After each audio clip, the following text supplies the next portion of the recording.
Good afternoon, everybody. We will start in just about 2 minutes, so giving you a 2-minute warning, and we'll take our seats up here and get settled, and we'll be right with you. Thank you all so much for being here.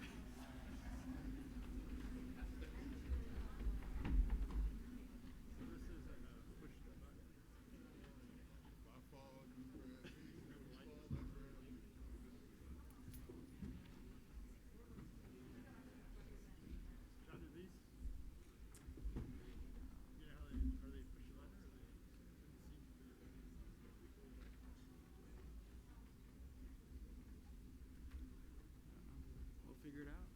I think they control everything in the back. But they can't read our lyrics. Can't tell what we're talking. See if yours works. We're all We got live mics. Good. All right. Thank you all so much for being here. My name is John Snyder. I serve as the director of the SRTR at the Scientific Registry of Transplant Recipients, and welcome to our People-Driven Transplant Metrics Consensus Conference. We are so thankful that you have made this commitment to be here with us. My goal is just to give you a warm welcome. I was just chatting with some folks down front that had brought some family members, and I said, well, you know, there's no tax on clothing in Minnesota. And so some people were excited about that. So if we lose some of you out to the mall during the day, I understand, but we should have plenty of time to enjoy the mall or wherever you end up in Minneapolis while you're here. I want to say a warm welcome on behalf of the directors of the SRTR. I'm joined by Rio Hiroshi right here, and Bert Kosiski is our medical director for living donation. And Aji Azarani, unfortunately, is joining us online, had a COVID exposure and is unable to be here in person, so we certainly wish him the best. You will learn a lot about the direction the SRTR is headed with transplant metrics. We serve a role for HRSA that is challenging at times. How do we provide necessary information that is useful to our stakeholders? That is what we're here to talk about. I'm going to give you some sense of who's all in the room, just so you can see where we're headed and what types of folks are with us. But let me just say a warm thank you to all of you for engaging in this process. The SRTR is attempting to bring together stakeholders from many different areas of the transplant process. And we have I would say, a renewed energy in engaging the patient voice. A few years ago, we formed a Patient and Family Affairs Advisory Committee. And that some of you in the room are participants on that committee. It's led by Dr. Allison Hart over here in the right. Wave your hand. And she's our senior staff at the SRTR for Patient and Family Affairs. And that has really brought us on a road of discovery in how can these data actually serve the patients that we all seek to serve in the transplant process. What are the types of information that would be useful? How can we best present that? Historically, the SRTR has been very stats driven, right? It's difficult to understand a lot of these data. So a renewed question is, how can we present this information in a way that's useful to our stakeholders? I want to say a big thank you to the steering committee that has helped us plan for this conference. This committee, I won't read down the names here, but I think all of these folks are in the room. If you see these folks, just say a warm thank you to them. They have been meeting monthly for almost 2 years to plan for this conference. About 18 months we've been together as a steering committee, picking the speakers and talking about how we could achieve the goal of hearing from so many varied stakeholders about what they want to hear in transplant. So we've tried to get a number of stakeholder representatives on that steering committee, have some patients as well. And recognizing it's difficult to get every stakeholder represented, we wanted to keep the committee fairly small so that we could be effective. But my thank you to all of those that have given so much of their time to bring us where we are. So who's here? This is the makeup. Because of COVID, we did put together a virtual option, and this was true as of 2 days ago. We did have a few fluctuations in this in the last 2 days, but generally we have more in person than virtual, and so I'm super thankful for that, for you to make that commitment to be here in person. And for our virtual attendees, welcome to you as well. We want you to be as engaged in this process as the folks in the room. We have tried to design the conference in a way that the virtual participants will have their own breakout groups, and they will have moderators that are physically here, so their preferences and all of their communications can be heard in the room as well. So we've got 144 in person and 114 virtual, 258 people engaged in this process, so thank you so much. A bit about what the makeup is in the room. So we were hopeful to get about 25% patient participation in this process. And we've achieved that pretty closely. You can see between what I called both in the green and the patients in the orange, we've got 24% patients engaged. So what does both mean? Both means these are people that work in the transplant system as professionals, but they themselves are either a patient or a living donor themselves. And we have a number of those in the room. So there's 17 people in the room that identified as both a professional and a patient. The ones in the orange are patients, living donors, patient family members, deceased donor family members, and patient advocates. And so we classified those as our patient representatives. And the remainder are the transplant professionals. So thank you all for your interest in the metrics. And I know we've engaged with a number of you over the years, and we're thankful that you're still engaged with us. This is a breakdown of that patient population. Most of them just identified as patients. Now, people could check more than one, so these numbers don't add up to the previous number, but you can see the representation there. We have 13 living donors in the room. We have 6 deceased donor family members.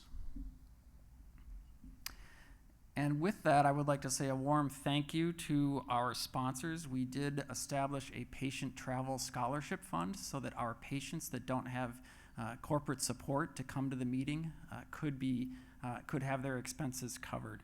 And so these are the organizations we're so thankful provided donations to this fund. And the patients in the room, I know, will thank you as well. So my thanks to these organizations for coming to the plate with monies to help us bring patients to the table. These are a breakdown of the professionals that are in the room. Most of those identified as transplant providers themselves. This could be transplant surgeons, this could be transplant physicians, this could be transplant administrators that work in the business side of the operations at the hospitals. We have a number of those in the room. We have about 50 people that identified as being researchers that are interested in the data and the metrics from a research perspective. We have 29 OPO representatives in the conference, 26 from regulatory side, so these are the rule makers. So we're thankful to have folks from CMS, folks from HRSA, folks from UNOS, OPTN that are setting transplant policy as well.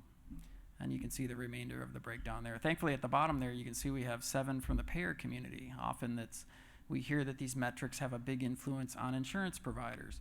And so we wanted to make sure we had their voice in the room as well. So my thank you to the payers. And people were asking me, what organ experience do we have participating in this conference? And here you can see that breakdown. Not surprisingly, kidney was the most, but we were able to achieve representation from all of the organs. And so we're really pleased with that. So hopefully, if you feel that your organ system is unique in certain ways that are being discussed, don't be afraid to speak up.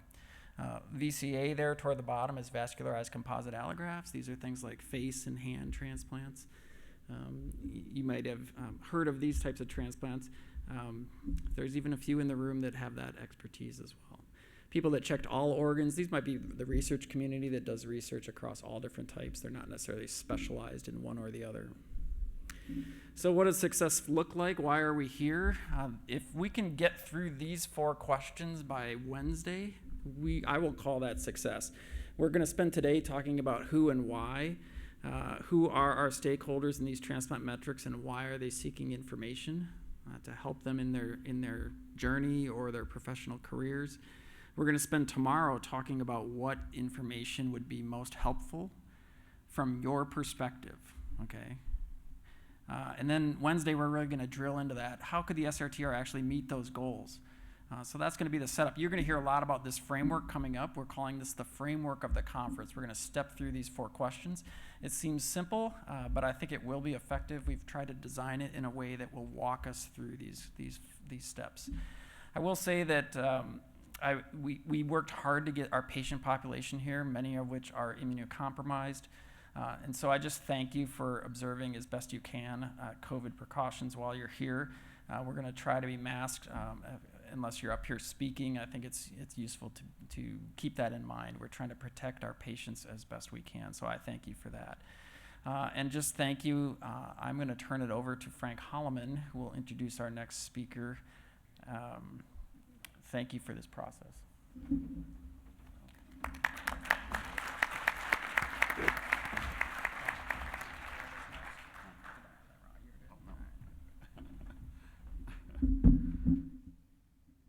Well, good afternoon, and certainly I echo John's comments. It's great to have such great attendance at this event, and so we're looking forward to over the next 3 days. We have some of our Health and Human Services agencies here as well, but my job really is just to introduce the Health Resources and Services Administrator. Her name is Carol Johnson. So Carol Johnson is the administrator of HRSA, which is the federal agency in the U.S. Department of Health and Human Services focused on health equity, supporting healthcare services for historically underserved communities, and working to build a robust and diverse healthcare workforce. Ms. Johnson joined HRSA from the White House COVID-19 response team, where she led mitigation and surge response efforts.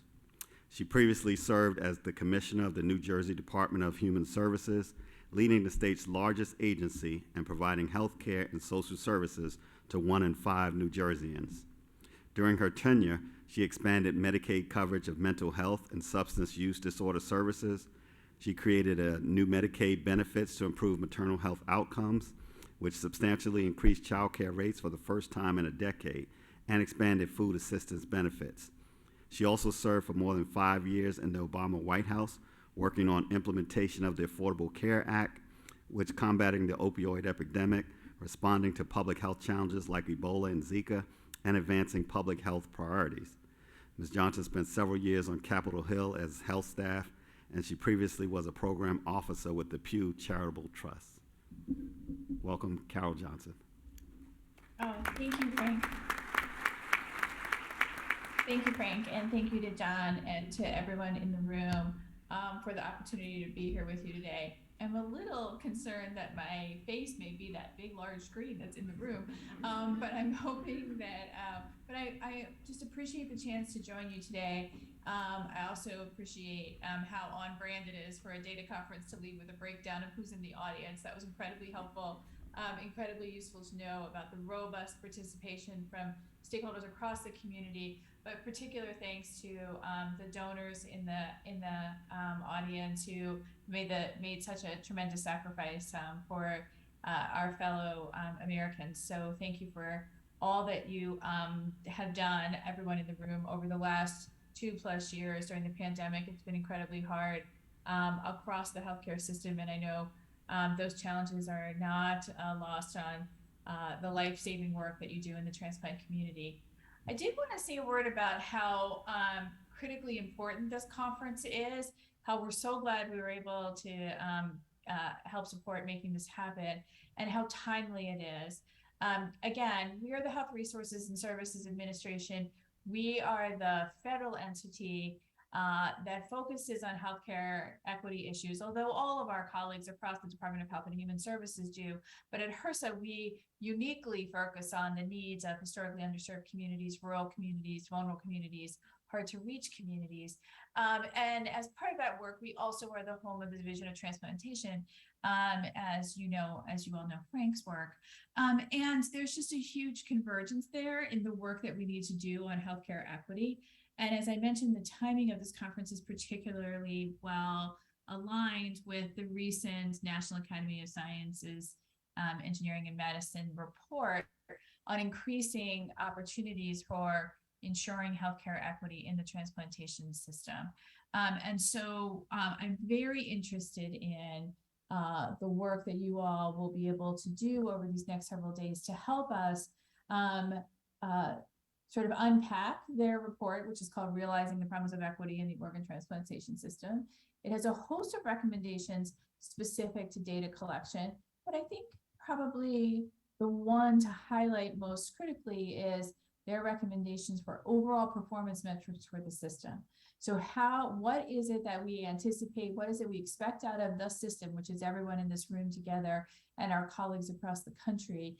And how do we know if we're getting what we are supporting? And so thinking about what the macro metrics are, as well as unpacking those metrics in ways to assess individual interim outputs and outcomes. And again, nothing is more important in that work, I think, than the title of this conference, really person-driven, person-centered measurement, and really trying to understand what it is that we need to be doing to ensure that individuals who are served by the transplantation system feel like they're getting the information and informed choices and informed decision-making that they need, and then that we as policymakers are getting the analysis and the comprehensive metrics and information that allow us to make informed decisions from a policy perspective. And so I'm just really pleased with the timing of this report and the way that this will help us build on our work. As you may know, I am new in this seat at HRSA since the beginning of the year.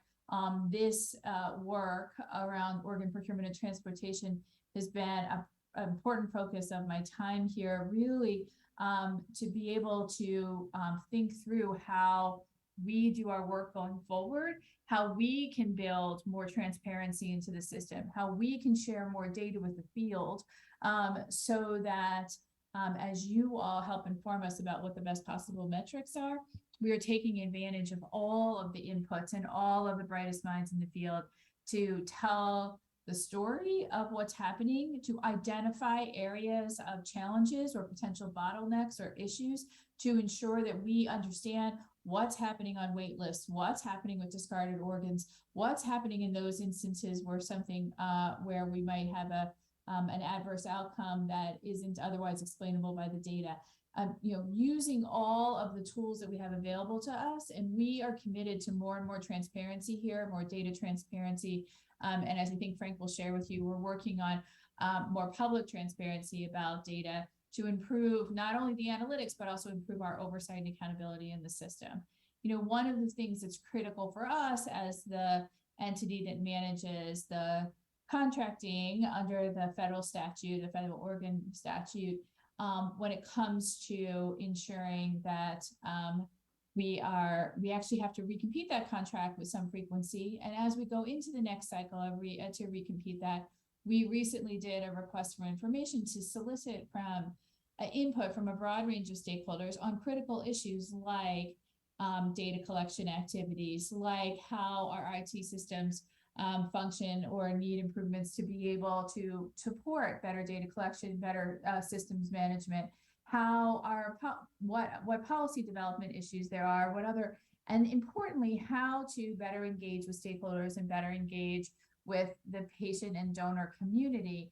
And I think as John mentioned at the top here, metrics are a key part of that. Being able to tell the story of what is happening in the field to help people better understand what their experience might look like based on what other individuals' experience has been. Of course, that's not going to be universalizable, but there are opportunities for us to better help people appreciate what donor options might look like, what offers might look like, what decision making looks like, and for patients to be a part of that decision making. And so we think there's real opportunities here, and unlocking data is critical to that. I also want to thank my colleagues from the Centers for Medicare and Medicaid Services who are in the room, our colleagues from the National Institute of Health who are in the room. These partnerships are really essential to us as an agency, as a Department of Health and Human Services, so that we are working hand in glove and holistically to best support patients, their families, and donors. And we have an affinity group amongst the federal agencies that work together on these issues to best coordinate here, because again, the critical issue here is for us to all be patient-centered and patient-organized and deliver services around what the needs of the patient and the family and the donor are. And so for us to ask that of you in the community to make sure that you're coordinating and seeing your activities through that lens. We need to do that at the federal level as well. And our affinity group gives us the opportunity to work collaboratively across CMS and HRSA, NIH, CDC, and all of our sister agencies. As John mentioned at the top, CMS is a critical payer, but there are many other payers in this space. And metrics matter when it comes to healthcare payers.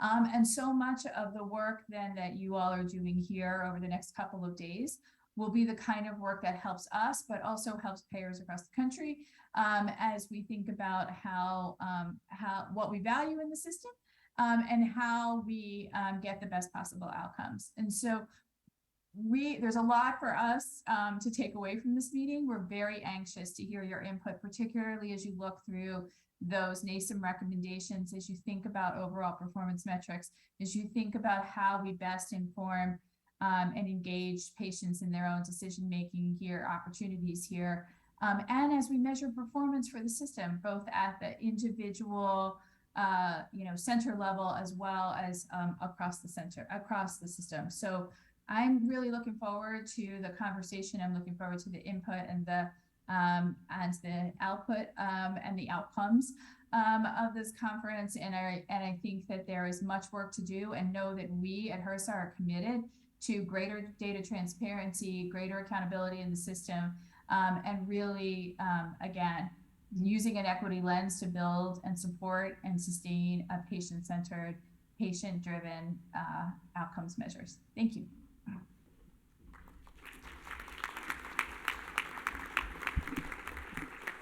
That's great. My thanks to Carol and Frank, and for Shannon Dunn, our SRTR core, is seated here next to Frank, and for HRSA's support in this effort. HRSA's been very supportive along the way as the SRTR has been pivoting toward this patient-driven approach to try to make our data more useful to our patient population. In that spirit, I want to introduce Dr. Ernest Davis, who is going to give us a warm welcome to our patients. So, Dr. Davis.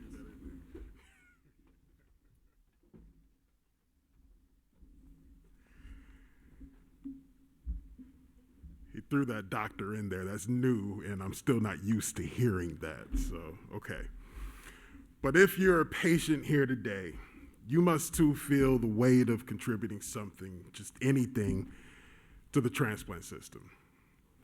I'm betting you accept your identity as a patient with some pride, knowing that you're in a battle for your life and still manage to be a productive member of society. You must shrug off the notions that you are helpless, and you don't accept that decisions should be made for you, not with you. There will be occasion this week to bring that patientness to bear and add to these conversations. They may get clinical and technical and ethical as we brainstorm ways to enhance transplantation system performance metrics. But you have something to offer. We add value to every conversation that will take place at this conference. It may be something from your career. It may be some nugget from your evaluation or listing experience. It could be adding a new point of view that is being missed in the dialogue. But your experience in every day, and how you live day to day, and what you do day to day will help. Lean into that lived experience. There's been more times than I care to admit in my past 5 years as a volunteer where I found myself out of my depth, but I could rely on my experience as a Black man, or I could rely on my career as a hospital administrator, or my last few years as a patient-centered researcher. My knowledge of big and tall clothing and Cincinnati Bengals salary cap issues hasn't come into contact yet, but at some point, it's gonna help, I'm sure. The point here is that what makes you unique is what makes you valuable. Embrace it. Embrace it in your advocacy for your own healthcare. Embrace it in your volunteer experiences with the OPTN or AST or SRTR or National Kidney Foundation or wherever you have time and energy to spare, but especially here especially in this convening. We need you. I'll give you my own transplant story as an example. I crashed into end-stage renal disease not knowing that I had chronic kidney disease. I knew a lot about healthcare, but absolutely nothing about transplant. I tried to educate myself with what little information I could find on the internet, but metrics and characteristics I could compare across centers was hard to access. So I'll champion that the method of delivery for the metrics we discussed this week is critical to informed decision-making. Of the metrics I did come across, they were of a clinical tone, if I could say that, rather than assessing the patient's perspective. So I will champion that metrics focused on doctor-patient interactions and care management delivered from candidate and donor experiences have a place in our work. I was on my third nephrology provider before a robotic-assisted kidney program was suggested for me as a high BMI patient. I didn't know that was a thing. I had resigned myself to a 7-year wait because I was told by my doctors that no program would list me at that weight. So I will champion that some of the metrics be individualizable to patient characteristics. I don't think there's any reason high BMI patients can't be advised what local programs have the robotic assisted technology or gastric bypass combination surgery, or that we can't know what the upper limits of BMI for patients transplanted in the program's recent history are. But there's enough years of experience and diversity of profession in this room to think through my opinion as a patient and analyze it from multiple points of view. To that end, let me take a moment to address our patient allies in the room and online. I'd like to welcome you as well. You too will add to these conversations. I'm sure you came with some bullet points to touch on during the conference. You represent various stakeholder groups and have years of experience saving lives. Perhaps even some of the lives here are online today.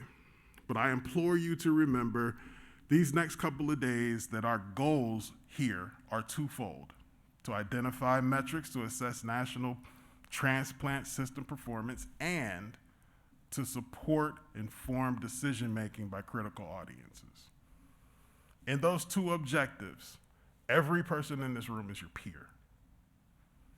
You may need to explain some acronyms or simplify some technical jargon, but you have a responsibility to create a safe space for everyone here to be involved, engaged, and encouraged to add to the conversation. Informed decision-making for hundreds of thousands of patients, your patients, begins here today. A recent project by the OPTN, Organ Procurement Transplantation Network, speaks directly to the climate we need in this conference if we are to achieve our goals together. The OPTN Ethics Committee wrote a white paper on transparency in program selection. It speaks to the need for patients to have useful information available to them to pick the transplant program most appropriate for their individualized characteristics. As with all ethical analyses, the team called out imperatives for transparency that are fitting for the work that we're about in this conference. Autonomy speaks to the respect for persons and the ability of people to impact what happens to them. It contends that patients should be treated in a way that facilitates choice and preserves dignity. Utility refers to the efficiency of the system overall. For patients, increasing disclosure of relevant data could lead to more rapid identification of a program that fits their needs. Procedural justice speaks to patient access to allocation decisions and the rationale for making these decisions. It requires more patient-facing information about features of transplant program evaluation, waitlisting, and transplant outcome traits. Equity refers to reducing undue disadvantage experienced by those who come from structurally marginalized communities or have fewer resources. It holds that difficulty accessing information is magnified in patients with fewer resources. But this team of ethicists and providers and patients didn't stop there. We tackled the most frequently expressed concern that centers will avoid riskier patients if more performance data is made available. We considered the issue of paternalism and potential misinterpretation of the data and a couple other complicating questions that will undoubtedly make their way into our discussions these next few days. But be clear, there was no confounding issue our interdisciplinary group could conjure up that was not insurmountable, given universal accessibility to data and support to help patients understand what the metrics mean to their individualized characteristics. So, my esteemed colleagues from the OPTN believe that it is ethical and practical to identify and implement metrics that assess national transplant system performance. And that system of metrics, if equitable and co-created with all stakeholders, can support informed decision-making for potential candidates, waitlisted candidates, donors, and transplant recipients. So, my fellow patients, the hundreds of thousands of patients who will be customers of the work done in this conference need you. So be you. Think big, share your thoughts and opinions, ask questions.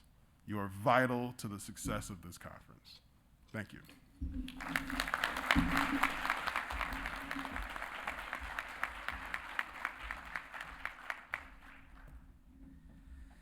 Wow.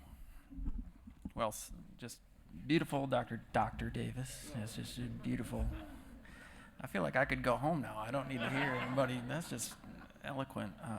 Yeah, it just speaks to the spirit that we're trying to achieve here. So thank you very much for that eloquent welcome to our patients. We're going to spend a lot of time today talking, just setting the stage. A lot of the hard work of the conference is scheduled for tomorrow and Wednesday morning, where we're going to have a lot of breakout sessions and really dig into the meat of what we're about here, having these discussions about metrics. We have a number of breakout sessions scheduled, so bear with us today as we give you some background. We want to make sure everybody's on the same page of where we are and where we're headed. So that's a lot about what today is about. I'm going to turn the floor to Dr. David Axelrod. David is a senior staff on the SRTR. He's a transplant surgeon at the University of Iowa, abdominal transplant program there. So Dr. Axelrod is going to take us through a bit of where we are today and give us an overview of the conference. So Dr. Axelrod. If I'd known you were going to speak like that, Dr. Davis, I never would have agreed to take the slot after yours. You have set the bar very high, and I would echo everything that you said. You know, I think this is an exciting time. Those of us who think back about a little over 10 years ago, you'll hear that we had another one of these consensus conferences in Washington, D.C., and the number of patients in the audience was probably on the order of a hand. And I think it is wonderful that we have 25% patients here. And I think it's going to make this a better system for us all and for those of us who are advocates for you guys. So thank you for your thoughts. So a bit about where we are and what the SRTR does. And again, we'll try to take the acronyms out as much as we can. The SRTR was established by NOTA, the National Organ Transplant Act, in 1984. And in that act, we recognize that transplantation is a precious resource and that the policymakers wanted to make sure that we are making the best use of those donated organs and that we use them in a way that was ethical and effective. And one of the things that they did was establish a scientific registry to report to them and to the public about how this transplant system is doing. And we are, you know, objectively the most highly reported on medical field in the world. And we uniquely have 100% data capture of everybody who gets listed for a transplant and who receives a transplant in the United States. And it is the sort of threshold by which we look at everything else in the world. And other systems have been modeled after us, including in Europe and Asia and South America. So SRTR is operated under a federal contract, which you heard a little bit about. The U.S. Department of Health and Human Services, their The agency, the Health Services Research Administration, which we heard eloquently discuss their commitment to transplantation. The Division of Transplantation, aptly represented here, and it has two contracts. The OPTN, which is currently held by UNOS, which, as you know, sort of administers the operational part of this entity. So when somebody comes, an organ becomes available, it is UNOS that determines who's next on the waiting list. It makes sure that the members are functioning at the level that we expect of our colleagues, and it reports on the sort of numbers and things like that of the transplants that get done. And the SRTR, which is held by Henneman Healthcare under Dr. Snyder's capable leadership, has over the last 10 years functioned as the SRTR. That really deals with things like the risk adjustment methodology. How do we figure out who's doing well and why? How do these data become useful? And I think the purpose of this conference is to take what we've done over the last 10 years, which is really remarkable compared to where we were at the beginning of that period, and make it even better for all stakeholders. And for the stakeholders that weren't well represented then, I think we want them to speak up, as Dr. Davis just said. We have certain reporting requirements under the final rule. The final rule, again, is lingo for the policies that were put out by HRSA in response to that legislation. So how does this system have to work? And that the SRTR is directed to provide timely and accurate program-specific information. So you can look up today how the University of Iowa does, or the University of Minnesota, and that is available to everybody who is thinking about getting a transplant, who is paying for a transplant, who wants to know whether they want to donate to their transplant program money and that sort of stuff. It also reports how well the organ procurement organizations, or OPOs, are doing, which I think is vitally important and something we've seen a lot of discussion about recently. And the OPOs are those organizations that collect those organs and work with the donor hospitals to make sure that people who want to make that ultimate gift are able to do so. And under the final rule, we have to present data in such a way that it's easy to understand, interpret, and use the information accurately and efficiently. And I think that's one of the things that we want to do. We won't want people to do, as Ernest described to us, to go to the data source and not be able to find information that is relevant to them. I think that is incredibly important. There is certainly a very major quality assurance component of what the SRTR does, and that is part and parcel of what we are directed by Congress to do. But I think one of the things we're here to do today is to say we can do more with these data than just do quality assurance and process improvement. Don't let that get lost, because as somebody who runs a program, I need that data to make sure that we're doing the right job to take care of the patients that we have. But that is not all we can do with this incredible data source. There are some additional reporting requirements. So every 6 months, these program-specific reports come out. There are some things that we have to do. This isn't optional. We have to report on the probabilities of receiving a transplant or dying while awaiting a transplant. We have to report risk-adjusted patient and graft survival. We all recognize that not everybody transplant patients that are exactly the same with the same type of organs in the same situation. And so we have to make sure we're comparing as close to possible, apples to apples to apples. We have to report risk-adjusted overall survival after listing. And we have to do patient-specific information as listed there. Task 5 is, again, the lingo for what we are all part of. Task 5 was put in the current SRTR contract, and it said that the SRTR is to identify metrics to assess national transplantation system performance, as well as to support informed decision-making by critical audiences. So those are those two things I mentioned. There's a quality assurance and process improvement part of that. That's the national system performance. How well do we do as a system? How well do we do as a center? How well do we do as a program within a center? But also, how do we make that information useful and accurate and applicable to everybody who's in this audience, whether we care for patients or our patients ourselves? We have two specific requirements. We have to identify information of interest to critical audiences. Everybody in this room qualifies as that. That's important information, including organ procurement, transplantation, and the system as a whole. And we have to develop assessments and metrics. And by metrics, we mean data and information about how well we do what we do. I think metrics has a lot of definitions, and we're going to talk about different kinds of things that we can judge and information we can provide. But it's important that we understand kind of what we can and can't do. But I hope we don't get constrained by that. I hope people, and particularly patients, say, even if you can't have this information now based on what's collected, this is a 5-year process. And I would like you to tell us what you'd like to be able to know 5 years from now, even if we can't tell it to you today. And bear with us as we try to get there. The scope of the Task 5 effort is big, but it is not all-inclusive. So there are things that are in scope. So we can determine metrics of importance to key stakeholders like pre-transplant, wait list, transplant outcomes, outcomes from the transplant longer term, donation, and that sort of stuff. We can talk about who receives the data, whether it's in the public domain or whether it's in the private domain. I will make a statement that there are some pieces of data that is very appropriate to be delivered to the people who are trying to manage that care and manage that process. And we want that data to be available in a transparent way so they can make things better. And sometimes having all things publicly reported are difficult. And I want you guys to think about, as we go through this, of the data elements you want collected, what should be public, what should be private, what should be private for a while and eventually public. There's lots of ways that we can go about it.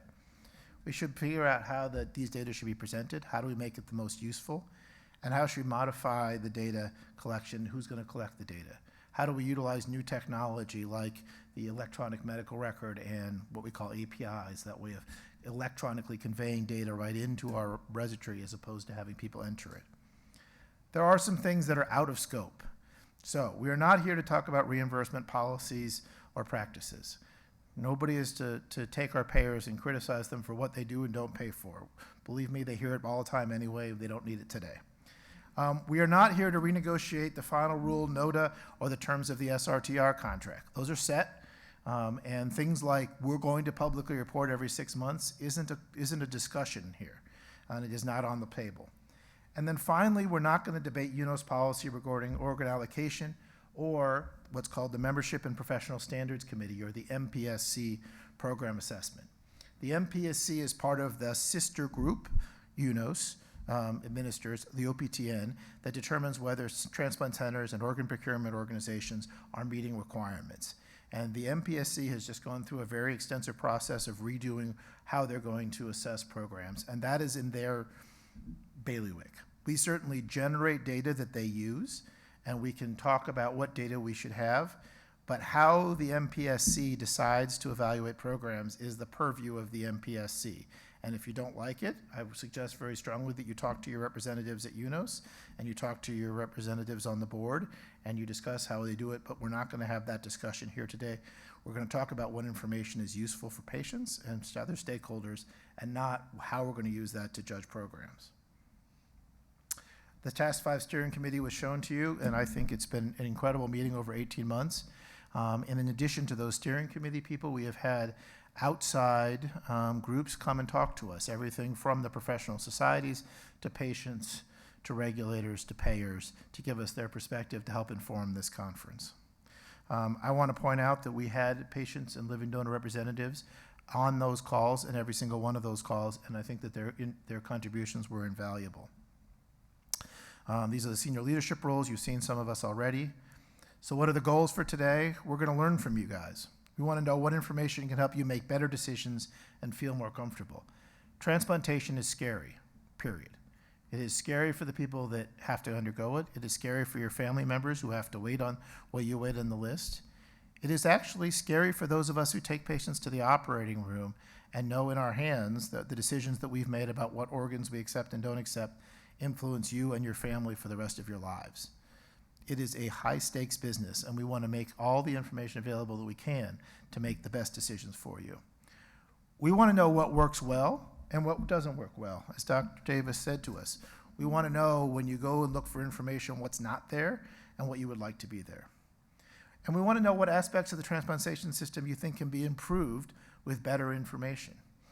Can we do a better job identifying the processes that get people from considering donation to going all the way through for donation, either as living donors or as families of deceased donors. We'd like to develop a list of potential metrics you wish you had to determine if transplant is right for you. I will tell you, transplantation is not right for everybody. As much as I believe in it firmly in my heart that it's an incredible thing, it is not right for every single person.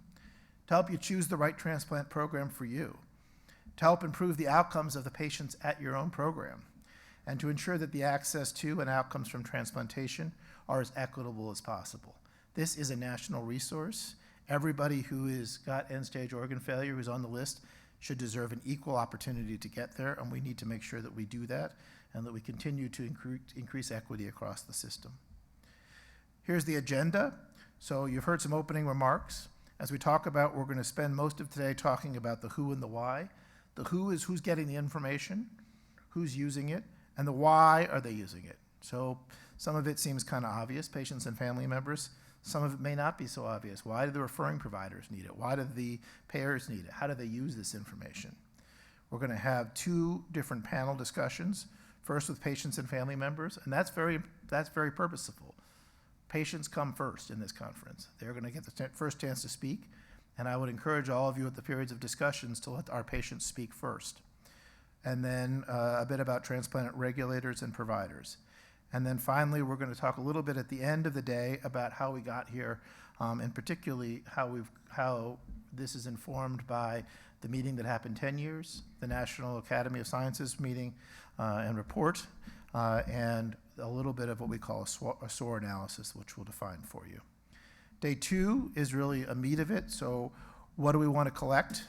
What information is important? What is not, what's missing?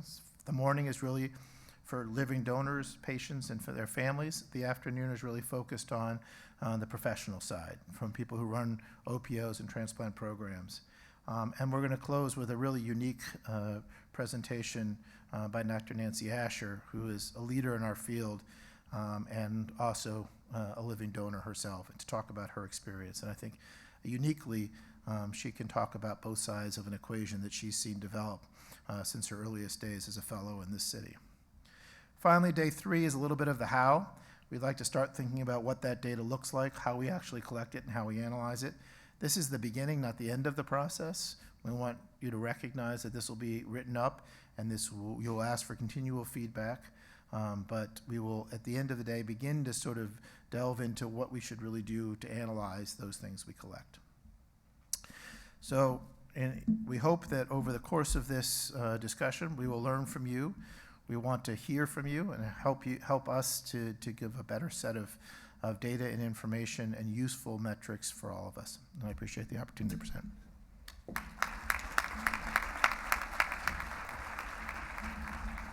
Thank you, Dr. Axelrod. I hope you're excited about participating in this process. The breakout groups tomorrow, I think, will be very engaging, so we're looking forward to that. I'm going to introduce our next speaker, Dr. Corey Schaffhausen, who is on our team as the SRTR's Human-Centered Design Engineer. This is something I didn't know existed, this kind of field of a person, but we are so thankful to have Corey on our team. His background in design and engineering a process has really helped us create the materials for this meeting, and let me just say he has engineered this so that we're hopeful that we get the information we're hoping to get from all of you by the end of this process. So let me introduce Dr. Schaffhausen.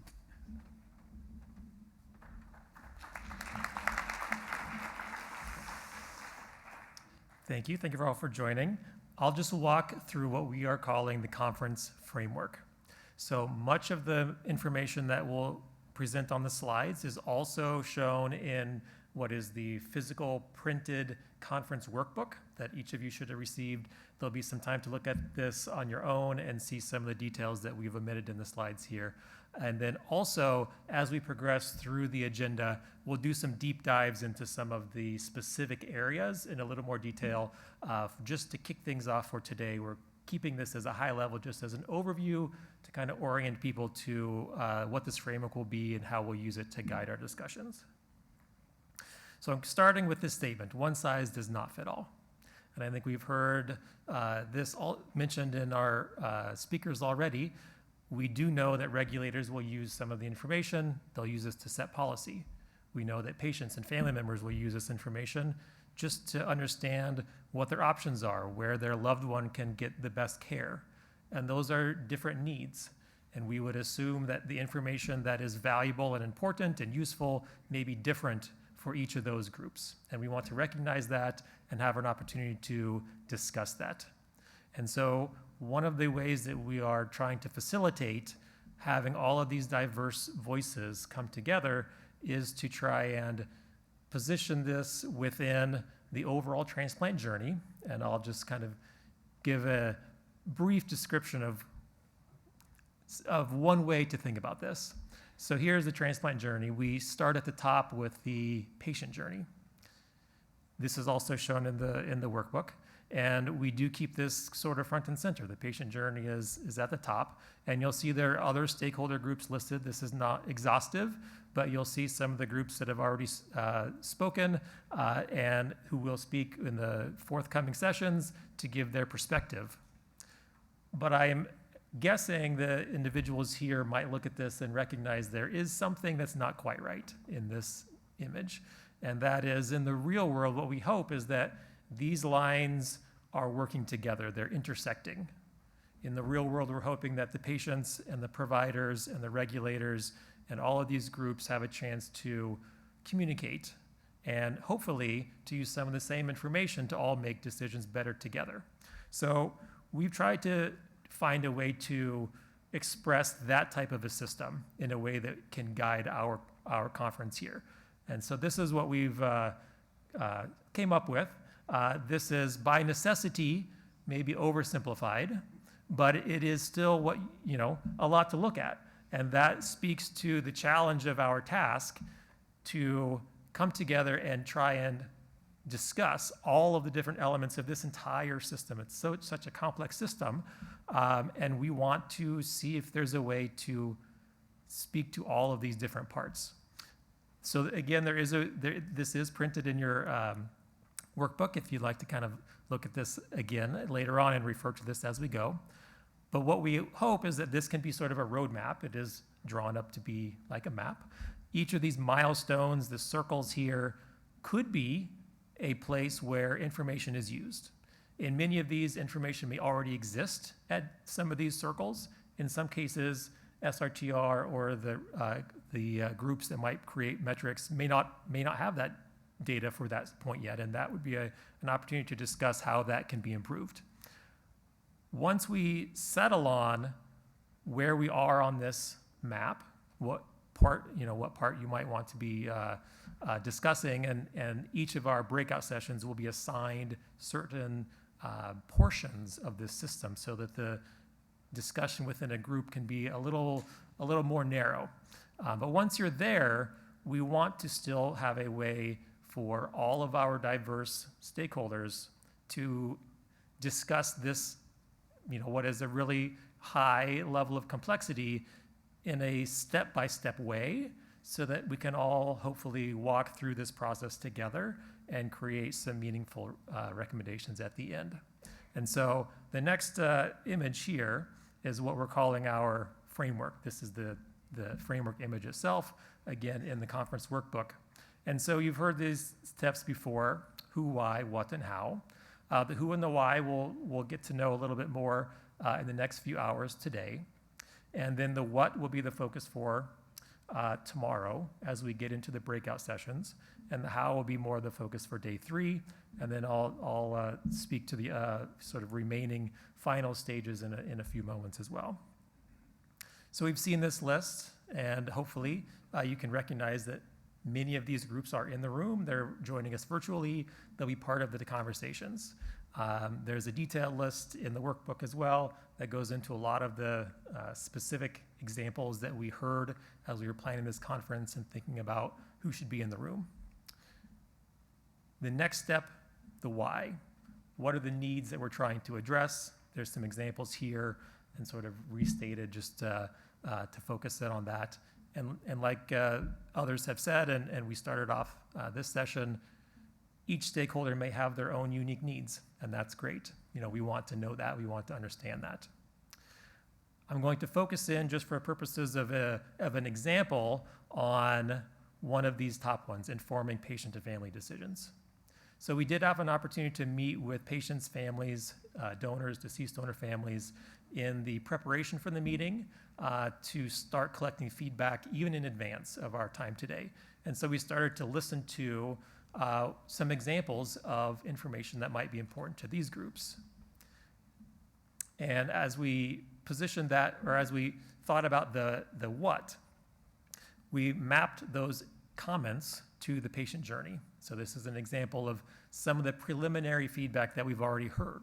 We want to build off of this in more detail as we go forward. And again, this will be the focus for the breakout sessions tomorrow. We recognize that some of the people who are meeting with us in the conference and in our breakout sessions might be new to this. They might be new to the metrics, they might be new to the data that's available and how it's used. And so there's an intentional process to start with something that's just a general conversation about what's important.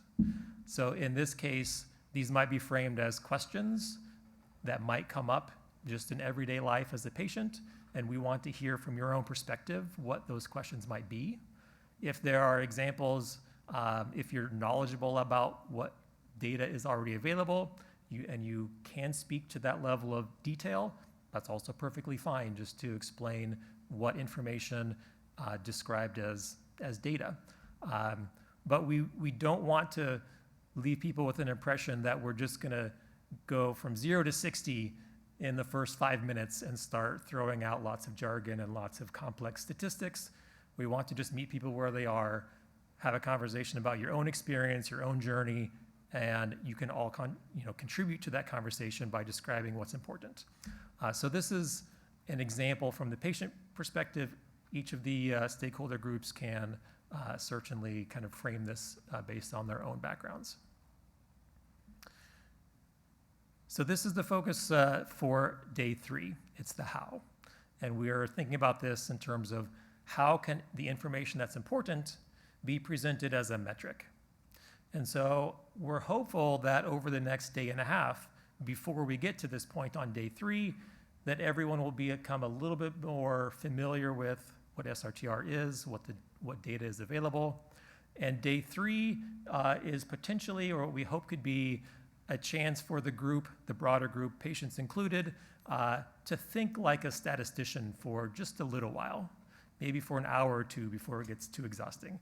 But I'm going to share an example of how this transition might look.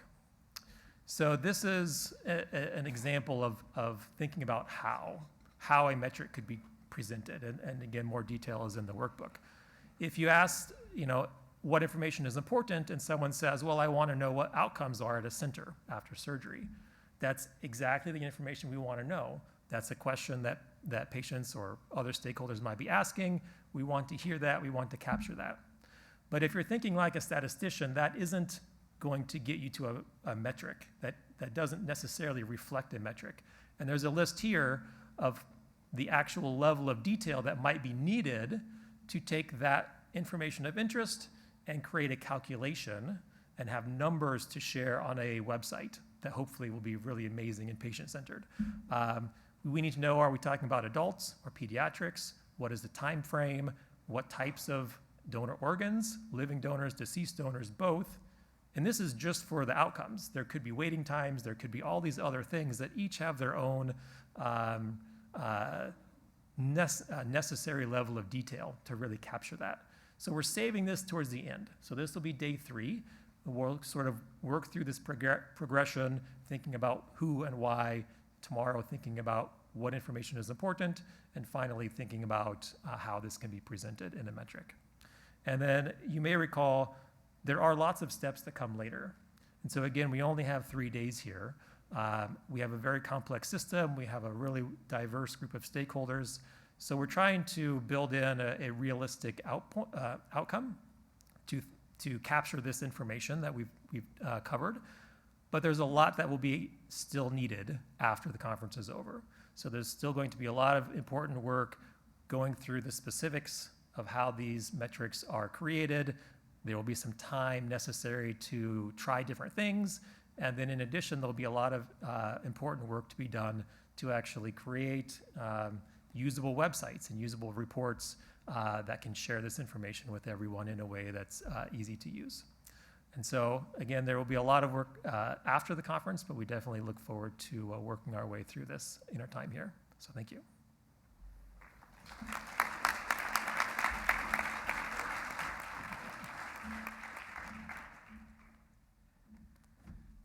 All right, well, I hope you're excited about that.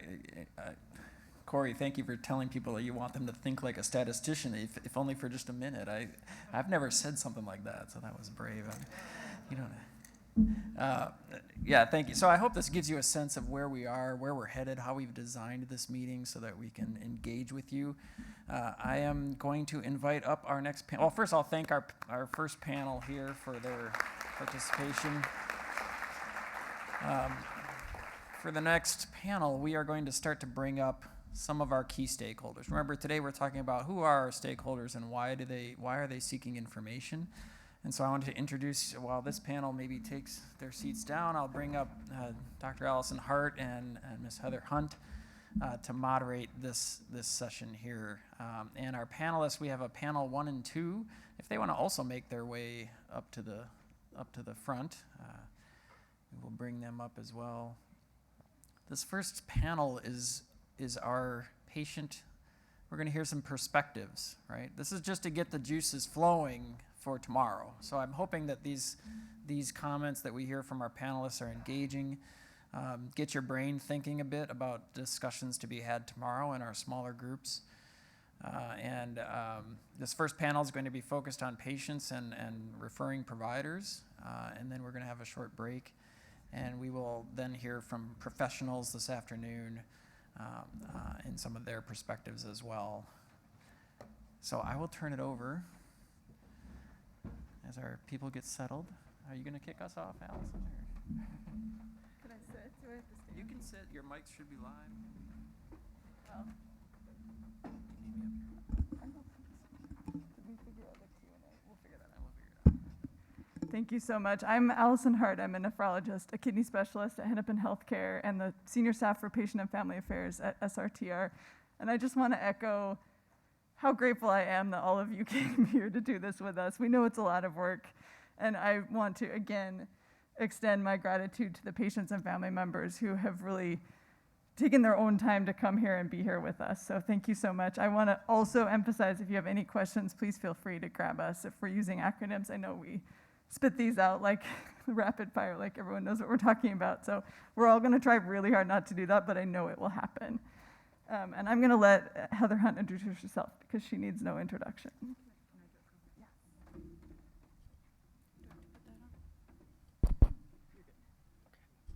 Good morning, good afternoon, everyone. I'm Heather Hunt. I'm a liver donor.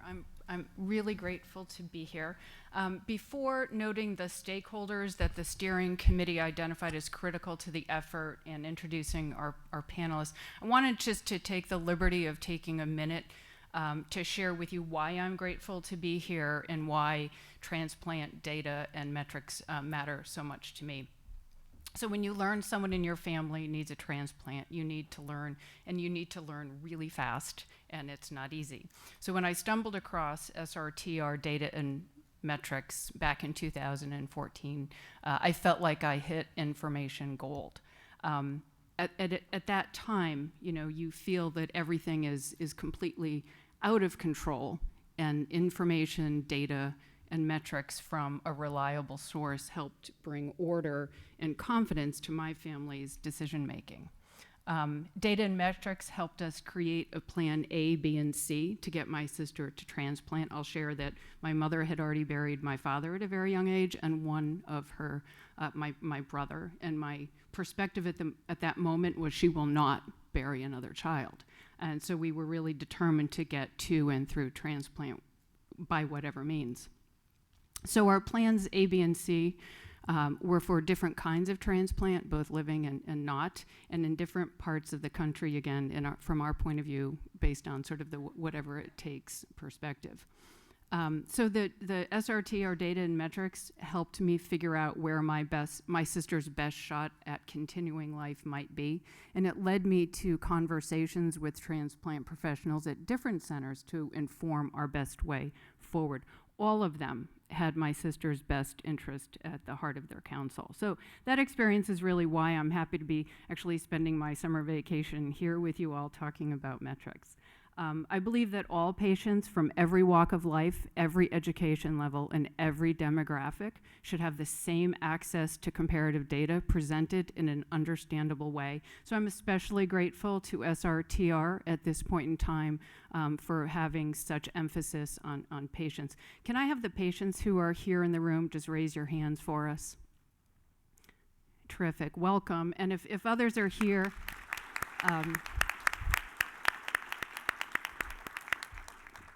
both in some experience at the OPTN and here over the past year or so, transplant professionals have made me feel very welcome and very understanding of everything I don't know. So if you're sitting at a table with a donor or a patient family, please extend that same kind of welcome to them. So on to the stakeholders the steering committee identified as critical. First, patients and families. They're the reason we're all here, so it's fitting that we'll hear from them first. We'll then hear from referring providers. They're our first line of contact and source of information. And then payers. Without them, patients can't move forward. On the next panel, we'll hear from transplant providers. I call you miracle makers. I'm going to suspect that in the course, sometimes of your, what might be, mundane parts of your job, you might forget that, but please remember patients consider you to be miracle makers for our families every day. And every day, literally every day since my sister's transplant in 2014, I think about the people who kept my family whole. And then finally, we'll hear from regulators. They serve the public interest and they have to strike a balance in order to get it right from everyone. So on to introducing our first panel, patients and family members. We've got Molly McCarthy, a transplant patient. Hi, Molly. We've got Katie McKee, a living donor. And then Rolanda Schmidt, a deceased donor family member. We'll then move on to payers and referring providers. We've got Dirk Slaker, an insurance provider. Tom Duval from the Centers for Medicare and Medicaid Services. And I'll get this name wrong. You could, Vaccina, Varun Vaccina, I apologize for that, a referral evaluation. Each is going to spend about 5 minutes giving their perspective on data and metrics from their sort of vantage point, and then we'll reserve about 15 minutes for audience Q&As. So we'll turn the mic over to Molly. Good afternoon. Thank you so much for the time today. It's a privilege to be here. Frankly, it's a privilege to go anywhere because I've been at home for the last couple of years. Although I will say the humidity here a little much. So I'm visiting here from Seattle, and I just started my 24th year at Microsoft. So when I think about things like data and using data to make smart decisions, that will roll me out of bed any day of the week and twice on Sunday. I'm not sure I can take the command, though, to kind of think of myself as a data scientist. I will leave that to the experts in the room. So I live in Seattle with my husband, who works in the defense, the area of defense or national defense. But I think most relevant to today, I'm actually a 3-time kidney transplant recipient. It's 31 years since my first transplant, and I've just recently celebrated 10 years. My first one was actually at the University of Iowa, so go Hawkeyes. I know there's one of you here. My mom was the donor the first time. The second one was actually in 2002 at the University of Wisconsin. Any Badgers in the room? Yes, thank you. My dad was the donor the second time. And then the third one was actually just in 2012 at the University of Washington. That was a deceased donor. It was a young woman who passed away at age 32 of a heart episode. And I was on the list for 6 years waiting for that one. So I want to preface any statements I make now or in our conversations, perhaps if we have a beverage later on, that anything that you hear from me comes from a good place and a place of wanting to give back and demonstrate my gratitude to make it much easier for the next generation of patient that comes beside me and behind me. And I know I'm not the only one who probably feels that. When I was getting ready for this conversation, I was kind of reflecting on what was the information that I really used to make the decision around one transplant center versus another. And in 1991, transplant was quite different. Like when I had my transplant, I was literally on the front page of my hometown newspaper because it was rare, and it was particularly rare for a 17-year-old to have a transplant. My family is from Northwest Iowa. We still have very deep roots there, and the University of Iowa at that time was like another member of my family.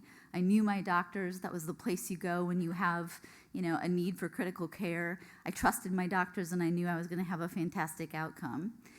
I think Wisconsin, I thought about it in a very similar capacity, although slight difference in that by that point I was living and working in Seattle. As I mentioned, my dad was the donor. My family was still living in Northwest Illinois at the time, so I kind of had to go to where my kidney was. And Wisconsin had just incredible care, particularly in the context of collaborating back with my Seattle team, which I knew and I hoped I would live long enough to go back to my job and my life in Seattle. There was also this one other thing that became kind of evident to me as I was making those decisions, and that was I was a retransplant patient. The odds were different. My situation was different, and I was also, I think, perhaps a little bit better educated in going through and making those decisions. And at that time, Wisconsin had a 0.5% difference in success with retransplant patients. Now, as data people, a 0.5% may or may not mean much in a statistical analysis, but when you are that 0.5%, or that 0.5% is delivered to you, our family really hoped that that 0.5% would materialize in a successful outcome, and of course it did. Finding that information was a bit tricky, and so that's why I'm excited to be with folks like yourselves today. I also realized too, in hindsight, I was very, very fortunate. One, I was born with a disease that gradually shut down my kidneys, so I never had to go through that emotional and intellectual and physical upheaval of waking up today and feeling healthy and finding out tomorrow I'm not. I think that made my journey much, much easier. But I also had recognized that there's a vast difference in centers, right? Different treatment practices, testing, diagnostics, et cetera, very, very different. And I think it's up to patients and hopefully communities like this that we can deliver that information to patients in a way that they can consume it so that they can make the best decisions for them. I would also offer that it's at this moment that I would say, I really hope that we can leave the next couple of days solving some semblance of a problem that does not require a computer science degree to find the information and does not require a data science degree to be able to interpret that information for we mere mortals amongst you. I think the last thing I'll say, and then I'll pass the floor, is that I would love to get to a place where, instead of going in for my clinic appointments and getting yet another copy of the HIPAA pamphlet, which we love it, but we could probably all write it at this point. How about instead we endeavor to get to a place where, patients are delivered information about their center's performance and the insights about the performance and what that's actually meaning for their patients. And then I will also go one step further and say, how we're using that information to make it better, to deliver better service to these patients, and to help use next generation technology to find a better match for me and for my colleagues here on the patient panel. So thank you for the time. If we don't have a chance to talk today, please come find me. I'd love to have the discussion any day.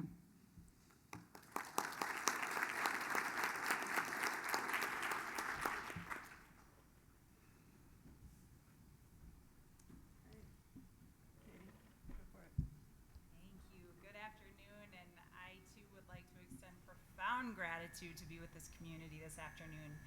My name's Katie McKee, and I'll start off by just a brief note about my story.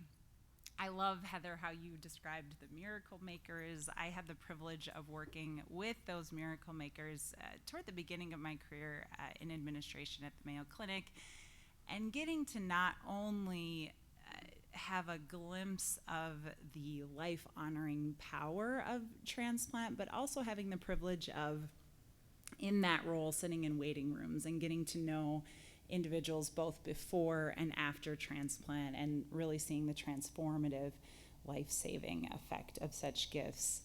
I now work for LifeSource, which is the local organ procurement organization for Minnesota and the Dakotas, and in that role, I've had the opportunity to see the life-transforming generosity that donor families extend, and I am in awe of how, in the midst of tragedy, families make these heroic decisions and or honor their loved one's decision. And I'm looking forward to hearing from you, Dr. Rowe, and your story in a moment.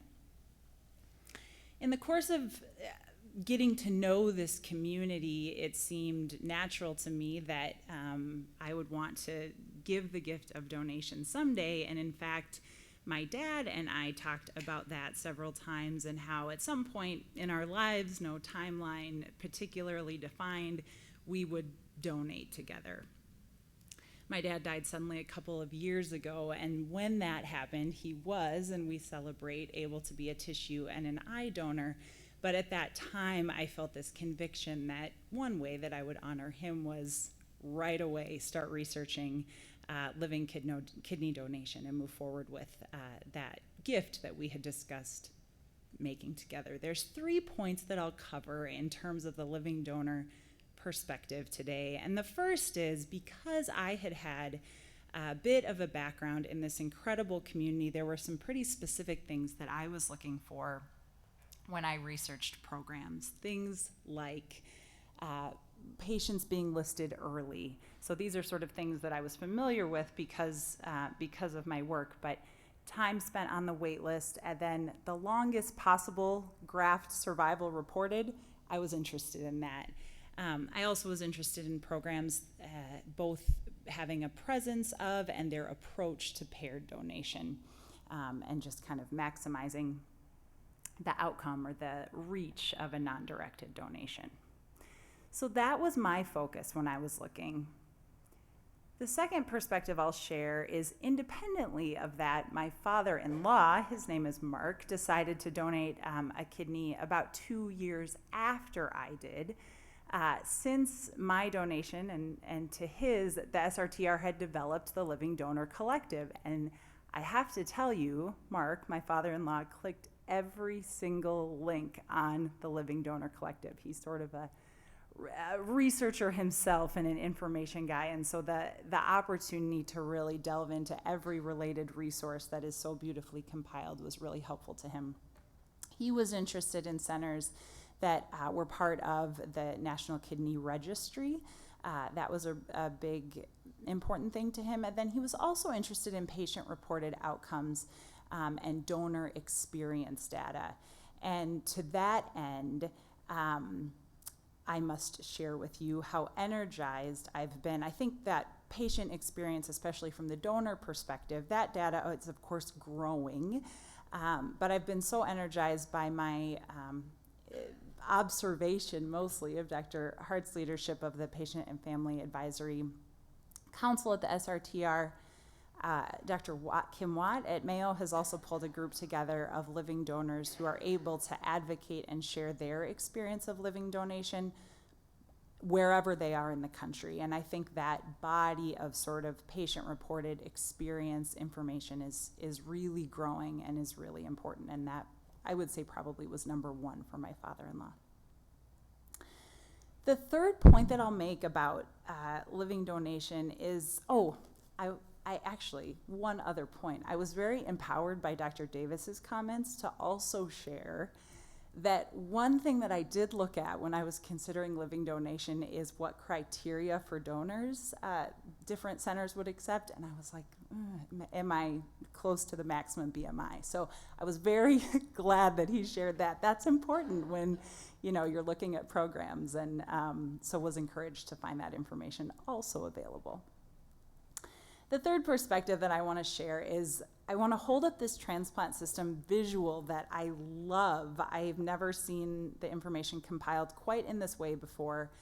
And the reason that I like it so much is I think from a living donor perspective, and really any perspective, but from the living donor perspective, every one of us, I think, who has thought about being a non-directed or an altruistic donor, someone in our lives has asked us why, in almost a skeptical way.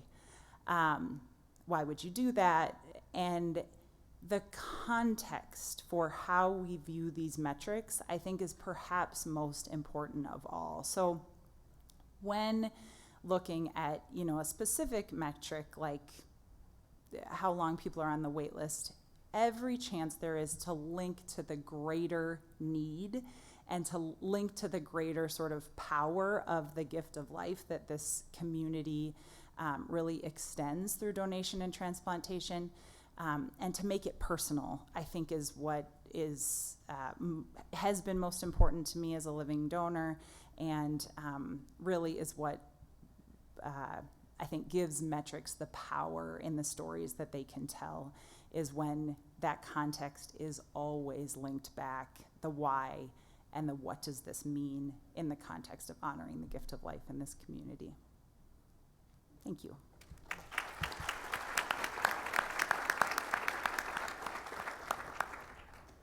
So much, Dr. Rowe.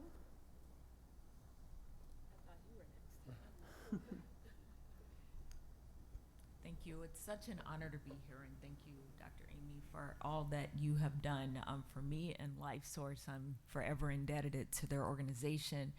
I thank you for all medical team and staff and every person that is out here to help people who are donors as well as those who are recipients.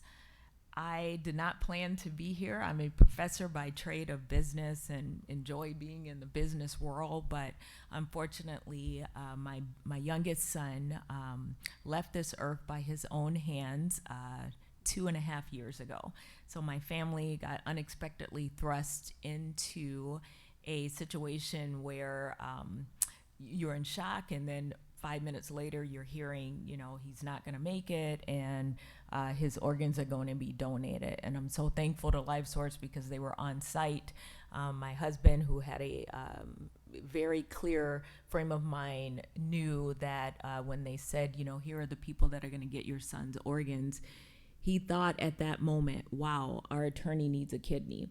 That was not on my mind at the moment, but long story short, it became a miracle. My attorney got my son's kidney, and up to 73 people have been saved from his skin grafts, tissues, and other things, and it's just a miracle.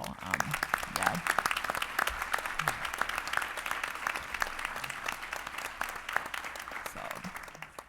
So I honor Giovanni every single day in every way. It hurts. I miss him every day, but I know he literally lives on in so many. And so because of that, I have thrust into this world also where I realize a lot of minority families of all minorities said to me, many of them, Ro, why would you give your son's organs? You should preserve what this is. And I learned that there's a bigger population that it has trepidation about giving their organs, not just because of the color of their skin, but just because of the mere fact of the process of it and what that means. So as an advocate for LifeSource and for this committee, I live every single day to tell people what the benefits are of giving organs, of receiving organs. And I've had the opportunity to meet so many amazing people because of what you do and because of what LifeSource does. And it is my mission just to learn the metrics, represent, help people understand why organ donation is important, why being a recipient is important, why remaining healthy is important, but also giving education. I wouldn't have known it. I'm in a totally different field, but ironically, I'm now pivoting from professor to pastor, and what that really means for me is not that I want to do any more schooling, but I will be able to walk in the hospitals and be a chaplain and talk to people who have gone through the pain of what we did in the Walk of Honor with LifeSource and help other families understand the importance of going through the pain of grief, but also what giving life means when you give up organs and donation. So I thank all of you again, and if you have questions of me, I'm very happy to answer them.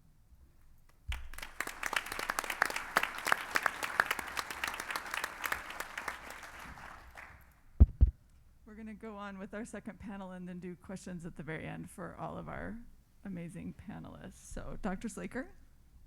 Oh, geez. Hi, everybody. Can you hear me? Okay. Hi, my name's Dirk Slaker, and I am a physician. In a previous life, I was a hepatologist and transplant hepatologist at Emory University and in the greater Atlanta metropolitan area due to a personal injury, a spinal cord injury. It kind of took me out of the game of medicine and brought me into the game or the business of medicine. And so I've been involved in that since 2011.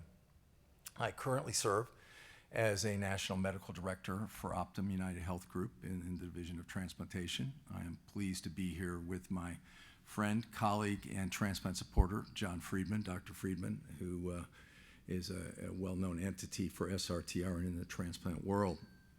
What I hope to do today is make you think of payers as just that, payers and not damn payers.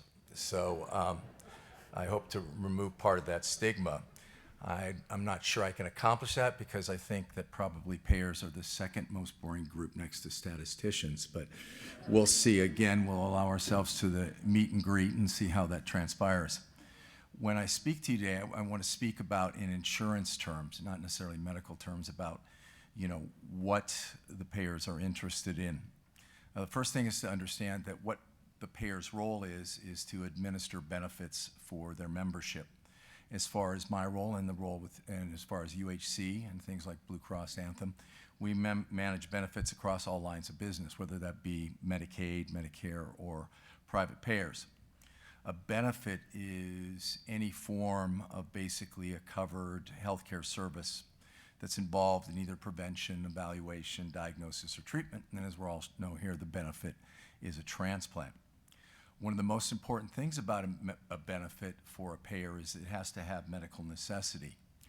So to establish medical necessity, what we're looking at has to be expected to influence treatment. It has to be proven safe. It must meet accepted standards of medicine, and it may not be experimental or investigational, although I will talk about that briefly as well. So for us as payers, how we go about determining that? Well, we use government agency type information. My colleagues from CMS will talk about and things like that. We will also use organizationals like the American Association for Study of Liver Disease, or ISHLT, or NCCN in the venue of stem cell transplant.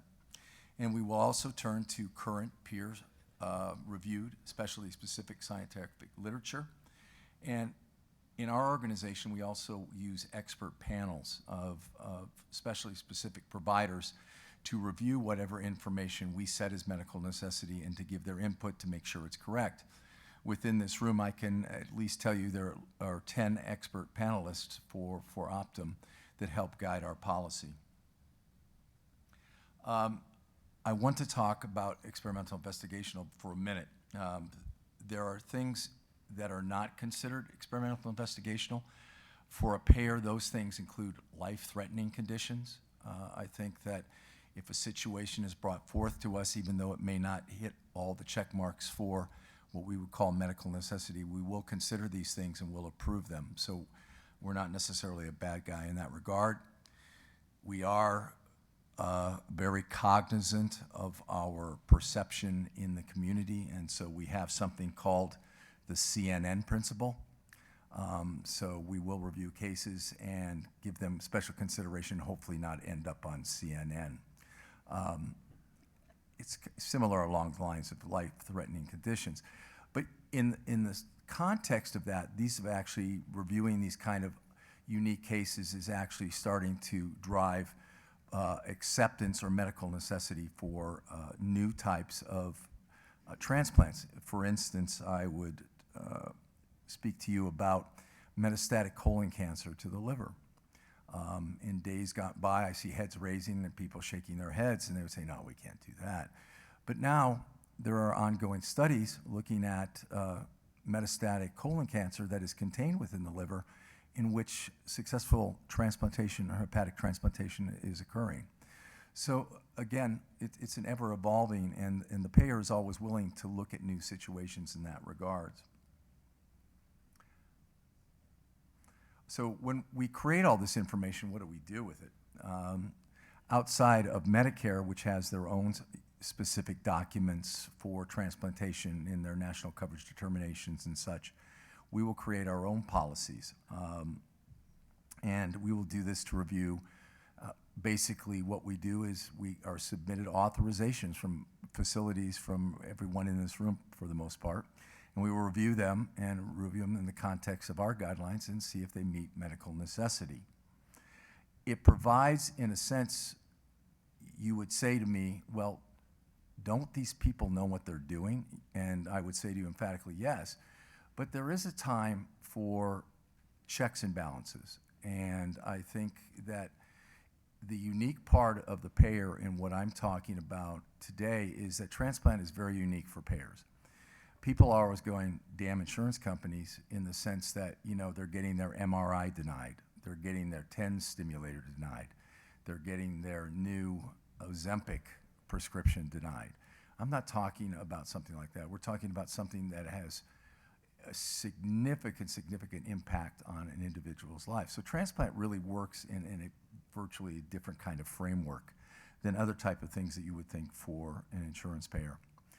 How can we collaborate, or how are we collaborating with these providers as well, with these institutions as well?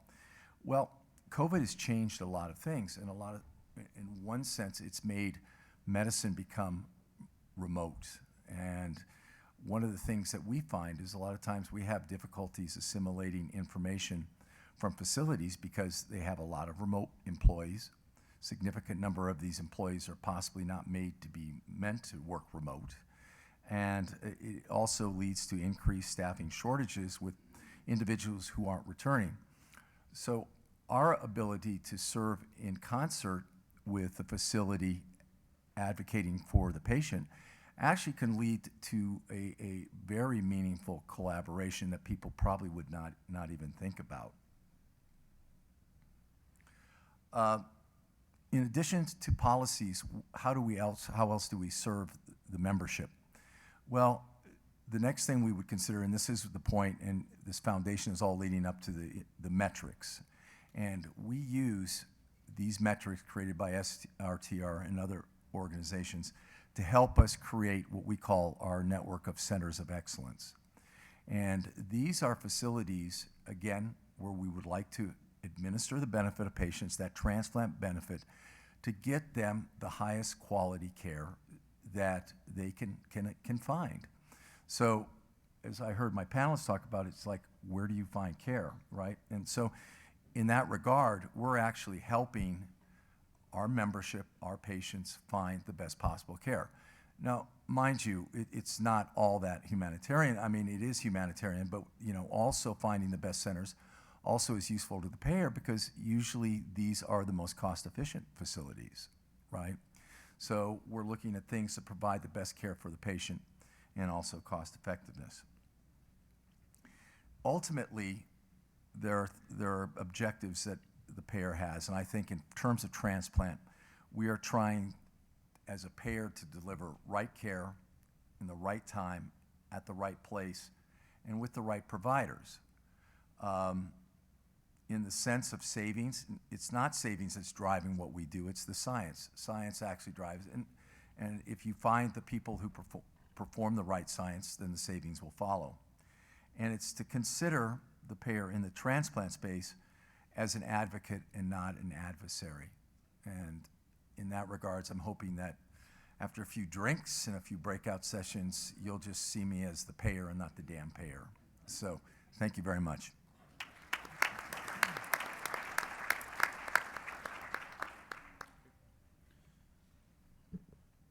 Hi, everyone. My name is Tom Duval. I'm here from CMS, which is a very big place, so it's really hard to represent all of CMS in one. But I'm particularly from the CMS Innovation Center, or CMMI. And at CMMI, our responsibility is to launch and operate different payment models, which are related to trying to improve the quality of care for beneficiaries and decrease the cost. So we're really looking at what the incentives are within the Medicare program, within all of our different policy levers of payment, of quality, of what regulatory barriers may exist within the program that could possibly prevent the best care, or could allow for care to be done in a better way at a lower cost. So in particular, my division runs multiple models related to coordinated kidney care. So in multiple of these models, we really recognize that the status quo incentivized dialysis care and not necessarily transplant care. So our thought was, how can we adjust payment and regulatory and use quality incentives in order to achieve the outcome we want, which is to the extent that the dialysis facilities and nephrologists are able to help get folks into and educated about the transplant process. So in the ESRD treatment choices model, our mandatory one, which includes some big incentives for home dialysis, we also included some specific incentives around getting more folks through the transplant wait list, as well as including a learning collaborative focused on OPOs and transplant centers designed to share best practices and reduce some of the variance between centers in terms of performance. We also operate the kidney care choices model, which is focused on coordinated kidney care from late stage CKD and onwards, but includes specific incentives for getting folks transplanted, either a deceased or living donor transplant, and keeping that transplant healthy for 3 years post-transplant. And in that model, participants are able to receive a payment of up to $15,000 for doing that. So I think what we saw is that when we're dealing with this population, what we've seen in operating all these models, the best outcome is really, for most of these patients, is a transplant that lasts really for the rest of the natural life of the patient. So the question is how can we best align the incentives that different providers and different participants in the process face to be able to get that outcome? It's the best outcome for patients in terms of quality of life, in terms of mortality, in terms of being able to live a normal life and not have to worry about so many of the different things that dialysis patients worry about today, but also in terms of cost from the payer perspective, with big advantages for the Medicare Trust Fund, which we're always looking at and trying to see where we can save there. So as a result, I think from our perspective is that less important necessarily is the performance of the individual centers, but more about the systematic performance and where the metrics that folks are being evaluated on or feel like they're being evaluated on push them to do. And I think, in our models, we're doing a big push from the nephrologist dialysis facility side to get folks educated and engaged with the transplant system in ways that they may not have necessarily been before. And I think we're looking for metrics that can do a corresponding pull on the OPO transplant center side that can really help to align everybody's incentive throughout the process so that everybody's pulling in the same direction and pushing for those that best outcome for the patients to get a transplant that lasts for the rest of their lives there. And I think two other thoughts about metrics just from our experience and our work there, because CMS does a lot of quality measures. One is the importance of outcome metrics and not process. I think we've seen a lot of process measures that can be gamed and ones that may push you on the right steps towards the outcome that you're ultimately looking for, but where you can succeed in the process metric without necessarily getting to the outcome that we're looking for. And in the ETC model, we had initially proposed putting forward holding the dialysis facilities and nephrologists accountable for the actual transplant rate, and got a lot of pushback about the very obvious supply constraints that exist out there. So in the end, we adjusted it so that they are accountable instead for waitlisting and living donor rate, neither of which are subject to the same supply constraints. It is a process metric. It is more imperfect. Obviously the outcome metric is the ideal there, but it was sort of a recognition of where the market, and frankly of recognizing the reality of the relevant supply constraints. And I think the other piece that we have that's probably the most important one from our work at CMMI and really for looking at it as the payer here is really looking at what the effects are of the metrics and making sure that they create positive effects and positive feedback loops that result in the outcomes that we're looking for. I think we want things that, given that if there is that goal of increasing the number of transplants and making sure that they last, for the person's life there, I think the real goal is how can we create metrics that create and push incentives towards there and avoid creating any negative incentives that may move away from that goal. That's ultimately best for the patients and best for the payer and the U.S. taxpayer, which is all of you. So, thank you.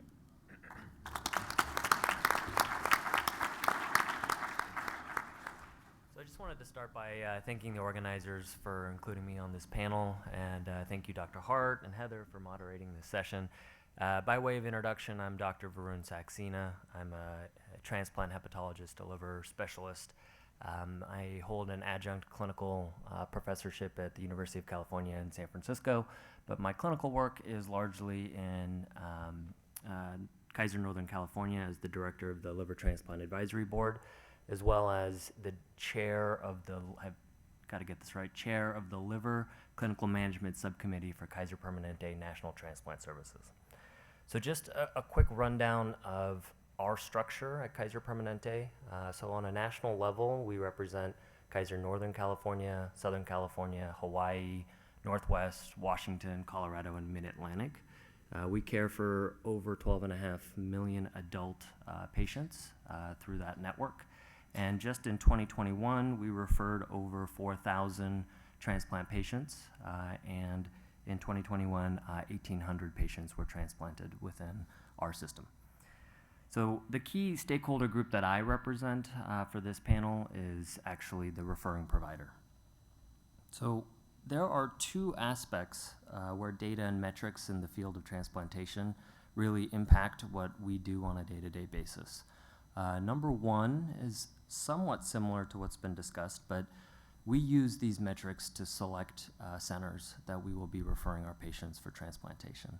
And we closely work with our own organization and our internal data, but review the SRTR data frequently to decide which programs that we would be sending our patients to. And then number two, we use these data and these metrics to really counsel patients when I'm evaluating them in the clinic or in the hospital setting for which transplant center may actually be in their best interest, and try to provide more of an individualized approach to the patient that I'm seeing. So for part one, Kaiser Permanente National Transplant Services, on a quarterly basis at least, reviews data on every center of excellence that we contract with for transplantation. So that data includes the SRTR data, but it also includes our own internal data for all the patients that we've referred to a particular center. We tend to focus on standard quality metrics that are well known, like waitlist mortality, graft survival at different intervals. But our own internal data provides quite a bit of granularity that may not be there in SRTR, and could benefit, honestly, from being available across all the centers and not just through internal data from Kaiser Permanente National Transplant Services. Some of those variables, are things like percent evaluated who actually get listed, wait list mortality stratified by different etiologies of liver disease, length of stay after transplantation. A lot of these things factor in intimately into our internal conversations, and then occasionally we have to take this data back to our transplant centers and review them from a quality perspective, and also very occasionally we have to put certain transplant centers on probation if they're not meeting their own sort of historic standards or national standards. And I think part two is probably more of what I'm here to represent, and that's really how this data and these metrics impact the conversations that we have in the clinic or in the hospital when the patient is right in front of us. I do think that relationship from the referring doctor is exceedingly important. Transplant centers are excellent and they are miracle workers, as we've sort of talked about. But that initial relationship is really the thing that often starts the process and can start it on the right foot or really not on the right foot. And so, I would also add that patients nowadays, maybe even more so than before, are getting extremely savvy. So Molly, of course, is very savvy. And Dr. Davis, spoke very eloquently also about the process for him. But that's not necessarily true for everybody that we end up evaluating for referrals. But that's changing. Patients are trying to get more information, or they have family members that are involved in healthcare that will end up asking a number of questions. And the days of just getting through some of the basics of transplant evaluation and sending to a local center of excellence that maybe you've worked with before or you're affiliated with, it just doesn't cut it anymore. Patients really are asking nitty-gritty questions about what's best for them, and we need the data to have those nuanced conversations. I put forward here in my notes a full list of a number of these kinds of variables, using liver transplant as an example, but it gets a lot into the nitty-gritty. But the point largely is that without that data, we can't really have those nuanced conversations and get people to the right center of excellence. And I think for many patients, particularly in the liver world, time is of the essence. When we're talking about liver cancer, getting patients listed is when their exception point clock starts clicking. If we get them to a center that maybe doesn't accept their narcotics, that they're taking, then we've wasted time for that patient, and that time could actually, make a big difference in their overall outcome. So, I am really excited, honestly, that the SRTR is doing this, and looking forward to working with everybody to seeing what comes from this and what the future meetings also show. Thanks.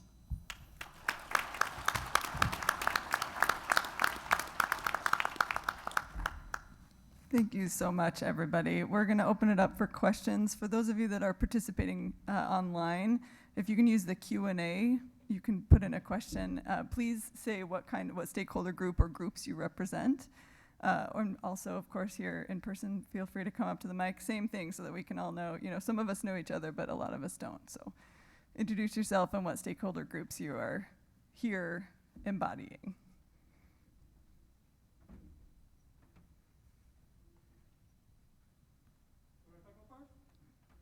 Yes, I'm so excited that you're going first.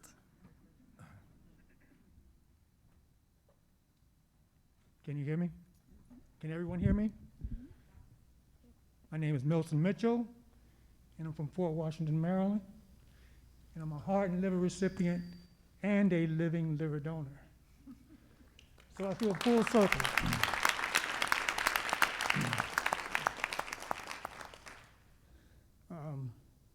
I was diagnosed in 2011 with hereditary amyloidosis. It's been 8 years since 2014, July 30th. No overnight hospital stays, and I'm doing well and I'm healthy. I'm pleased to be here, and a lot of the speakers that was up there speaking today, I could really relate to what they were saying. My family was totally caught off guard. I'm healthy, I'm fit, going along doing push-ups and everything. And I thank God that my primary doctor is a heart doctor and one of the founding members of the Association of Black Cardiologists. Because when he told me there was something wrong with my heart, I said, no. I was in total denial. I said, Doc, I run, I do push-ups, I do everything with my kids, family, follow with sports. He says, yeah, you look good on the outside, but there's something going on with your ticker.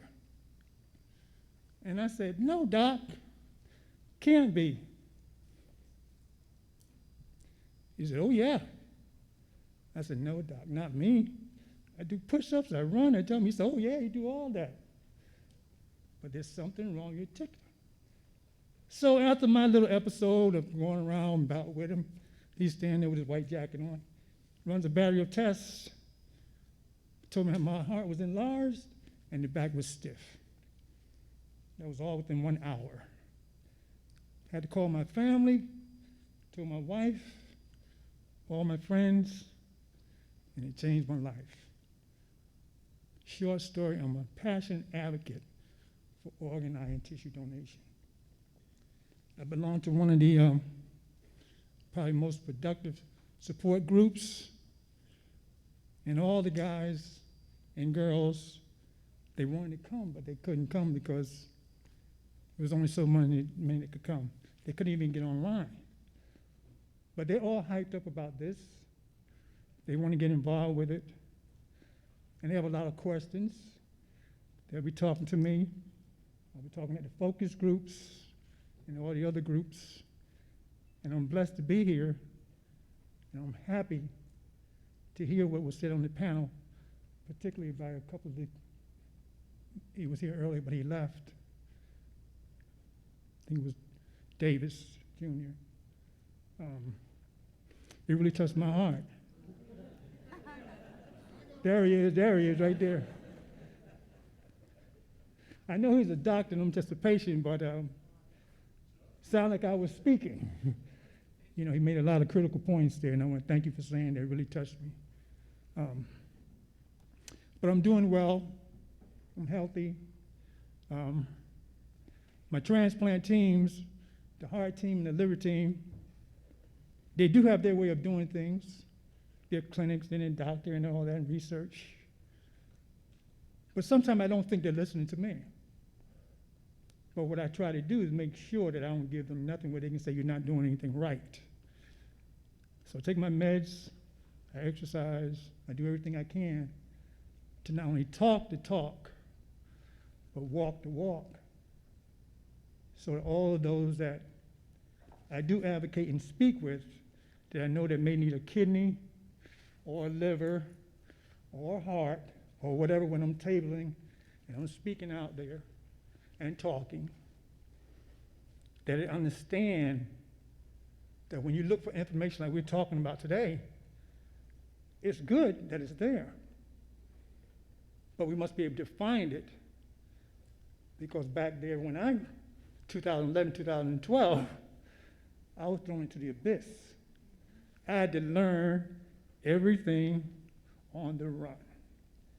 And it wasn't good, it wasn't nice, but I'm truly blessed, and I'm healthy, and I'm here to share that story. Thank you for listening.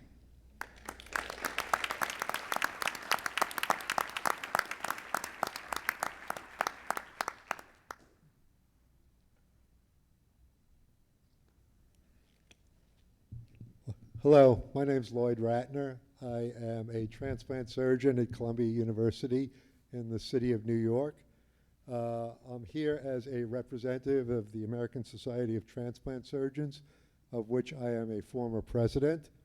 And first, I'd like to thank all the panelists for their talks and thoughts. I have a couple of questions, which I'd be interested in the panel's opinions on. First, obviously we have payers here, we have CMS, we have private payers. You're talking about a population approach at looking at transplantation, which I think is totally appropriate. But we're doing that without even knowing the denominator. And that's not one of the metrics that we have. If you could comment on that. Second is, Tom, you talked about the trying to move away from process metrics, but yet we're still beholden to them. At least the transplant programs are still beholden to process metrics to a large extent, and it goes back to the origination of looking at quality metrics in medicine in general, which include both structural, process, and outcomes metrics. Goes back to the work of Avitas Donabadian back in the 70s and 80s. So how relevant really are the process metrics? And then the third question is from the transplant center standpoint, we don't know what the payers are looking for. There doesn't seem any transparency there, so I'd be interested in your thoughts about that.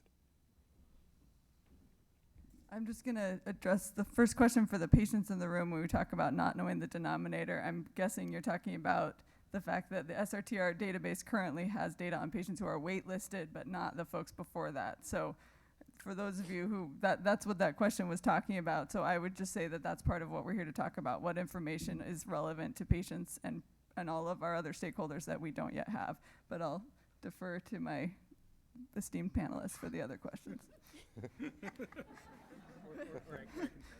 Well, I'll come for three if you want to go. Do you want to do the denominator? I'll start with, I guess, two thoughts. One is, I think the most relevant denominator is the several 100,000 people on dialysis, and then the 120,000 folks or so folks that are on the wait list right now. I think that's where there's a demonstrated need and desire for the transplants to happen. And I think that's what's sort of most relevant, and sort of looking at that larger population and how to, I think, ultimately increase transplants, that it is a real choice for everybody and not just a long wait there. Obviously, it can be difficult for all of the different metrics, and obviously it would be nice to capture data at in that A through T diagram at every single step of that way. And I think there's sort of longer term interest in doing that and changing that. I think on the process part, which you've referenced there, I think part of our experience as we were making the ESRD treatment choices model, our actuaries said that increasing waitlist rates didn't create any savings for Medicare because it didn't result in any new net transplants. And that's kind of the idea that we have there, where obviously getting folks on the wait list, educating them about transplant, it's a very important part of the process. But we could have that full 700,000 folks on the wait list tomorrow, and that wouldn't necessarily increase the number of transplants that occur. So from that payer perspective there, where we're really looking to try to decrease the cost of care and increase the quality for the patients, that really is defined as getting them transplants and increasing that 25,000 number, because that's what really makes the difference, and then improve post-transplant care to keep it active and healthy as long as possible. Yeah, and I'm going to come on the part where you said there was lack of transparency, which I do not feel is the case with Optum and United Health Group. And for those, Optum's is a little unique because we are a service provider for United Healthcare as a group, or United Health Group. So we provide transplant services. First, all of our guidelines for any transplant are listed publicly on uhcprovider.com. It is not proprietary information. You just go to that webpage and type in transplant, and you will be able to access our guidelines across all lines of business, whether it be community and state. As far as Medicare, there's coverage summaries, but Medicare has their own website, cms.gov, where you can go in and find out what Medicare's guidelines are for transplant. And in the terms of our guidelines and what we're wanting from the facilities, most of the time our guidelines are created in complete collaboration with the facilities. So, I mean, we're there more, like I said, in a collaborative form than a confrontational form. So if you want to expound on that, but I don't see that as the issue. I mean, I really see us as an ally with the facilities and the patients and trying to work in a kind of a triumvirate to achieve a successful transplant. So is there a specific example you were thinking in that regards? I don't think that's been everybody's experience. I know that the different payers will often use different models of, different payers will all be asking different information, and we don't know how they factor all those different information into the whole picture of who they accept as centers of excellence and all. Well, okay, so that's a tad bit different, right? So you're talking in the sense about centers of excellence, and in addition to metrics, right, we do look at parts of the centers that really are like the actual makeup of the center, right? Like who are your specialists that you have involved in? Do you have a transplant infectious disease guide? Do you have transplant psychiatry? So we don't use metrics solely in generating our centers of excellence, but we use it as an important part.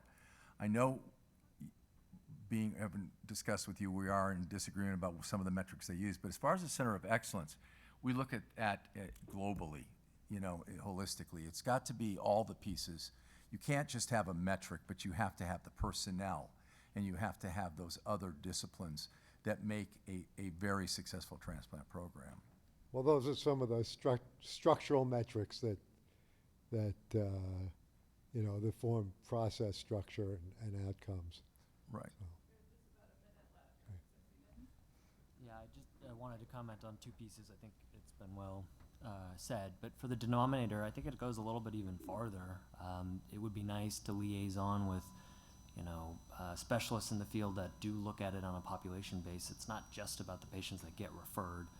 It's nice to know also how many end-stage liver disease, end-stage renal disease patients there are, period. I know, through a Medicare model they have that, but without liaisoning with referrers, you may not be able to characterize that. And really, I think, gives a lot of context and importance to the work that's done. I think part two, I think it was question two, could have been part of three, is I agree with you. I think some sort of, it would have to be very well thought out, but some sort of metric that actually provides a description of the resources available to maybe give a patient an idea of what their waitlist experience may look like, what kind of resources are available at a transplant center, and maybe even give it a bit of a grade would be really helpful from a referring side as well, because then we're not, sort of scrambling the pieces to figure out which resources are available at a specific center that may be perfect for the patient I'm seeing in clinic. It could be, part of the data that's collected. We have our work cut out for us. Thank you very much. Dr. Axelrod. So I want to thank all of you for your contributions. I thought I might ask, the other side of this, we haven't talked a lot about, is how OPOs do their job and collect organs and stuff. And maybe as a donor family, there's a lot of discussions right now about how do we improve that system. And how do you feel that process went for you? And do you feel like you had an opportunity to comment on making it better? And what information do you think people in the public and people who are considering donation need to know about their OPOs? And maybe somebody who works in an OPO can also comment on that, because I think that's a really important thing. We think about the metrics on both sides of this discussion. And thank you again for being here.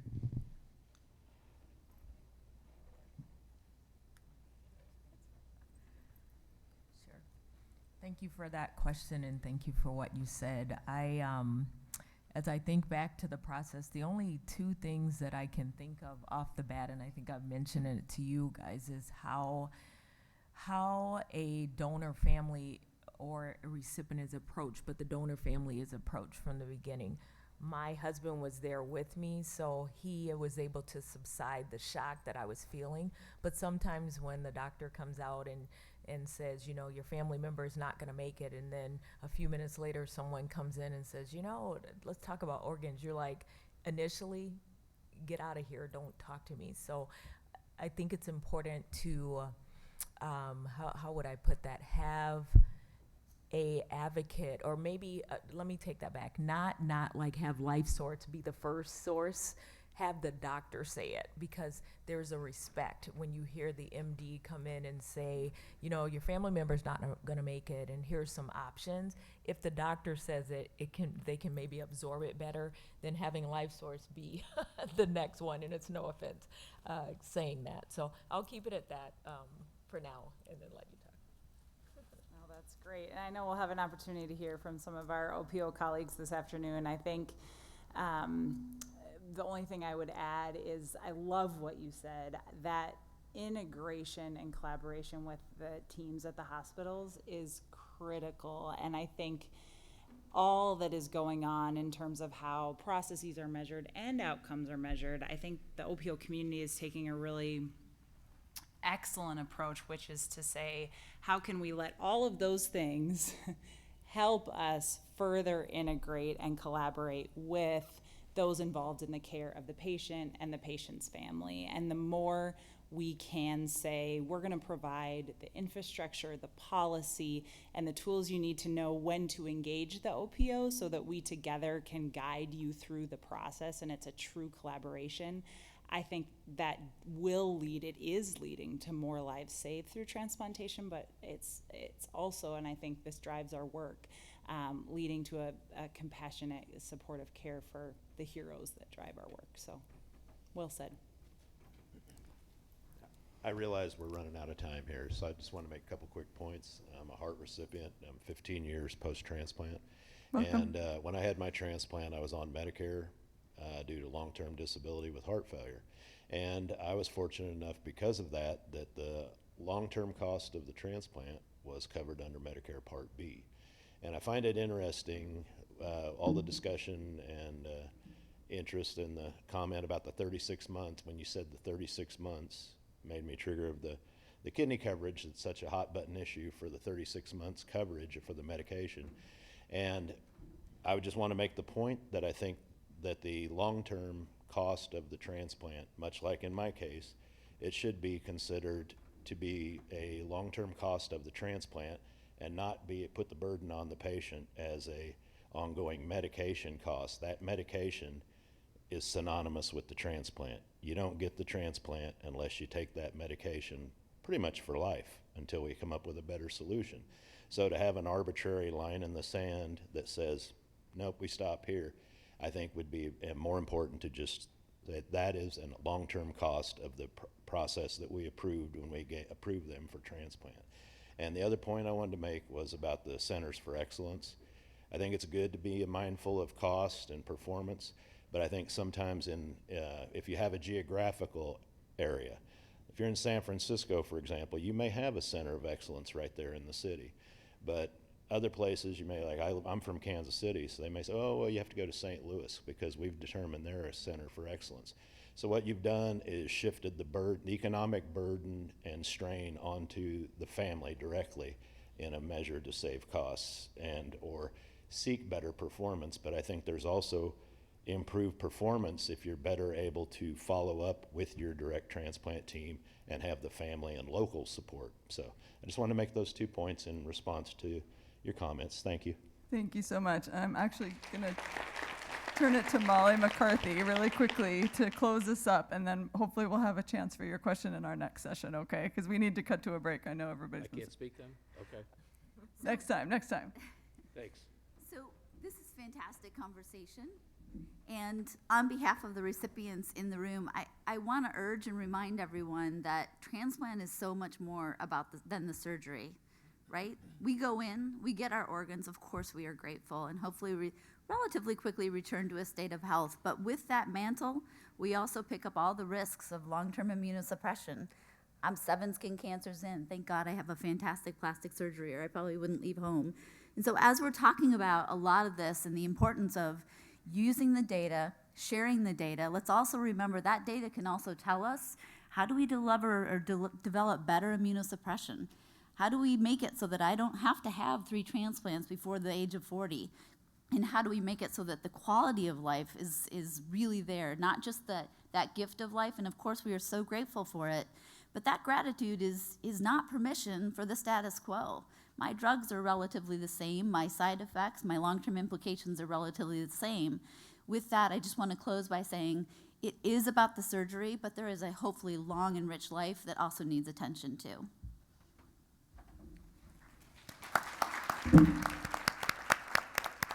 Awesome. Okay, we have a 10-minute break, and then we're going to circle back and hear from our professionals. Thanks so much.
Test.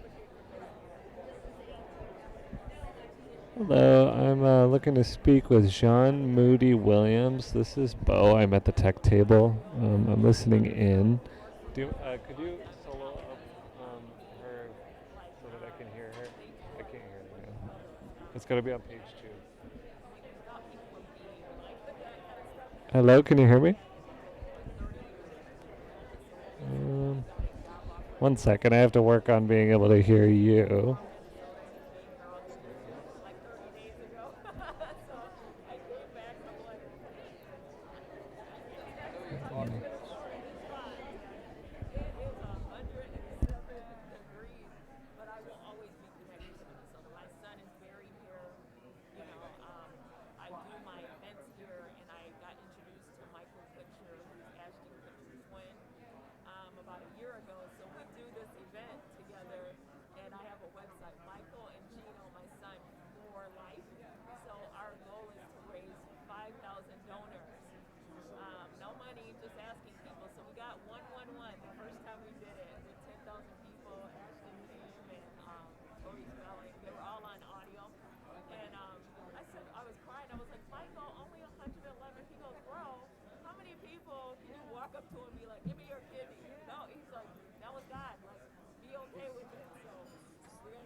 Yes, I can hear you.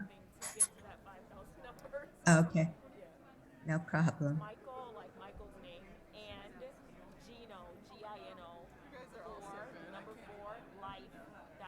Okay.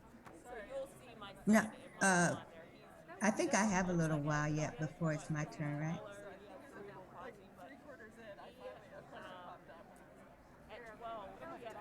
Oh, that's fine. Yeah.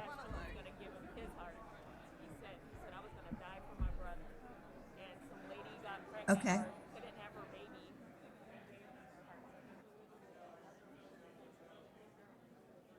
No, I don't have any questions. So if I stop my video and go on mute, I can listen to the rest without being seen.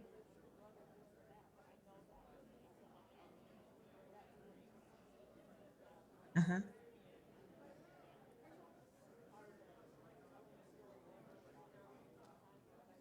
Yep.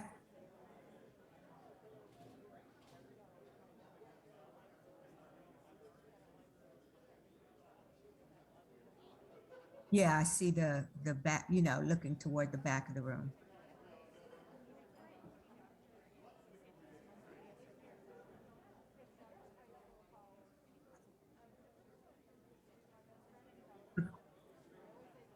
Okay, that sounds good. I will listen for my cue.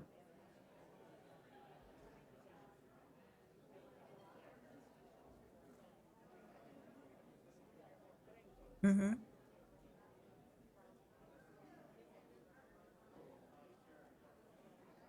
Okay, sounds good. Thank you. All right. Bye-bye.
All right, if we. Okay. Checking. Yeah. Check. All right, folks.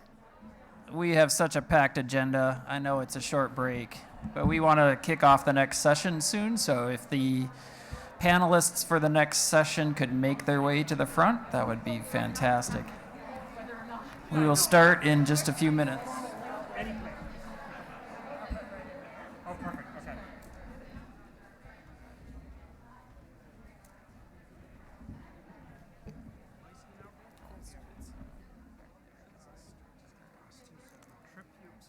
No, that's okay.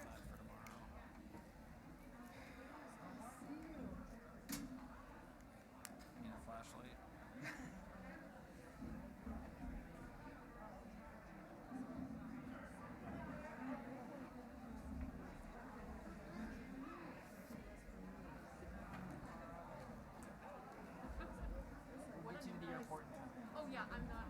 I'm good. If you can't tell, like I just have to take it. I know how you feel this week. It's like, Thanks for making a difference. Well, just like ever since the COVID started. yeah, you just have to be flexible. You have to be flexible, and you know, I think that helps your mindset. Are you stacking the decks on either side? Versus the other?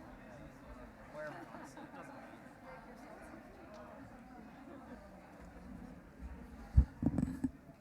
All right. If you could take your seats, we will get right into our next panel. Today's agenda is tight, so we recognize that. Here comes our moderators.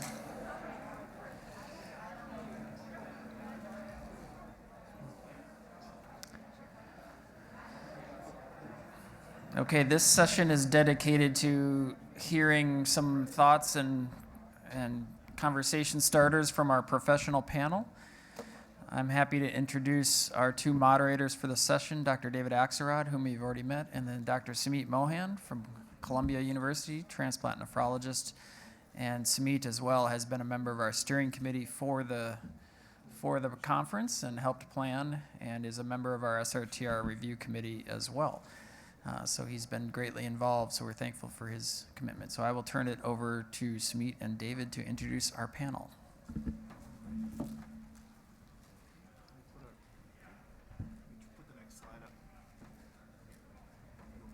Yeah, we'll go to the next slide for the panel introductions, please. There we go. Back one, sorry. Back one. There we Perfect. go. All right. Well, this is an august panel, and I'm pleased to do this. For those of you who are in the hall back there, we're going to get started again. Chapman's back there. I don't know. Who else is back there? All right. We're going to start. We have... there you are, sir.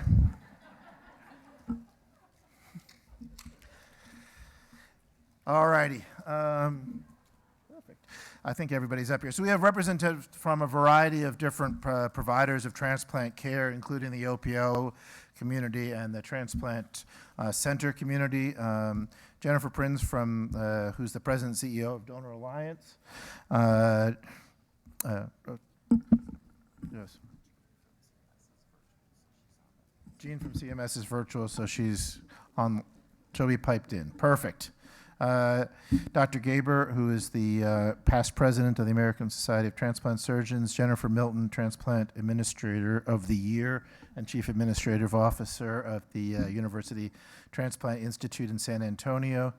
Sue Watnick, who's the Chief Medical Officer from Northwest Kidney Centers. I think I have the control here. Ian Jameson, who is the Transplant Administrator at Duke and immediate past chair of the Membership and Professional Standards Committee. We talked about that briefly. That's the MPSC at the OPTN that uses these metrics. And finally, Ms. Moody Williams, who's the Deputy Director for the Centers for Quality and Safety for Medicare. So with that, I think we're going to start with Jennifer. Where's Jennifer? Right here. There you are. You're like in the hiding over there. We're going to start with Jennifer, who's the president and CEO of Donor Alliance, and we'll move along. Thanks. Great. Thank you, David, and thank you for the interaction. It's my pleasure to be here with you all today. I think these are very exciting times for everyone in the room and on the web as well. I should start by sharing with you that donation has certainly touched my personal life. I sit with you today as a donor family member, very grateful for LifeSource and the care of our family twice through organ donation. I also sit in front of you as a recipient family member, and I have the honor and privilege of serving as the president and CEO for Donor Alliance. So Donor Alliance is the organ procurement organization that serves Colorado and nearly all of Wyoming. And for perspective, we serve the third largest geography in the United States. So we serve about 6.4 million people in 220,000 square miles. Very different than if you think about coastal programs and the population density that's served there. I also have the honor of serving as the vice chair of the OPTN's Policy Oversight Committee and have previously served on the MPSC and chair of the OPTN's OPO committee. So those are my sort of disclosures from my perspective as I get a chance to share with you a very broad topic, but the OPO's perspective in this process. So I certainly appreciate the opportunity to sit on this esteemed panel, and I realize that this is a reciprocal process as we discuss the importance of refining what we have in terms of the multiple data that we have, as well as defining better and more metrics that can help us drive performance of the overall system. And that we can use this data in meaningful ways to focus on patients while continually improving and maximizing the U.S. donation and transplantation system. As I prepared for this presentation today, I paused to consider certainly the complexity when we look at the map that we all had a chance to review this afternoon. I love that. But also the simplicity of the U.S. donation and transplantation system. So if we think about it, the donation system begins somewhere in a donor hospital with a tragic death and an opportunity to honor the wishes of a heroic organ donor. I can speak from my perspective as the organ donor family desiring a respectful, efficient, and equitable donation process in order to maximize the gift of donation and transplantation. The transplantation system begins somewhere in an acute care setting where a patient is approaching or experiencing end-stage organ disease. And as a patient family member, I can tell you that it was important that our hopes for respectful, equitable, efficient, and effective care and transplant to save a life, that was there throughout this system.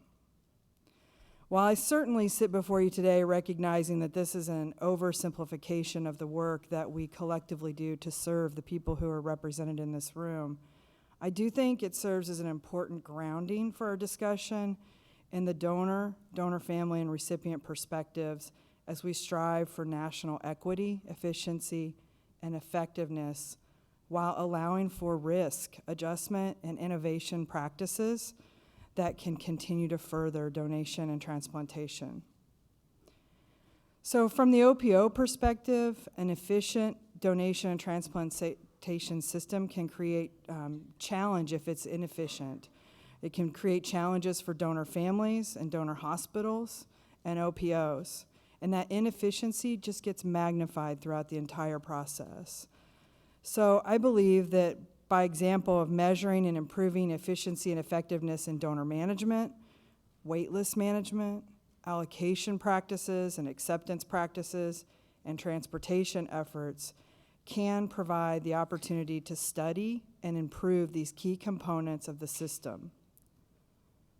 By improving these key components together, we can ensure a more equitable, efficient, and effective system. The U.S. donation and transplantation system certainly operates within a data-rich environment. As we can continue to improve these metrics, I think it will be important to consider the different layers of measurement, data, and metric reporting that's available. It's important to consider the lessons learned within the existing data and metrics as we establish additional key process measures that will help with improvement, as well as those key outcome metrics that you heard from a previous panel, so that we can make sure that each component of the donation and transplantation system is a high level, high functioning system. I think you've heard some of these examples, but I do think it's important to reiterate that we need to consider what we have that's existing data and metrics and how that can be and should be utilized by patients, payers, and regulators. What metrics do we have and will we create that should be risk adjusted and modified for things like geography or demographic considerations throughout the entire system? And what metrics should be utilized to improve the system overall, with a focus on innovation and risk and allowing the system to be able to be innovative. As we study our data-rich environment, I think it will be important to develop transparent metrics that assess micro-level performance for meeting the needs of the donor family, recipient, and those who continue to wait, as well as the macro-level performance for long-term patient outcomes, patient safety, and overall equity, efficiency, and effectiveness of both the donation and transplantation system. Anecdotally, as I was preparing for this presentation, I had a call from a friend whose father's waiting for or trying to be listed for a kidney transplant in another area. And I was quickly grounded in how grateful I am for my family's understanding of the donation and transplantation system when our lives changed that day, and recognizing the importance of this well-timed conference and all these brilliant minds associated with this conference to improve this system so that anyone can understand what their options are and how they can make the best choices for their family. So in closing, I believe data definitions and standardization, real-time transparent sharing of data and metrics, and proper risk adjustment will advance the U.S. donation and transplantation system. This advancement will ultimately honor the wishes of more donors, ensure a greater degree of maximization of donors' gifts, resulting in healing and saving more lives, giving recipients expanded experiences of life and health quality, thus certainly making a greater contribution to the public good. So thank you for your time and hearing my thoughts today and for your participation in this conference.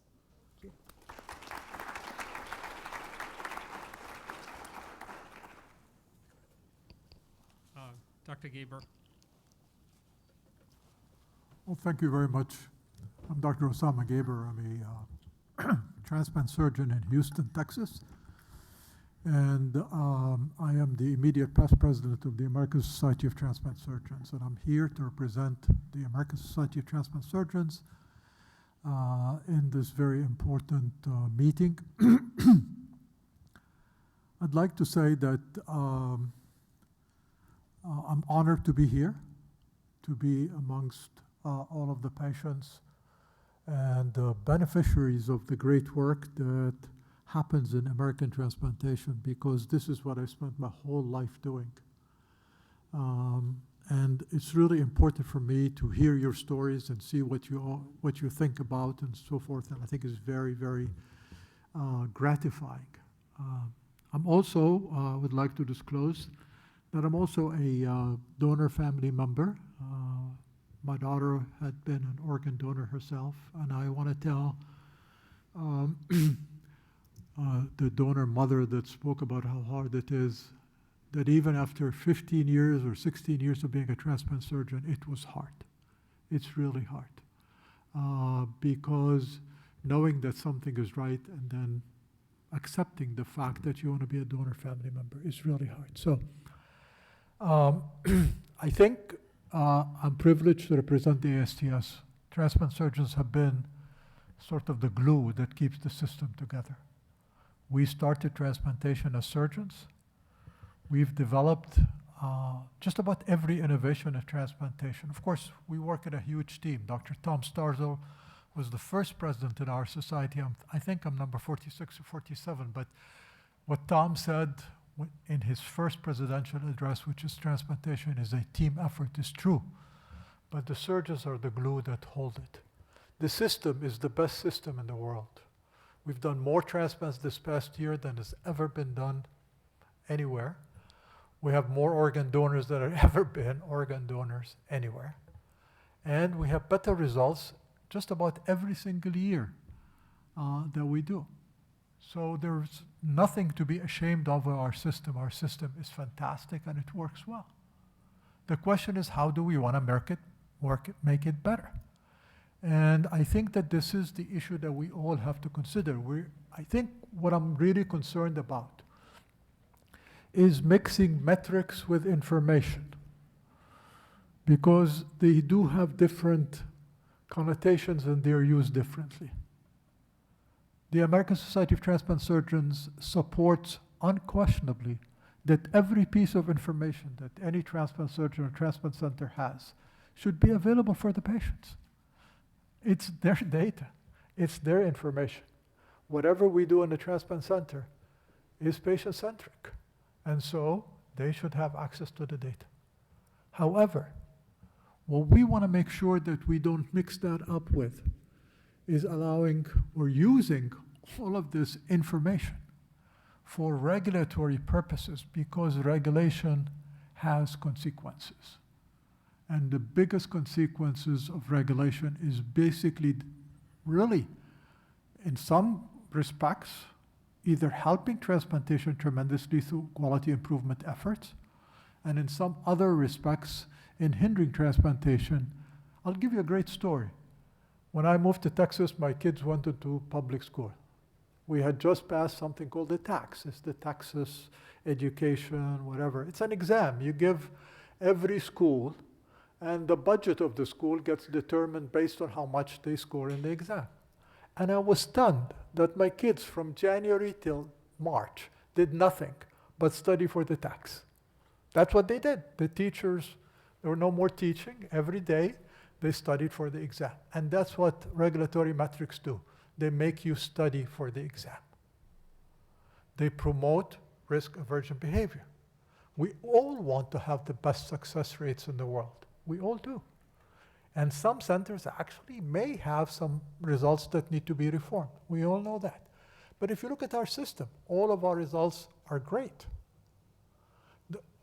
There's no question we could do better. We could do better in that nobody should stay on the waiting list for 5 years and not get a phone call that says what is happening. Nobody should have an organ, not know whether there's an organ that they were supposed to have that they didn't have. We have to make more in the shared decision making. We have to promote equity and diversity in the transplant patients. We really do that personally, but the system is rigged against us, right? Because there are differences in payment. You just heard from the insurance companies. Every insurance company has a different policy. Medicare has policies that the whole system is dialysis centric. It starts at the time you are on dialysis. We should have a system that starts from the time you have kidney failure.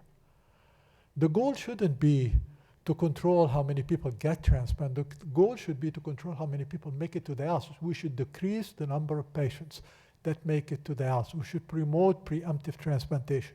We should promote living donation. We should have data about that. How many patients that we know here in the system have CKD, that have kidney failure, or liver failure, or heart failure, that everybody continues to watch until they need a transplant? Then we start regulating what happens to them. The regulation should start earlier. The process should start earlier. Everything should happen earlier. The ASTS has been a very strong supporter of all policies that allow discrimination based on race, gender identification, religion, ethnic group, disability, any other factor, because we as surgeons believe. You come to us, you hire us because you want us to do better for you. We defend everybody and we try to do everybody, but there is nobody that should not be able to find out if you would accept them based on their BMI, like Mr. Davis said. That information should be available and should be available to all the patients and help them to make decisions. However, I'll caution you that we're talking like every patient, is a big executive that can shop the whole country and go travel 6,000 miles to go get a transplant. That is not true. People want to have the transplant closest to their home. And if we're going to have information and metrics, let's use them to make quality improvements so everybody can get good standard care close to their home. This is the United States of America. What we need to do is we need to have quality care everywhere. That's what we need to envision. We need to envision a system that does not hinder innovation. I cannot not take an organ. I know that it will work because I've done research about it, but I can't take it because I know that the 1,200 other patients on my list are going to suffer if I get dinged because the results are not good. This is what happens with metrics, regulation. We should think very deeply about how we do that because everything has unintended consequences. And I want to say that we want general metrics that promote increasing the number of transplant patients. We want general metrics that decrease the number of people making it to dialysis. We want metrics that promote the whole system performance and starting the process much, much earlier. We strongly support the patient to have access to all their information. Every piece of information we have is patient information and they should have it. There's so much more I want to say, but I think my 5 minutes are going to run out very quickly. But I want to tell you that your transplant surgeons, the ASTS, we really want to be participants in a system that is working for the patient, that allows us to train the next generation of surgeons. If we start shifting difficult patients to 2 or 3 places across the country, how are we going to train hundreds of surgeons to do this? We have to be able to raise the standard across. And that's what I would say. Thank you so much.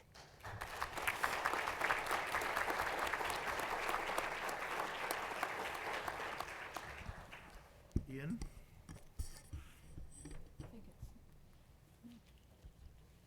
Jennifer, you had something?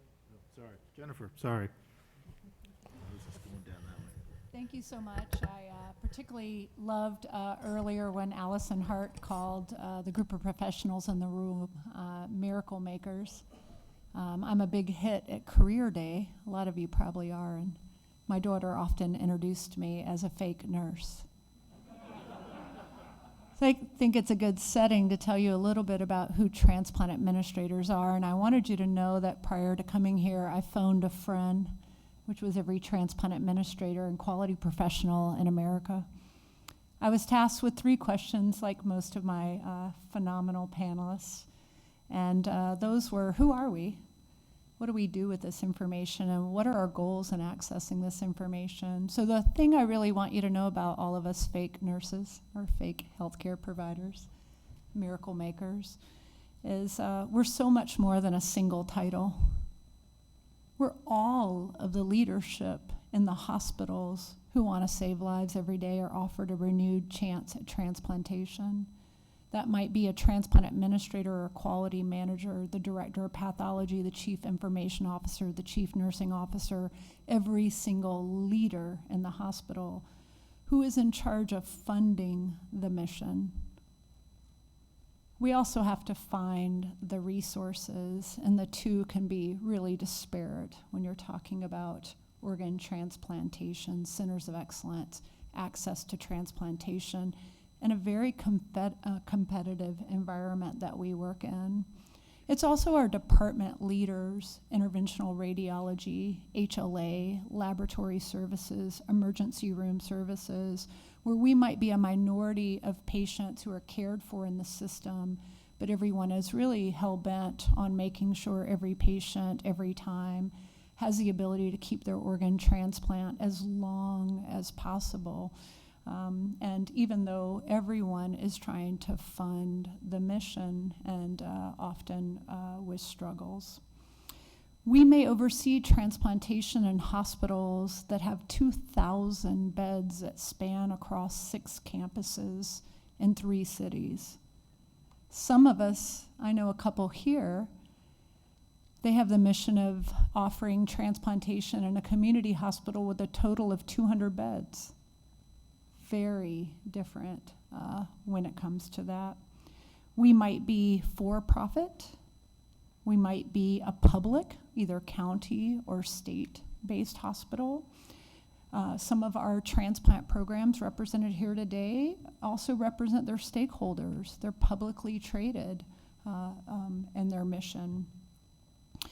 In addition to the mission of always offering renewed life through transplantation, many of the transplant administrators or leaders in a hospital also have the mission of research, teaching future generations, providing shareholders dividends, ensuring the well-being of veterans, focusing only on our youngest population and some of our dedicated children's hospitals, upholding religious doctrines, and so much more.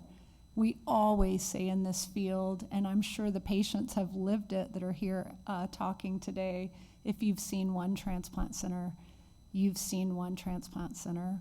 So again, the leadership, the transplant administrators, we're here to fund the mission, and we're here to find the resources so every patient has access to transplant and access to the care and complex care that's needed to keep that graft and that organ functioning as well as possible for as long as possible.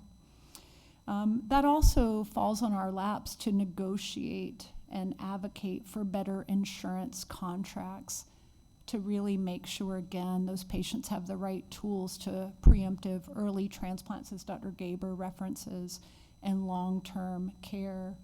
We have insurance companies that demand patients have dental clearance, but those patients have no insurance coverage for it. Many of our private payers model benefits for living donation after their historic bone marrow policies, where a living donor has not a single funded visit after transplantation, are as restrictive as only first-degree biological relatives can be tested to be their living donors after they're placed on the waiting list. Really counter, and thank goodness the payer groups that are here today, I think, have been so receptive to looking to better policies and procedures for that. But the transplant administrators, they're the ones who often are fighting, along with our surgical directors, medical directors, hospital leaders, for policies and coverages for our patients that put them in the best possible position in all phases of care. So what do we do with the data that we access? In many of our extrarenal organ programs, and I think it's been said time and time again, we really fight hard to keep access to every single patient that can come to our transplant center open. For extrarenal organs, 94% of my patients must follow their designated centers of excellence, regardless if that center has access to certain types of living donor transplant or may be half a country away. So we work very hard crafting very wonderful appeals when we might lose access to transplantation. We also use that data to look for centers with really unique experiences that maybe our individual patients who are sort of on the medical fringes would be better qualified to go to. And that might be a patient with an exceptionally high PRA or very unusual diagnosis, where we're looking for centers that transplant more patients of that type. And the center-specific reports are a tremendous resource for patients that are in those very unique and difficult situations. It's critical to the benchmarks that we have. I like to say, so I can push my surgeons around, but really, so we can benchmark with great reliability to know, are we truly performing the best we can perform for every single patient we're honored to take care of? And so what are our aims for transplant administrators and hospital leadership when we seek data? So again, how are we doing compared to the national data, and where can we get better? How are we doing with our own patient population, and really understanding how calculated expected survival, because that's telling us how everybody else in the country would do if they had had the honor to take care of that patient. Again, we want the very best outcome for every single patient and living donor under our care, and we want to understand where we're not the best, so we can, again, find and put those resources in place to get better there.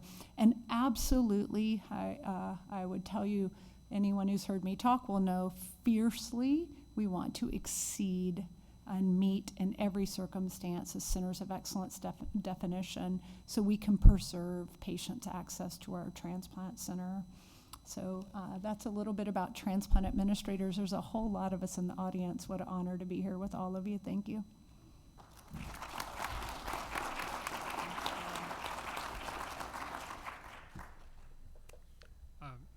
Dr. Watnick. Thank you. So I just want to say thank you to everybody sitting up here, everybody who is sitting in front, because this is critical. This is a new audience to me.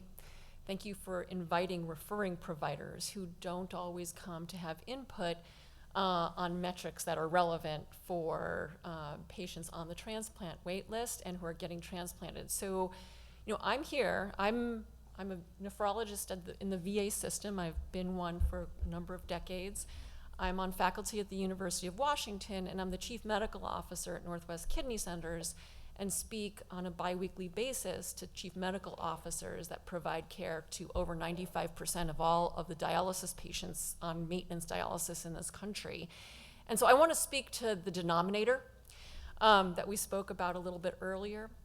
So one of the slides from today showed a subway station with stops along the way. It's clever, it's relatable.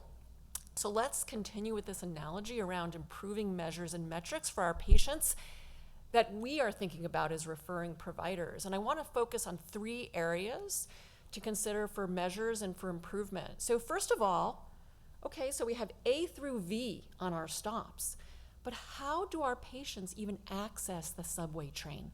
They need to navigate the map.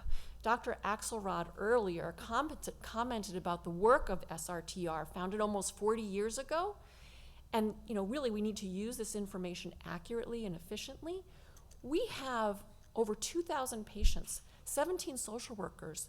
Not one of our social workers knew what the SRTR was when I spoke with them just a couple of weeks ago to get their input on the site. And so I think right there, that's an opportunity. It's an opportunity to make sure that that data, the gold mine that Heather spoke about, that Molly spoke about, in all of the stuff that they were able to access when they were trying to gain access to kidney transplant for themselves or their loved ones, that the metrics should be accessible. So, you know, hopefully the people didn't need to be data scientists to navigate this system. And so where is the ticket? Can patients afford to be able to get into the system? How are they going to access the subway? So think about all of the people that are trying to afford a transplant. We heard about insurance, we heard about dental work that can be a barrier.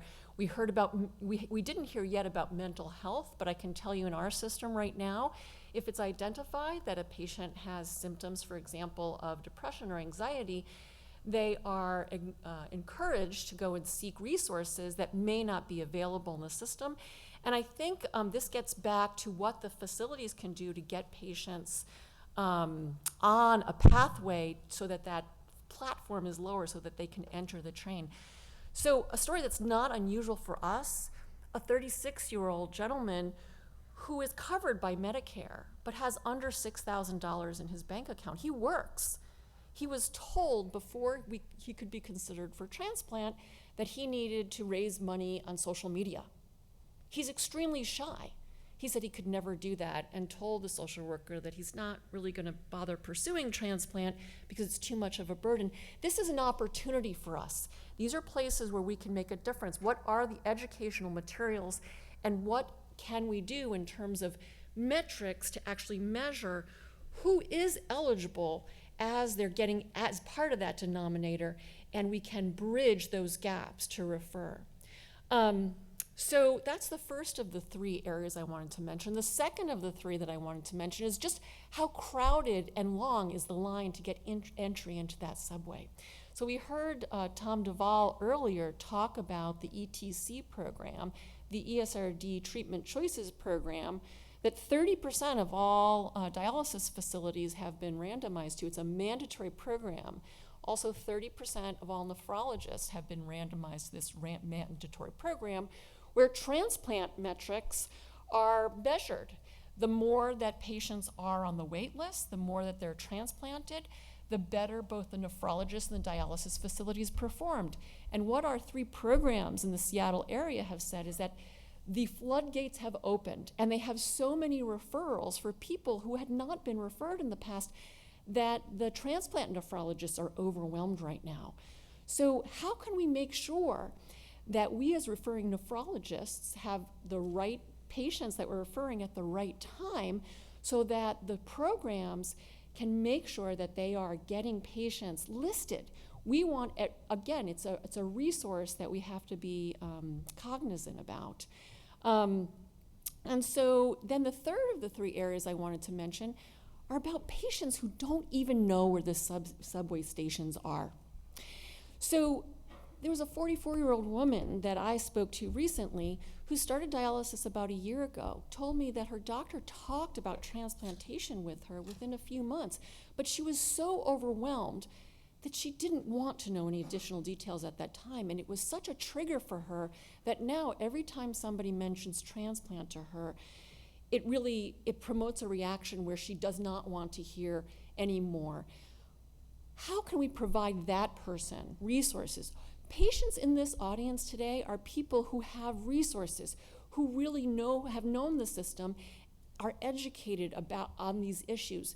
And what I would say is that most of the patients in the denominator don't necessarily have the resources. So I would just urge us as a community to make sure we're breaking down silos, making sure that it's not just the transplant community, but it's the pre-dialysis and the dialysis community and the transplant folks who are coming together to think about measures and metrics in a thoughtful way that bridge everything so that a person, no matter where he or she is in their journey to potentially a transplant, but certainly the best treatment for them, have the access that they need no matter what they're, whether they're in a rural area or in an inner city area, in the suburbs, whether they are at a certain income level or not, and no matter what resources they have. Yes, organs are scarce, but let's make sure that everybody who's potentially eligible will have access. And so in closing, I just want to say 4 things. Who's being referred, who's getting listed and transplanted. Let's make sure that it's transparent in terms of what those metrics are. That number 2, we're incenting referring providers to refer the right patient at the right time. Number 3, thinking about our social determinants of health. And number 4, that SRTR as an entity is make sure you make yourselves aware, that people aware of our presence so that everyone can access and the appropriate stakeholders know what and when. So thank you very much. I appreciate your time.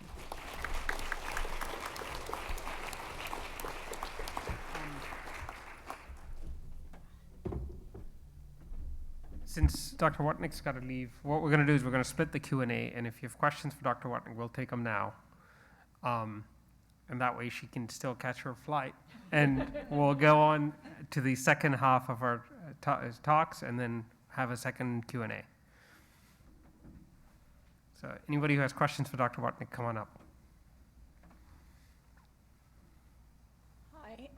My name's Lorinda Gray Davis, and I'm with Trio, Oklahoma, and I'm a liver recipient.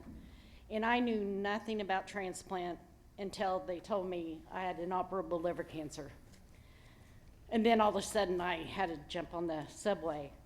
And they handed me a list of things I had to do. And I did not know about the eligibility requirements, the money, travel.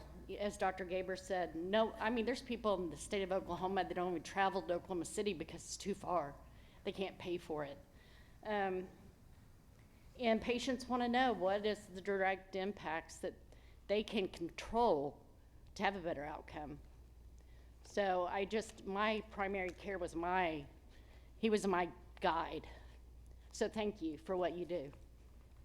So I really appreciate you all being here. Thank you.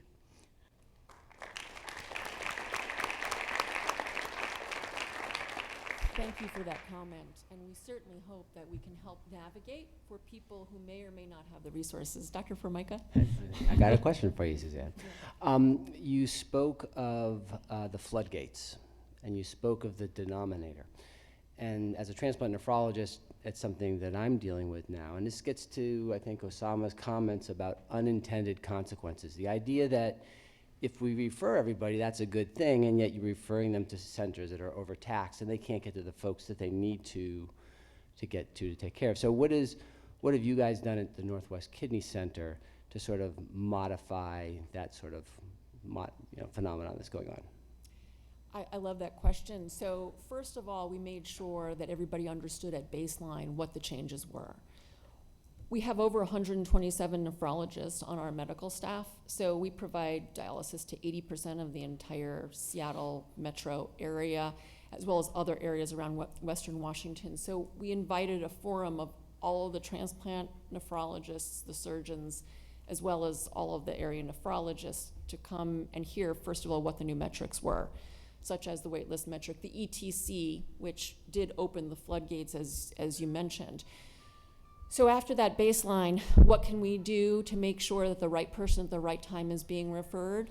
We made sure that we had the transplant surgeons speak in this forum to try to get some baseline of understanding of what would or wouldn't be an, appropriate eligibility, because people were starting to refer more and more patients. So we're in the process of doing that right now. It's not easy to get 3 different transplant programs to have,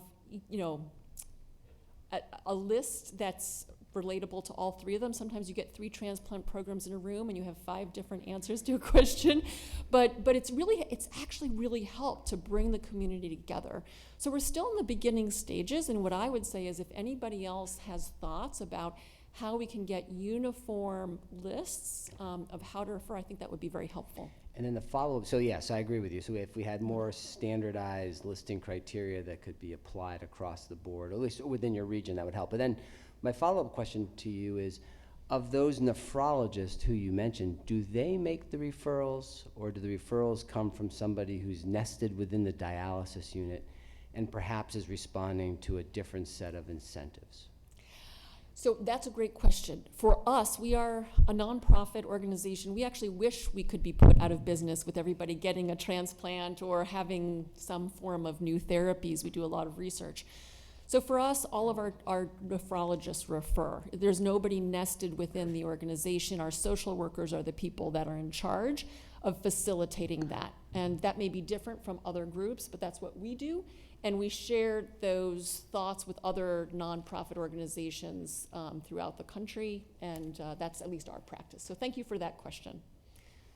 Will Chapman, I'm a transplant surgeon in St. Louis and the current president of ASTS. The comments today have been terrific, really from a lot of across the board. There's a certain tension that I've not quite heard expressed, and I think it's going to be important to think about in the next few days, and that is we've got metrics that are very, to me, pretty stringent. We've had excellent outcomes. They keep improving, and at some level, it's only 1% or 2% that separate centers. We have a system that seems like below, you can have very good outcomes, but if you're in the bottom group, you risk being flagged, no matter what, with ever increasing results. And we have a big push to say we've got hundreds of thousands of people in this country who can benefit greatly from transplant. We're discarding more than 25% of kidneys that are recovered expecting they are transplantable organs. We have more than 1/3 of donors who are not liver donors, and generally, the most utilized organ is the liver, in large part because of concern there may not be at exactly the highest organ quality, but they probably could be a very good transplantable organ for the right patient. So I just think we have to be very aware of the impact of what happens with metrics put against we've got this very large group, ever increasing group of patients who could benefit with a transplant. I'd be curious of anyone's comments. Thank you. Thank you. I think anything we can do to provide more organs, I'm preaching to the choir here, but I think that research along the lines of what we can do to, wearable implantable kidneys. So there's a lot more to do, and I think we as a community need to break down silos to think about what more is there. I wonder if others have comments to that question? Dr. Gaber, for example? Well, I do think that the system is very segmented. So for example, I can tell you that private insurance have tons of data about people in CKD. They're not seeing them because they have CKD. They're seeing them because they have a flu or a cold or something else, but their EGFR is very low. But then nothing happens with that data, and it's impossible to put it in a context to where we can take that data and work it into a system where these people can be offered education and preparation and decision-making abilities to become. And then they end up on dialysis, and then the system pays for them only after they've been on dialysis for 90 days. So now you have to pay for the first most expensive 90 days in dialysis, which is the first 90 days, access, and all of these sort of things. Before then, you start thinking of referring them to transplantation. That conundrum is what we need to solve. I think it's just an example of, and maybe the tension would decrease if we somehow were able to find all of these things and deal with them so early on, before people make it to dialysis. That's where that same thing happens with liver disease. Same things happen with heart disease. I see people with ejection fractions of 20 that are walking all the time, and nobody tells them they need a heart transplant. And so I think we need to look for things that bring the whole system performance, not just the transplant system, but the whole system performance in line. Let's take one more comment for this. We're going to let Ian talk, and then hopefully you guys could just stay there for a few minutes and then continue the discussions after that. But, sir. This is not for Dr. Watnick, though. I want her to make her plain. She told me she has 10 more minutes. 10 minutes. Okay. But thank you. So the thing that got me out of my seat was this word tension, because I feel like we're only looking at one side of this tension, and I can agree that there's a difference between metrics and information, and I can agree that metrics can be used for regulation, and that might lead to studying for the test. However, there's a tension between this potential incremental percentage point increase or impact to transplant center outcomes and the other side of the rope that has patients needing transparency and autonomy to effectively and efficiently be listed in the place that makes sense for them. The difference that I see here is that the transplant centers have resources. So they can do quality improvement. They can do performance redesign. They can try their best to work within this system, whatever the future of the system looks like, in order to change the way that they look with these new metrics. The patients, for the most part, cannot. So that is a piece of tension that I want to make sure is not just the elephant sitting back there that we're all ignoring. The answer is not no metrics. The answer is the right ones, so that people who are sitting there, who are vulnerable, who may not have ever heard what it means to have a transplant, who may be nervous sitting in that seat. There may be power differentials. There are different places that they may not have had opportunity. That is what we should be doing at this conference, making sure we can find metrics that make sure that everybody will potentially have access and information and breaking down those silos. I think the other thing to add to that, when you think about the subway analogy in your comments, we've been spending a fair amount of time, and you heard Dr. Chapman talk about what happens from point J to the end of the subway, and forgetting about what happens from point A or getting to the subway to point J. And, you know, I think this metrics thing, as you say, from a patient standpoint, if it's really important for you guys, from our perspective, I think, to get on the list and have an access to transplant and to have a potential to get an organ. And it's that whole thing, not just how well you do if you happen to get that organ, that matters. And that is where this tension becomes, because then that's the question, is what metrics do you look at to advise your patients? And I think, you know, in where John and the guys at the SRTR, if you look at it, there's a metric that says, how fast am I going to get transplanted at this center? And, you know, and that actually is what things sort on originally, and that's what really matters. It's sort of the James Carville, you know, it's the economy stupid, it's the transplant stupid. You know, that's what really matters in this thing, and we really got to get people focused on that metric. But I agree with you 100%. I want to add There is a something. big difference between getting listed at a center and getting listed at the right center. Totally agree And with you on that one, metrics too. are the difference between those Well, two. Dr. Gabriel. I'd like to add something. I think that if you take the subway analogy, if you go into the subway station and there isn't a sign that says next train is in 3 minutes, right? That could be an hour or could be 5 minutes. Nobody knows, right? You don't want to do that. But at the same time, the alternative is when I Google a trip that I want to do, it says if you walk, it's 37 minutes. If you take the train, it's 15. If you take an Uber, it's 7. So the question is, yes, everybody's focused on the metrics.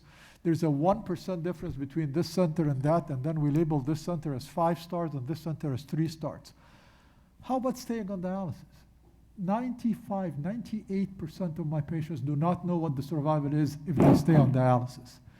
To give them the transplant survival in abstract without telling them what it is to stay on dialysis, I think is sad, because somebody may decide they can't go to New York because that center has the best 5-year, whatever, 5 stars, and they're not going to get a transplant, when they can get a transplant in the middle of, you know, wherever it is that they live, with a difference of 1 percentage point. I mean, that is just, to me, is just not understandable.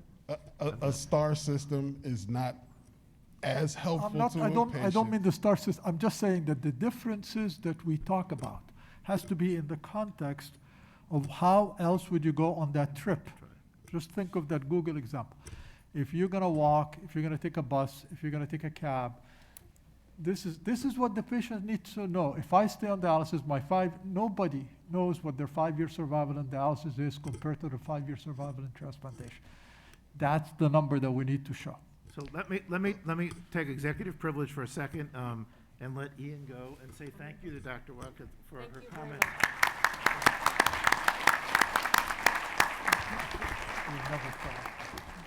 Thanks, Dr. Axelrod. John, I'll cut mine a bit short, okay? Not a problem. My name's Ian Jameson, and I've been a transplant administrator for 30 years across 3 very different academic medical centers. But I'm not here to represent transplant administrators. Jennifer did that beautifully. And Jennifer, my favorite song is Alexander O'Neill's song, Fake. We should actually play that at intermission to reduce some of the tension. I'm here representing the OPTN Membership and Professional Standards Committee, known as the MPSC. I've had the real honor and privilege of being on the MPSC for the past 3 years and currently serve as immediate past chair. The MPSC is a peer committee and includes representatives from transplant hospitals, organ procurement organizations, histocompatibility labs, and representatives from the U.S. Department of Health and Human Services, Division of Transplantation. Thanks, Dr. Axelrod, for placing the MPSC as out of scope in this consensus conference.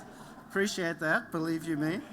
But I would like to open the doors a touch for attendees. Many, I noticed, many in this room have been MPSC members over the years, but a number of you have not. So let's talk about the MPSC. I was working on this overview and had to laugh while listening to overhead announcements on my United flight landing in Minneapolis. It's stating, "Service is our passion, public safety is our top priority." So if we modify this slightly, performance improvement is our passion, Patient safety is our top priority, and we really have the crux of the responsibilities and the data focus of the MPSC. That came out of nowhere. It was pretty impressive. In terms of nuts and bolts, NOTA, the National Organ Transplant Act, requires that the MPSC cares about looking at data.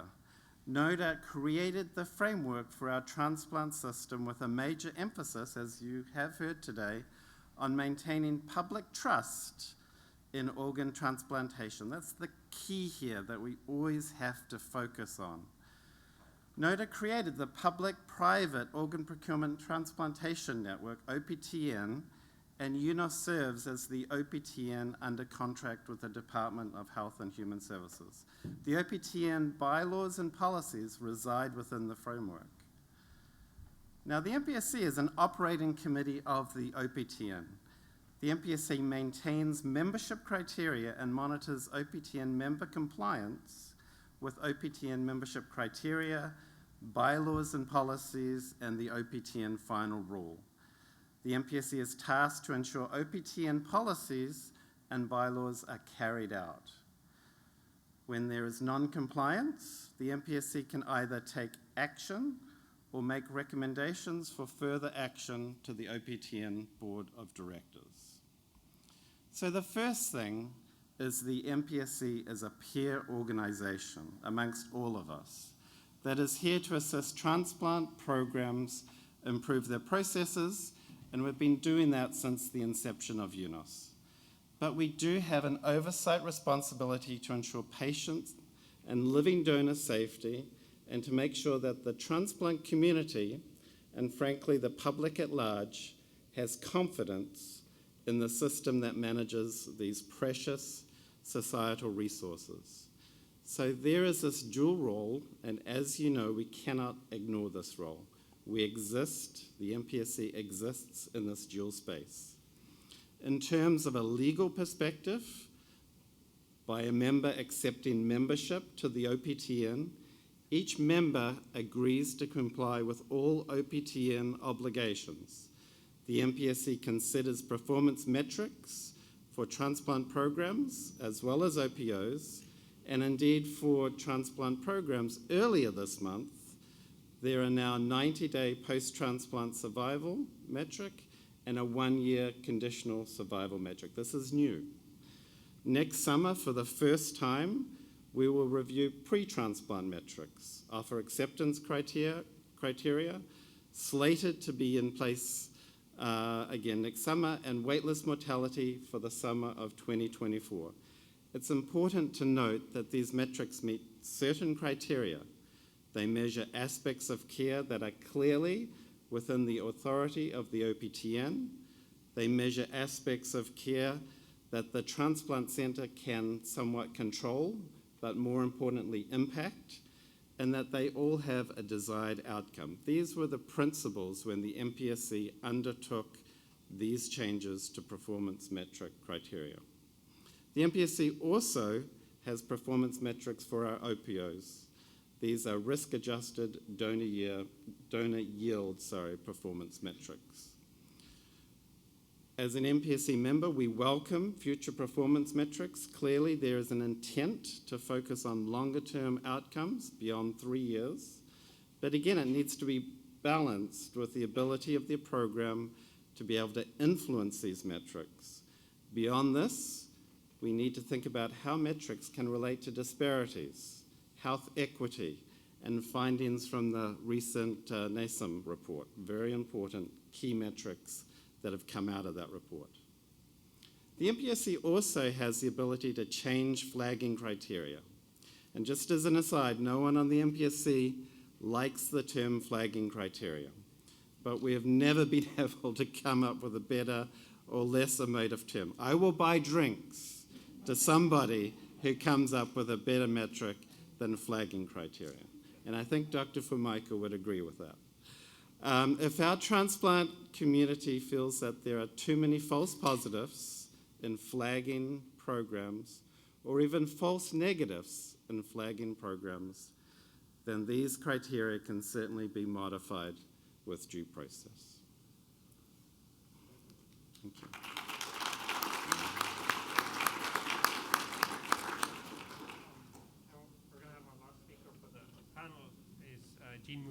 Williams, who's the Deputy Director for CCSQ and CMS. Good afternoon, everyone. I am Jean Moody Williams, as mentioned, the Deputy Director at CMS for the Clinical Standards and Quality Group. And we really thank you for the opportunity to talk with you today. So I'm happy to bring the CMS perspective as it relates to quality improvement actions and regulations. And I sometimes cringe a little when I'm listed as a regulator, but not only a regulator, but a payer. And I think Dr. Slaker has already adequately described the reaction the payers receive. But as I listened to the first panel, I really became energized as they noted that as a regulator, we have to have the public interest in mind, just as you do. We must find the right balance of not being overly prescriptive with measurement and regulation, but ensuring health, safety, and transparency for those that are served. So I heard the description of the vast differences in, as we look at in-center, in the various centers, along with the recognition of the heroism of donors, donor families, recipients of the vital organs, yes, administrators and fake nurses, I guess I fall into that category as well, healthcare providers, surgeons, and so many others. So thank you for all you do. I heard the need as well for data and whatever validation is possible so that the right decisions can be made by all involved in the system. I do applaud the conference organizers ensuring that the voices of patients and families are heard and incorporated into the measurement recommendation. We always start our quality conferences, as many of you know, with patients, families, and caregivers. And this past March, the entire plenary for the patient panel was really devoted to looking at one of the experiences and improvement efforts of a transplant recipient. And really there were thousands of people listening to how we could work to improve the system. So with that, our goal is really, it is to improve the organ donation and transplantation process from beginning to actual transplantation and survival. And looking to see that everyone has a fair and just opportunity to obtain the optimal health through organ transplantation when it becomes necessary. We are taking a broad view of how we are approaching the improvements in the transplant system overall, and we're very much dependent on many of the recommendations that you will make over the next 3 days. And when I say you, I mean all of you. CMS and CCSQ, we provide oversight, just a little bit about what we do, oversight of many facets of the transplantation system, including the organ procurement organizations, facilities, ESRD providers, suppliers, participating in Medicare and Medicaid program. So how do we do that? So we work through many levers, including the establishment of the quality and safety requirements through our conditions and requirements of participation and coverage. We establish the regulations that are the minimal standards for health and safety. Then from there, we provide the oversight and enforcement of those requirements through our survey and certification process. So we have surveyors that are federal surveyors, state surveyors, and others that indeed participate in that piece of the oversight. We also, some say on the other end, provide quality improvement and technical assistance for success and to meet goals. And that's usually done through our quality improvement organization and our end-stage renal disease network. We have in our center public reporting of quality measures and transparency through our value incentive program. So all of that comes together. And then of course we respond to the direction of the executive, legislative, and judicial branches. And already today, I've heard from all three of those branches. And so all of that has to come together. And as it relates to our conditions of participation in our surveys, in December of 2020, we passed the final rule that really updated the conditions for coverage.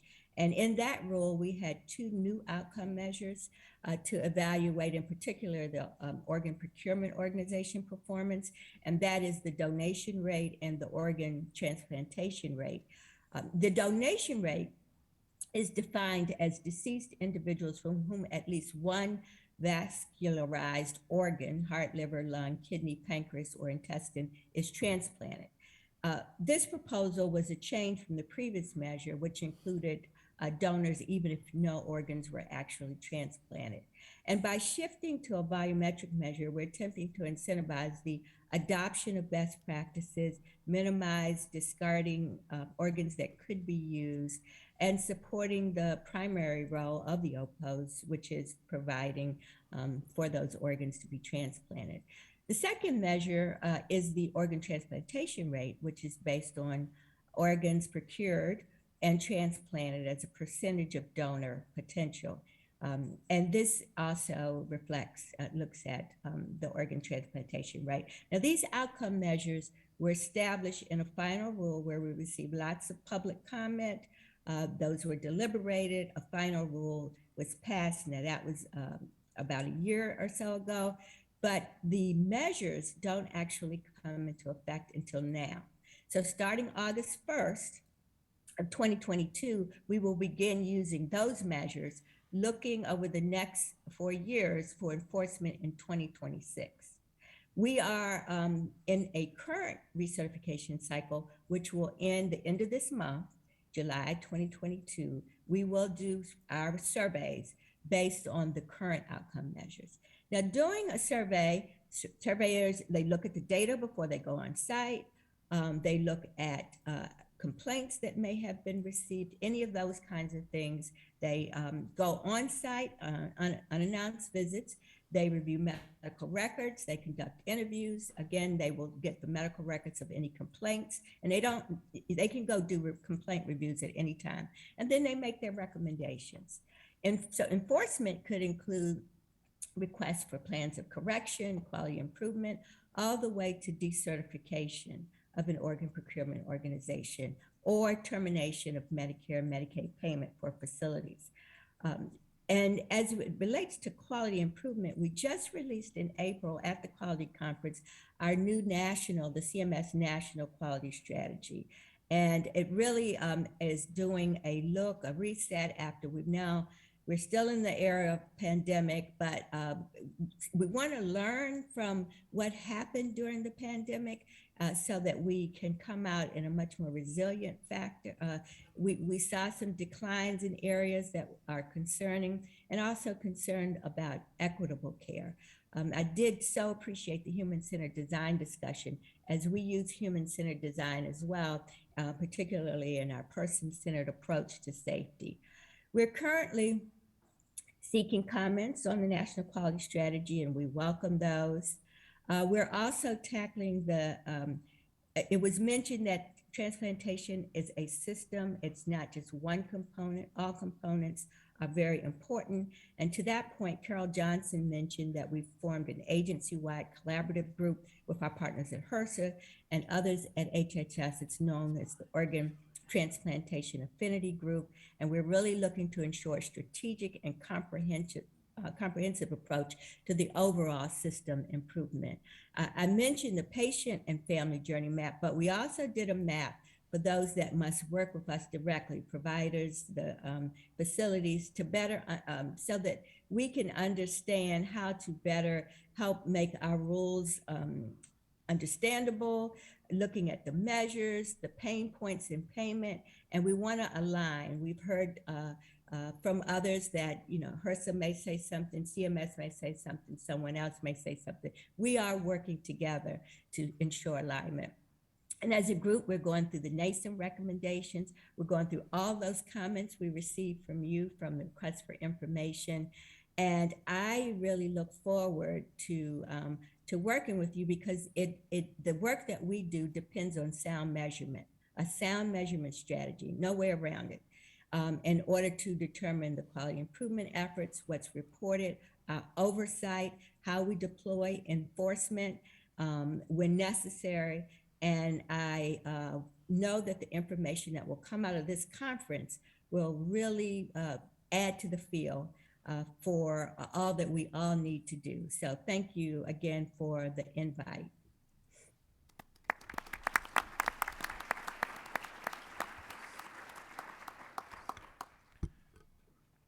Thank you so much. We're just going to do a brief. The boss over there says we're gonna skip and go to our break session and then be back in 15 minutes, 10 to 15 minutes for the final session. 10 session? You're going to go right into it? No? All right. John says go right into it. Make your comment. So maybe we can do comments while we're waiting for people to get up here.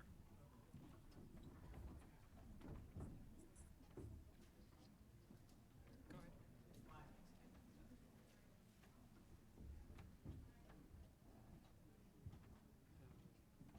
This thing works finally. Okay, good.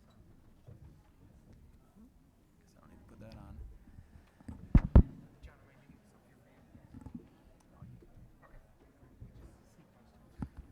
All right, sorry that we're a little bit behind schedule. I think in the interest of getting you out of here on time tonight, we're going to move right into the next session, and we are planning for a good Q&A session at the end of this session. So I've asked our speakers in this session to move quickly through their slides. All right, we understand. Okay, hate cutting people short, but I'm always a stickler for respecting people's time. So I appreciate that you have good questions to ask, and we'll try to get to those as best we can. I'll introduce our moderators for this session. Dr. Rich Formica, transplant nephrologist at Yale, just previously introduced himself. You can raise your hand there, Rich. Here's Rich.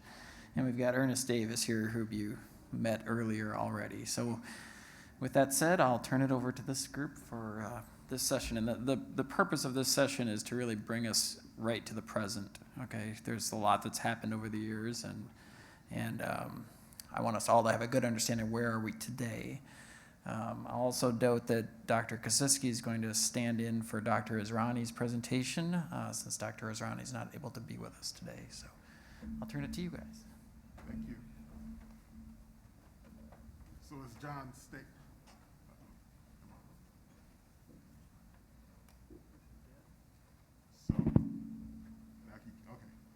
So as John stated, we are trying here to get to understand where we are so that tomorrow we can start looking at where we want to be. So we're going to try to summarize the journey thus far before we start ideating on what's next. So this is still the why in that original project design that we had saw earlier.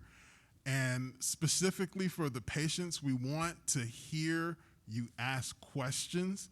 We have, for the patients that are online, we have the Q&A pulled up here so that we can see your questions and try to pull those to the fore as we go. Obviously, we want to hear from everyone that is a stakeholder in this. And this session, if we need to go a little bit over, I've been told that that's not a bad thing. We'll just delay you guys getting to the alcohol. Sorry. No. But we'll start here for, is it Kaczynski? Am I saying it right? Yeah. Okay. So that we can hear a little bit more about what SRTR has already done before we start moving into the NASM report and other things that are bubbling to the fore right now that make this the perfect time for us to start asking these questions and co-creating solutions for the future of transplantation in this country. Dr. Kaczynski.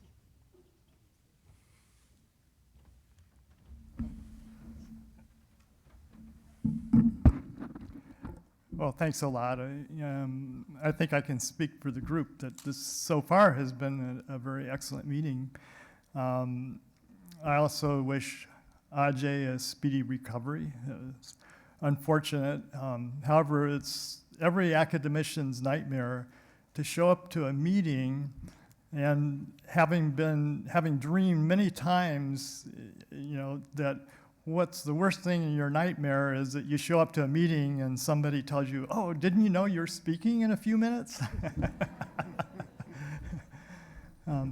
How many people were at the 2012 predecessor conference that was held by SRTR, the Consensus Conference? Okay, good. There's very few, so I can say about anything I want to. Actually, I'll be very brief. Even though Rio volunteered to give up all of his time speaking, I'll flip through.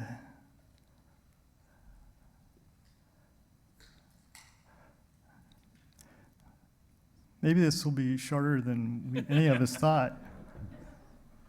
It's the arrow, right? Ah.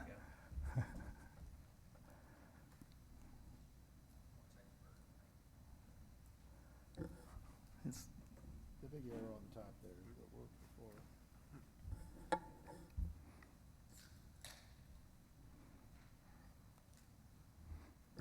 Actually, when we had the conference in 2012, we had just taken over the SRTR contract in 2010. And first thing we noticed was that there was a lot of controversy over metrics and especially the program-specific reports. And so we actually went to HRSA and suggested, well, maybe let's have a consensus conference and try to all get on the same page. And they said, what? And it took a little persuading, but we all got together eventually and came up with a conference design that really is, in a lot of ways, very similar to this conference, although the subject matter obviously is quite different. So this is, very briefly, I'll just flip through a couple of these slides, and you can, I think we'll all have these slides if you want to go back and look in detail. And this has all been published. This was published in the American Journal of Transplantation. So this was Ajay's outline.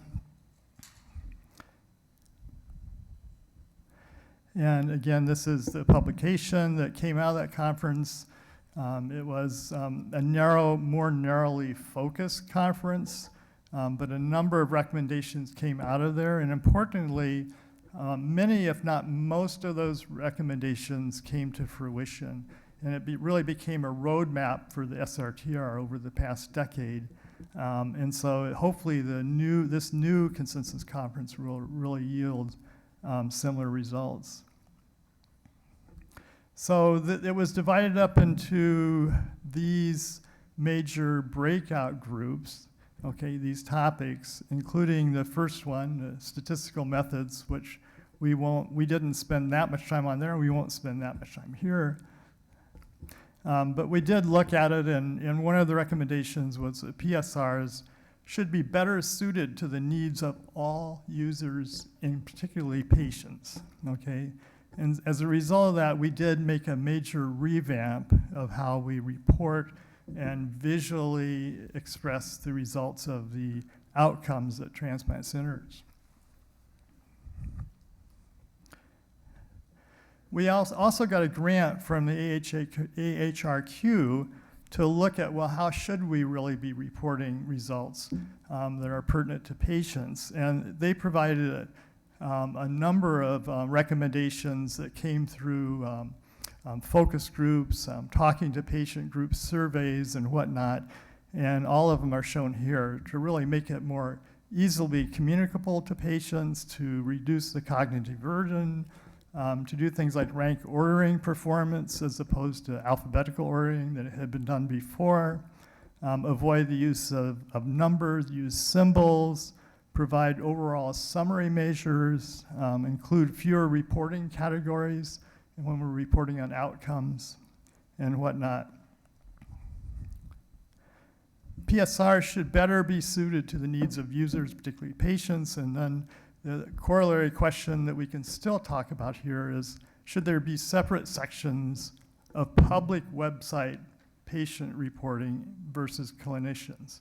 And this is something still out there that we've really discussed a lot, and it would be nice to hear this group. Should there really be a divergence between how we report data and have separate websites for patients and clinicians? We also came up with a number of metrics that resulted from this conference. Metrics that are more sensitive to changes in program-specific reported outcomes, including the QSUMs. A tool that became very popular were programs if they could go to their data in the QSUMs and they could take out certain populations of patients in that data to see how that changed their outcomes and the trends of their outcomes. Other recommendations that were implemented that we should substitute missing data with values that are least favorable to the center, thus encouraging centers to accurately record data, and should consider including timeliness and completeness of data submission as a quality indicator. And certainly that was executed. That we did put that through. We vetted it through our review committees and whatnot, and that came to fruition. Another question for this conference: should ways to collect data be considered just directly from electronic medical record? And I think most of us would agree this is still currently an aspirational goal, but is it something that we should put more emphasis and weight on going into the future? So risk adjustment was another big topic at this conference. And one of the recommendations, consider protecting innovation by excluding patients in certain groups from the PSR models. And this has also been discussed and debated extensively, and ultimately the decision was, in a consensus decision in the community, I believe, not to remove anyone from evaluations. Adjust, yes, but not remove actually patients and put them out of the perspective. Another recommendation was to identify centers that manage high-risk patients and donors well. Who does a good job with those high-risk patients? And we have made a number of changes in how we report data that do reflect that. We have metrics of offer acceptance, including offers to higher risk donors, acceptance of harder to place organs, and difficult to show outcomes for high-risk donors and patients since numbers can be small, but nevertheless, this does, I think, address that and will continue to do so. Another thing that was done was to really delve in more about what patients really want to know in terms of when they go to these data. And again, the group, and you've met Corey already, and Corey, they actually went to the OPT and UNOS and their call logs and their email logs and looked at what patients were asking. And there were like over 2,000 queries of the OPTN. And in general, there were a number of very interesting findings and suggestions about what kind of information patients are after.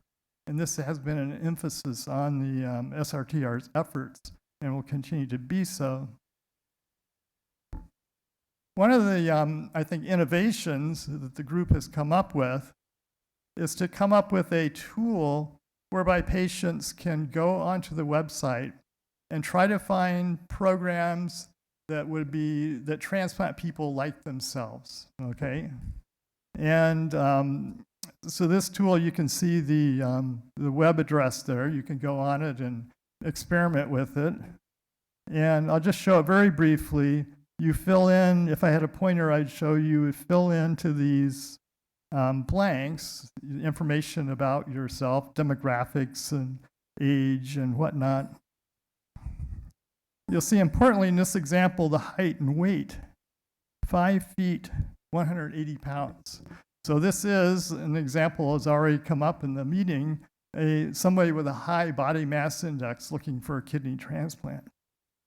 And so you fill in all these data and you come up to an end of this, this model of 3 transplant centers that are within 50 miles of where this patient could go to get transplanted. And you'll see over on the right-hand side, there's quite a bit of difference over the likelihood at that body mass index of getting transplanted. okay? There's a lot of difficulties in interpreting, I think, some of these things still, but nevertheless, it's a direction that we've moved in, and we've had very positive feedback from patient groups to have tools like this to try to figure out how the process works and how to get a transplant. In fact, it's also amenable to trials. So this group went and did a trial whereby they randomized patients to having this tool or not having this tool in terms of making a decision about what transplant program to go to. And it turns out that the tool was indeed very influential.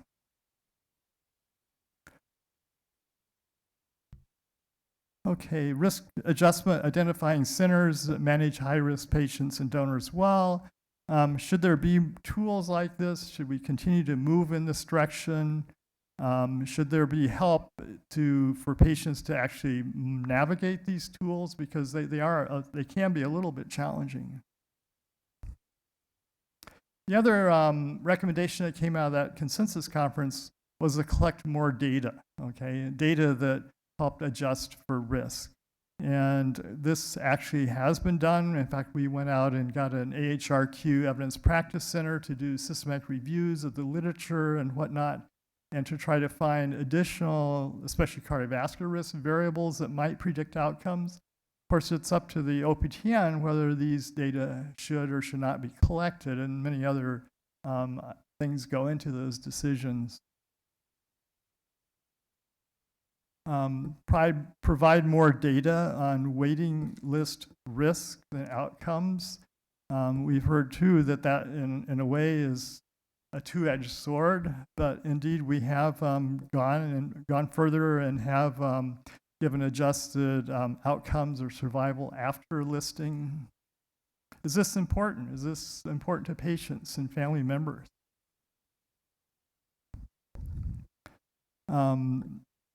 Okay, recommendations on changes to outcomes.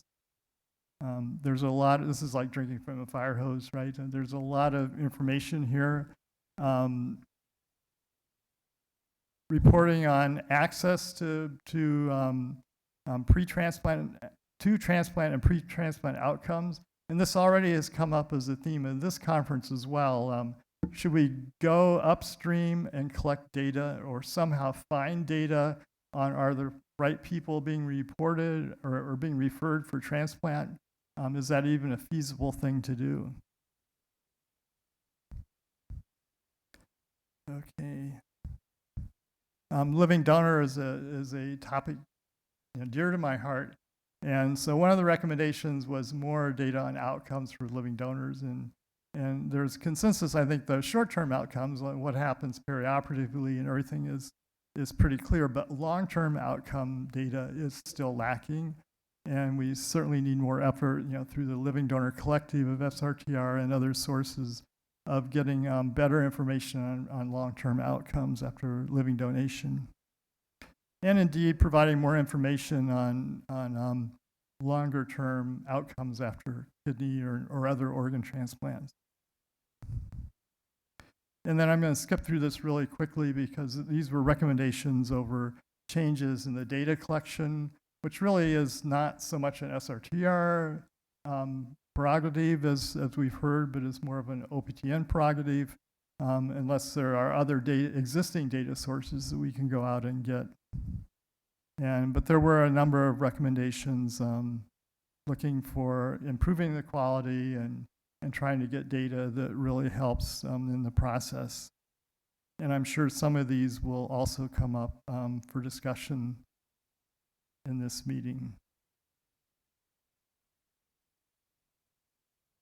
Okay, so jump to the conclusions here. We have indeed taken action on most of the recommendations that came out of that 2012 consensus conference, including on statistical methodologies, risk adjustment, outcomes assessments, and data. However, there are some previous recommendations that can be updated and continued, and so for sure the work is not done, and we are welcoming new recommendations. And I think that's it. Thank you.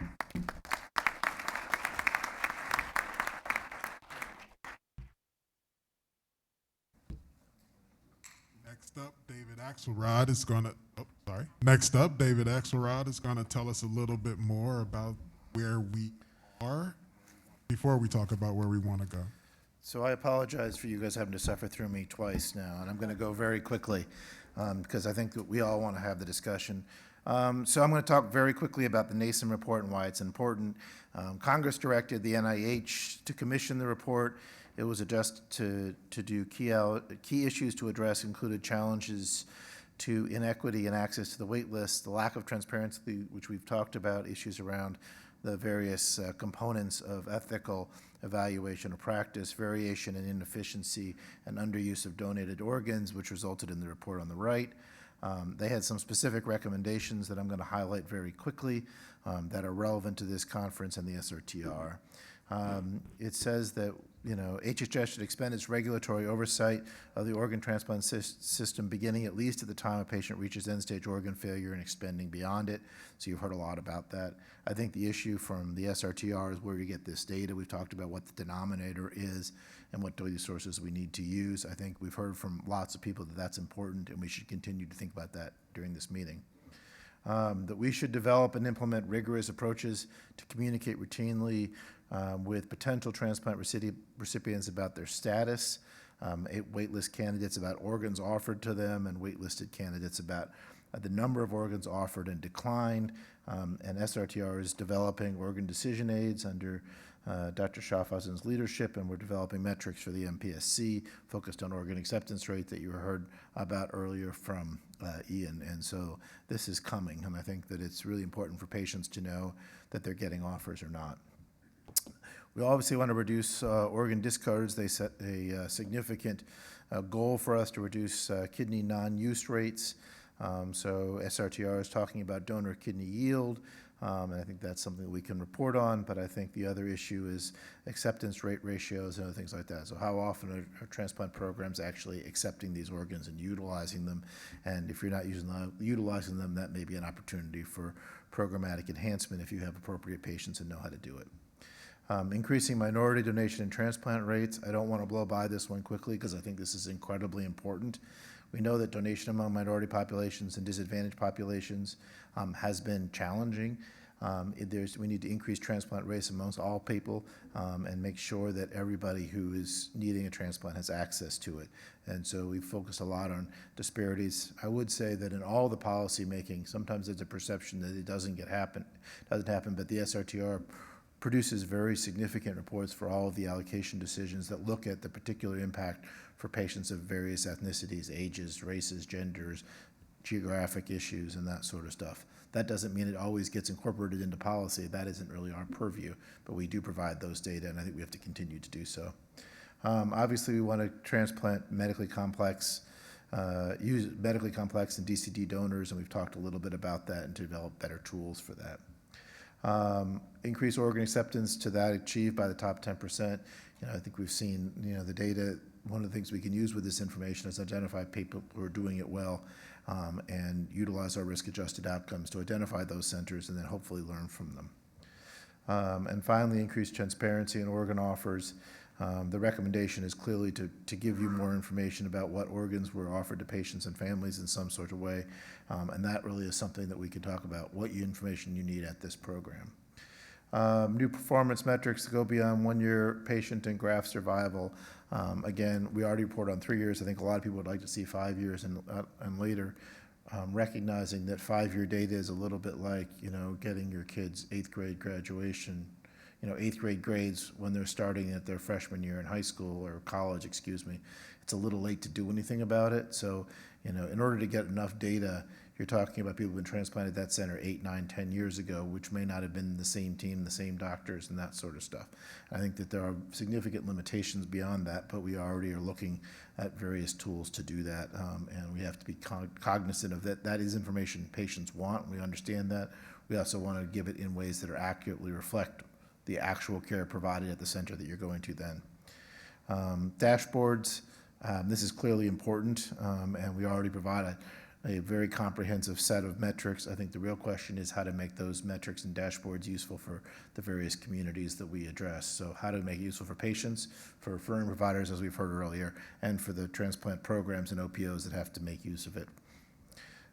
So all of that is, to ensure accountability and partnership across the components of the system. We need to make this system work as a system and not as a disjointed set of parts.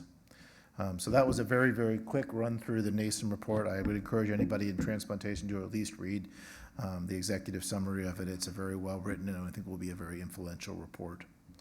I also was tasked to talk about some of the public comments that are all on the website. I think that they're worth everybody in this room taking a minute to read. I'm not going to spend a ton of time doing them. They're here. We heard from patients. We heard from professionals. We heard from the transplant societies. And these comments are all there. And I'd much rather hear from the people who are online and in person than read to you what was already put in. But please take the time to do that and know that we will be incorporating these into our reports. So thank you for your time, and I'm going to turn this over to Rio so we can actually have some discussion.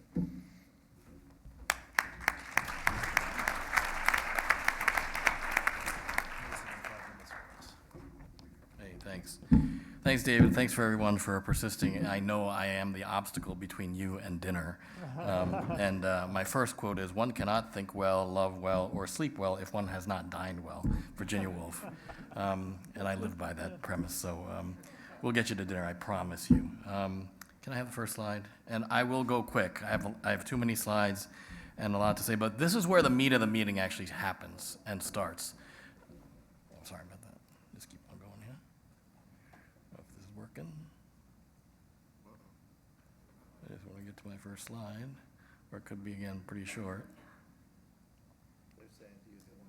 Yeah, right. I'm just trying to get to the first slide there. All right, ready? All right, so where are we now? What do we measure? How do we present it? I'm going to go over some slides that are screenshots of our current website and some tools that are available. And I have no financial disclosures. I am a transplant surgeon. I perform kidney, liver, and pancreas transplants. I'm the surgical director of the SRTR. I've joined this great group for the last 2 years and really impressed by their thoughtfulness and how they think about these problems. The objectives of my talk was to talk about what are some of the current metrics that the SRTR measures, calculates, and reports. What are some of the perceived, at least, strengths and weaknesses of these current reported metrics? And hopefully we can get into it a little bit of the discussion. We'll certainly get into it a little more tomorrow. What are the public metrics that we report, the secure private data that are provided to programs, talked about the QSUM reports and some of the worksheets. And you really have to know what our current state is because it informs the plans for improvement and revision of our metrics and additional potential new metrics to add or replace current metrics. I don't have to go over this very much. SRTR was created part of NODA in 1984. We're responsible for making available to the public timely and accurate program-specific information on the performance of transplant programs. Those roles and responsibilities were further elucidated in the Department of HHS final rule.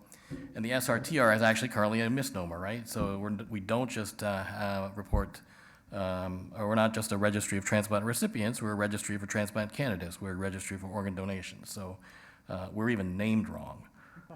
But what about the current SRTR contract? Why are we all here this week? It's because of Task 5.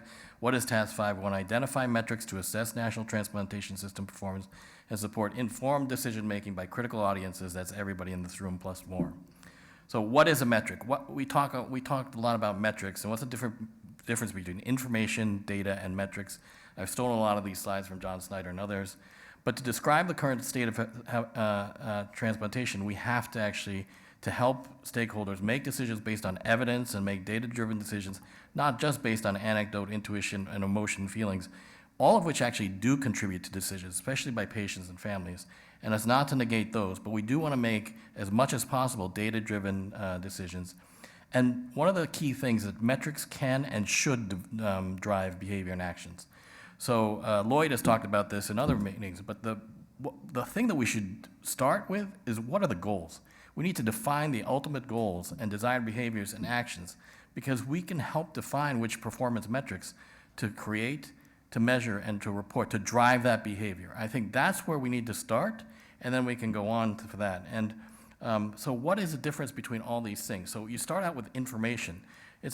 information is available from many, many sources, but we have to organize it, that information into data, and data that's information that's transformed into a written record, often quantitative, sometimes qualitative, but often quantitative. What is a statistic? A statistic is a summary calculation of many data points. For example, rates, transplant rates, mortality rates, et cetera. But a metric is actually a statistic that becomes a metric when we use it to assess performance, for example, or it creates a benchmark, or helps make decisions based on that statistics. That's when it becomes a metric. And this pyramidal structure, based on a Maslow hierarchy, start with data, but think about what is at the top of that pyramid. It's the goal. And how do you reach that goal? You motivate actions, and you incentivize actions by OPOs, by transplant centers, by other things, by metrics. We talk about whether studying for the test is a good thing or a bad thing. If you're going to design a test, then make sure that they study for the test in the way you want them to study for that test. Make sure that the behavior that you want is actually the result of the metric, and try to avoid these unintended consequences of the metric that may not actually achieve your goal. So think about that carefully when we design metrics, and when we risk adjust, do everything that we're talking about today and tomorrow. All right, so what is actually a good metric? What makes a metric good? It drives a specific goal. It has to be accurate, it has to be precise, and well-defined by measurable factors, and it has to be timely, right? And performance metrics that are used to judge performance by specific entities, especially regulatory and insurers, I think should really include factors that are mostly under the control or influence of the entity being examined, as mentioned by Ian before, especially if major regulatory decisions concerning certification are based on those performance metrics. Some metrics are better at measuring the performance of the system than it is actually the individual components of the system, like transplant centers and OPOs. For example, with all due respect to the CMS folks, a transplant rate out of the organ donors, that's a better system metric, to be honest, than a performance metric of an OPO. I'm not going to go through this slide, but it's just, again, it's just an outline of dividing up system performance metrics versus those maybe that are better suited to judge a transplant program or an OPO. And think about what are the things that we really want to know about a program as opposed to know about the system. And things like transplant rates or overall transplant, time to transplant, they can be affected by many, many things that are not particularly under the control of a transplant center. Whereas other things are. For example, acceptance decline patterns are pretty much determined by the transplant center. So you have to think about what metrics we should use to not only judge one transplant center from another, but also maybe to promote the risk-taking behavior that we all say that we want. So what's the current state? What do we report? What's in the program-specific reports? What are the metrics provided to programs on the SRTR secure site that are actually not provided to the public? What's in the OPO-specific reports? And what are potentially other tools that already exist for tools for stakeholders? Now, how many people in this room have ever logged on to srtr.org? I hope that's everybody in the room, okay? But I want to also ask and come back to certain places on the site that I want to see if anyone actually knows about these things. So, what are the program-specific rewards, or PSRs? We don't want to use a lot of abbreviations, but this is obviously available for every transplant program in the United States. Public reported data analysis, available for everybody in the room, transplant programs, patients, payers, regulatory. It's updated every 6 months as regulated by law, and they are risk-adjusted in general. The metrics are risk-adjusted. And if you go here to the srtr.org and click on program-specific reports, and just put in kidney programs, you get a bunch of kidney programs, and you can sort by how many how many transplants they do, or whether you can get a transplant faster.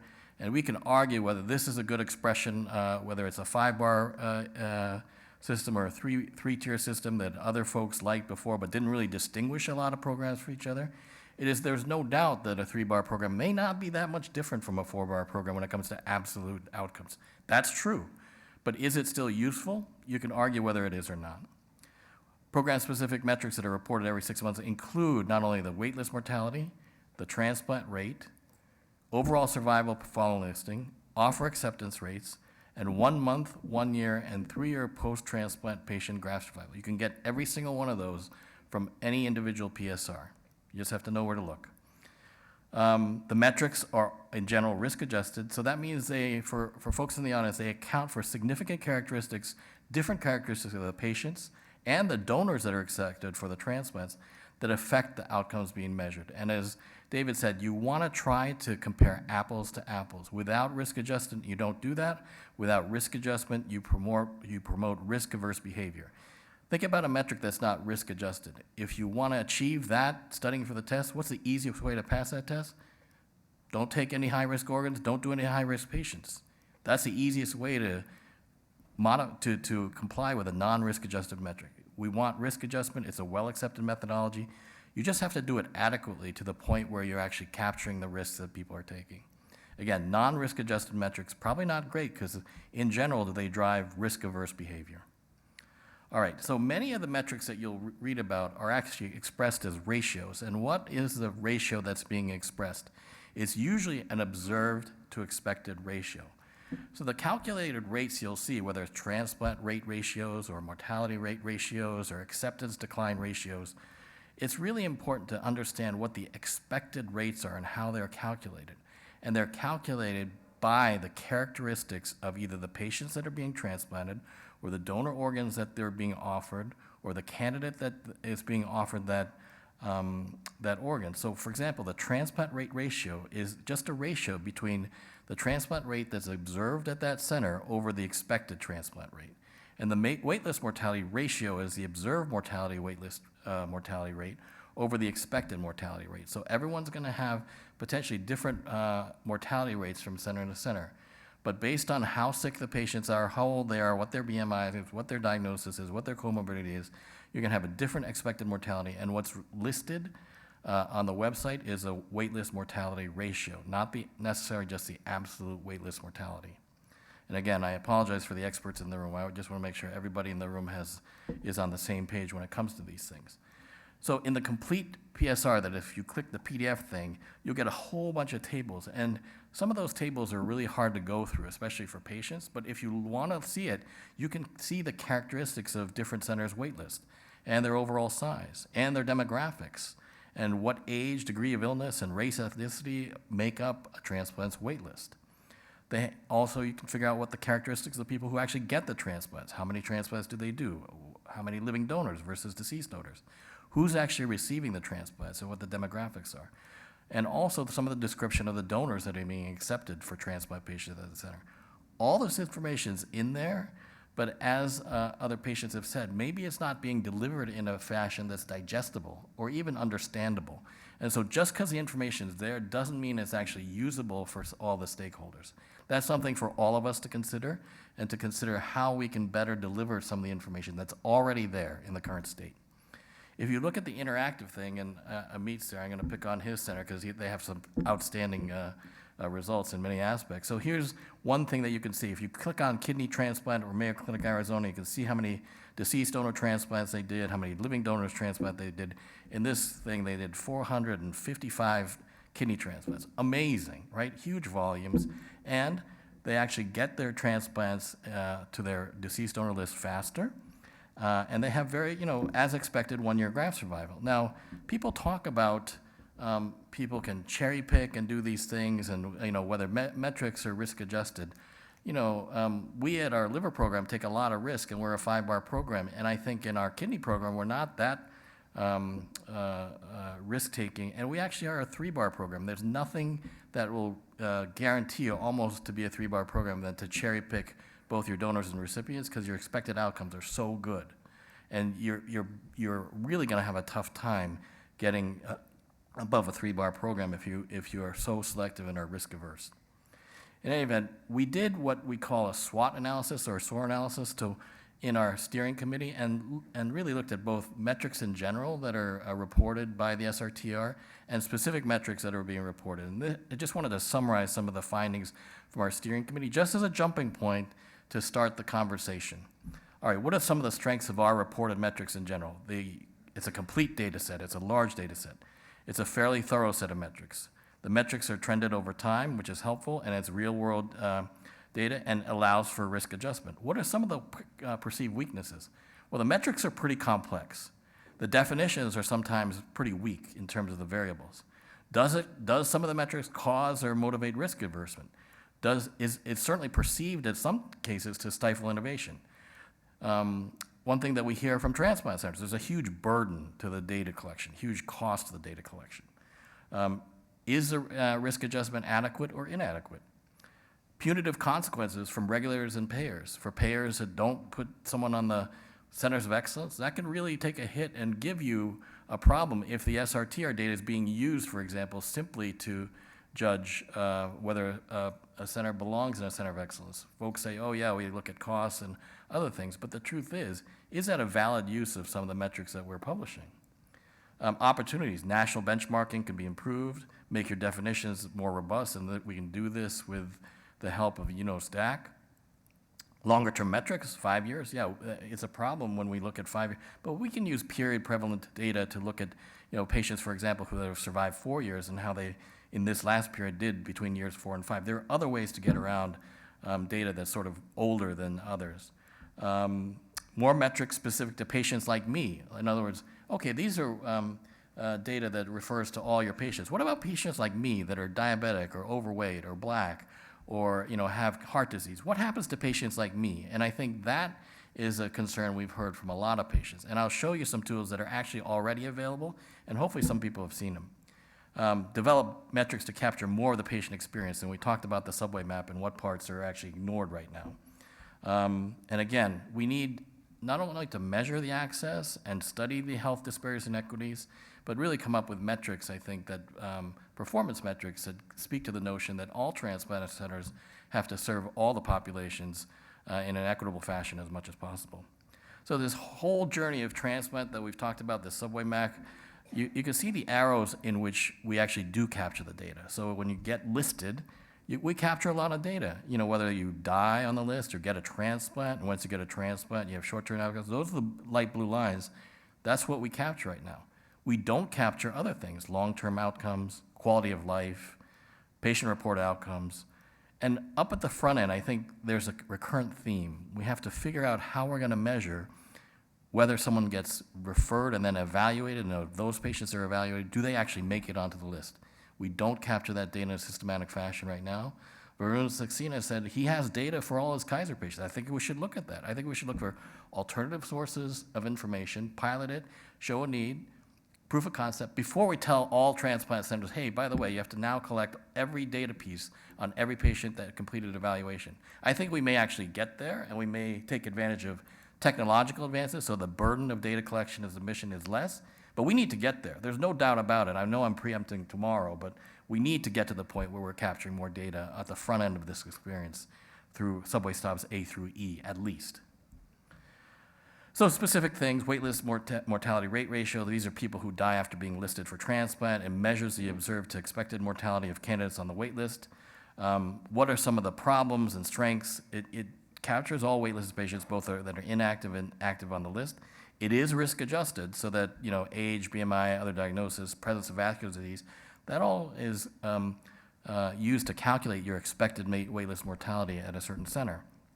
And it's expressed in multiple ways. This is, for example, again, Mayo Clinic, Arizona, that shows that the waitlist mortality rate ratio is less than expected if you look at both waitlist mortality and estimated mortality following listing. And we did, again, a SWOT analysis on every one of these metrics. If some of the things that it's high on the list of patient interest, patients want to know if you're going to die on the wait list there. And it does measure an important aspect of care. Now, one of the challenges that, especially the kidney program, said, well, we don't manage our patients after we list, right? That's probably true, but it doesn't mean that you can't influence it. It does mean you can figure out who you should list and who shouldn't. And one of the arguments was like, well, people are going to cherry pick who they list. Well, that actually doesn't help you a lot necessarily if it's risk adjusted in a particular fashion. If all you're going to list is really good candidates, then you better have zero mortality on the wait list. The problem is, I think some centers actually have been shown to decrease their risk-taking behavior when they get flagged for something. Sometimes that's actually the wrong thing for a transplant to do. You would think that it might be the right thing to do, but if they do well in patients that are higher risk, actually that can help you improve your performance. So I'm pretty certain that even some centers don't have a full understanding of everything that's risk adjusted for and what the qualitative and quantitative adjustment you get for listing patients that are higher risk. Metrics that engage the center in the care of their wait list. that may be a good thing to think about. And again, if you look at the waitlist mortality, it may help your discussion with patients to emphasize things like living donation. Transplant rate ratios, similar thing. You can see how you are compared to expected. Again, this is a ratio of observed to expected transplant rates, and we can express them in multiple ways, whether it's a bar graph that shows what your center is compared to the national average or the region, how high you are on the dot plot before, above the line is good, and then this other sort of whisker plot, which shows you what the ratio is and the confidence interval of how high your transplant rate compared to what it's expected to do. Other descriptive statistics that are available on the wait list include, at 30 days, 1 year, and 2 year, and 3 years, how much of your wait list gets a transplant. And again, when we talked about strengths and weaknesses, opportunities, it's a risk-adjusted, benchmarked ratio observed to expected transplant rates. It motivates transplanting more patients, obviously, at your center. It does not account for waitlisting practices. And so, again, we talk about documenting waitlist practice, an additional metric in the pre-listing phase. Center offer acceptance ratio, something else that we already published, measures organ acceptance. And again, it's risk stratified by the donor that you're being offered, by the candidate characteristics that you're being offered for, and the interactions between those two variables. And again, if you have an offer acceptance rate above 1, it means compared to the national average, you're accepting more organs than you decline compared to the national average. And in fact, the report actually subdivides this into different kinds of donors, like whether you accept DCD donors. I think Bert was kind enough to show UCSF's higher than national average DCD acceptance. Mayo Clinic does even better than us. Again, this is a MEATS program. And what are some of the strengths and weaknesses that the steering committee came up with? Well, it certainly is under the control of the center, encourages expedient placement. And again, it may measure something that's quite useful given the large survival benefit of transplant over alternative therapies. It does vary a lot between transplant programs, which is a useful metric. If every program is the same, it's probably not a great quality metric. It helps counterbalance the overemphasis on the post-transplant outcomes, and actually, in a way, it promotes risk-taking behavior. In other words, take the donors, you'll get a higher rating, you'll see that the donor acceptance rates. Can it be gamed? Sure. You can think about whether that might result in you putting organ filters on so you don't even hear about those organs, because the filtered offers don't count when they're filtered out. However, that actually advantages the system as well. So if your center is not going to ever take those organs, it actually increases the efficiency of the placement process. So these centers that never take these organs are out of the way. I also think that the filter offer should be made, the offer filter should be made transparent to all the patients, candidates on the list, so they know what their center's filters are like. All right, so what are the opportunities? You understand which centers are really good with complex organs, and maybe they should be the ones preferably getting the offers. And maybe filters ought to be put in mandatory-wise if the filters won't voluntarily be put on by the centers. And then other suggestions are that centers that participate in late declines and then have predisposed to discards should be monitored, and actually maybe should be a performance metric. All right. Post-transplant metrics, we talked a lot about graft and patient survival. Currently, the PSRs report survival and graft and patient survival at 30 days, 1 year, 3 years. And again, there's ways that it can be expressed. One of the ways is what that ratio is compared to expected, how many graft failures you have compared to how many you expected to have. And here, the lower you are, the better you are. So if you're below the blue dot at the center that I've been picking on all talk, so the volume is high, that's the x-axis, and is below the line, which means they're having fewer graft losses than expected, given both their donor population, their recipient population, and any interactions. Again, what's the strengths and weaknesses of this particular metric? It is risk adjusted, good strength. It's really important to patients. People do want to know whether they're going to make it through, and that's the benefit of transplant. If you're going to die after a transplant or have graft failure right after transplant, was it worth spending 6 years waiting for your kidney? It's robust, it's a well-defined endpoint, but there are criticisms, and the criticisms include, is the risk adjustment really complete, or is it incomplete? Is it really grading on a curve versus the expected? Now, the expected is always adjusted, again, to the national experience. And there are arguments whether the 4-bar, 5-bar system really distinguishes a 3-bar program any worse, really, from the clinical relevance standpoint from a 4-bar program. Again, that points out to them sometimes a minimal difference across single tiers.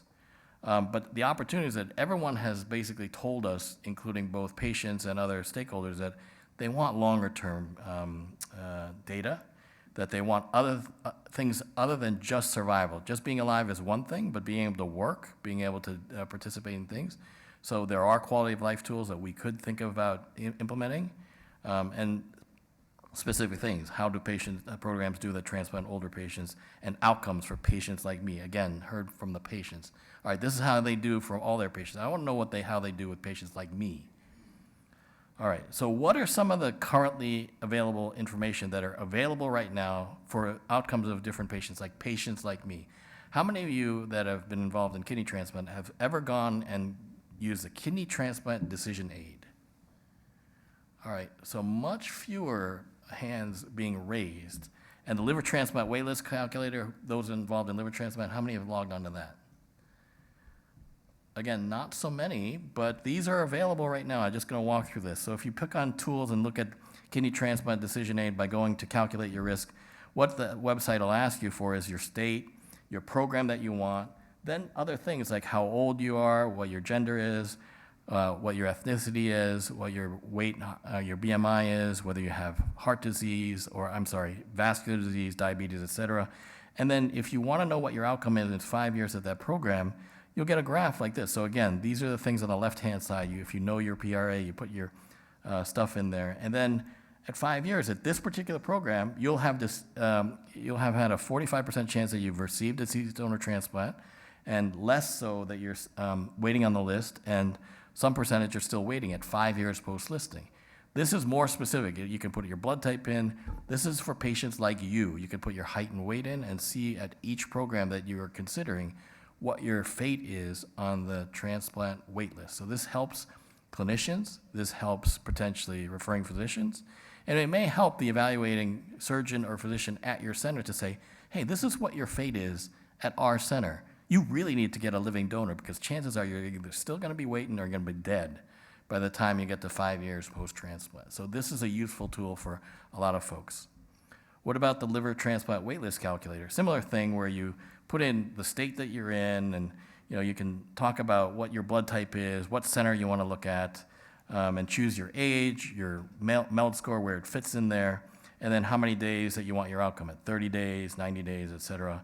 And what you get is a bunch of bar graphs that tell you what your chances, if, for example, this is at UCSF, if you're blood type O, your MELD score is 35 to 40, actually I put in all ages to include everybody. And so you have a certain percentage of getting a deceased donor transplant within 30 days if you have a high MELD, 50%. But look at how many fewer patients died or get too sick for a transplant and still waiting. So this is, again, a waitlist calculator that you can see.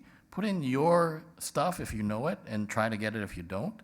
Put in the calculator and you'll see at UCSF, this is what your outcome is on the waitlist. This is for a specific patient at a specific center.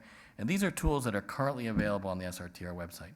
They may not be easy to get to, or you have to know about them to get to them, but I do think it's important that everybody in this room knows that these things exist in the current state. All right, just briefly on OPO metrics, measuring performance organ donation. Our previous speaker talked about CMS OPO metrics. I personally don't think they're perfect, and for many reasons, but they are, for example, how many donors are actuated by an OPO compared to the number of expected donors. How do you calculate the number of donors that are expected in a period of time in a certain area? And what is a true donor potential? How many people die in that area, or how many people die in the hospital in that area, or in a manner that's compatible with organ donation? It's a really important topic because that really determines what the organ donor potential is. And that will actually affect the accuracy of that metric. And I think that we have a long way to go before we have that. So what part are we talking about? We're talking about this part of the diagram, and when a potential donor exists at a hospital, that they're referred, then they're evaluated, and then an organ has to be transplanted to meet the second CMS metric, which is transplants per potential organ donor. And that, to me, is a system metric, not necessarily a metric of the OPO.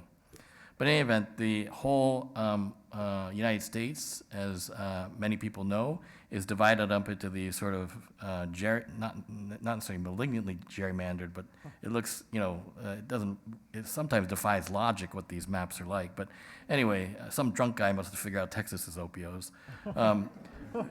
The Organ Procurement Organization and their DSAs are on this map. And what is a true donor potential? Again, it is really critical to define who the donor potentials are. There's this huge gap of, sometimes people talk about donors per million, a metric that doesn't really make sense. It's not, who cares how many million people live in that area? You actually care about how many people die in that area. So it's not just total deaths, though. You can't count a dead guy that's been sitting in the river for a week. That's not going to be a potential donor, right? So you got to narrow that down. People who die in the hospital, people who are ventilated, people who actually don't have malignancies all over the place. That you can't include those. And are those included in some of the CMS metrics? Yeah, there's not these exclusionary criteria. And so their definition of potential donors, a bit flawed. It always has been flawed. And by the way, no one thinks that eligible donors is a good metric either. Nobody, including all the OPO people in the room, because that is also a flawed metric in terms of potential donors. But we talk about the funnel and talk about how many actual people die and how many people are actually referred to the OPO from a hospital and how many inpatient deaths are. And you see that the actual donor potential is a very tiny fraction, a sliver of the actual potential people who are dying in the hospital. So you have to measure this, I think, potential and denominator really accurately to get any sense of how good an OPO is.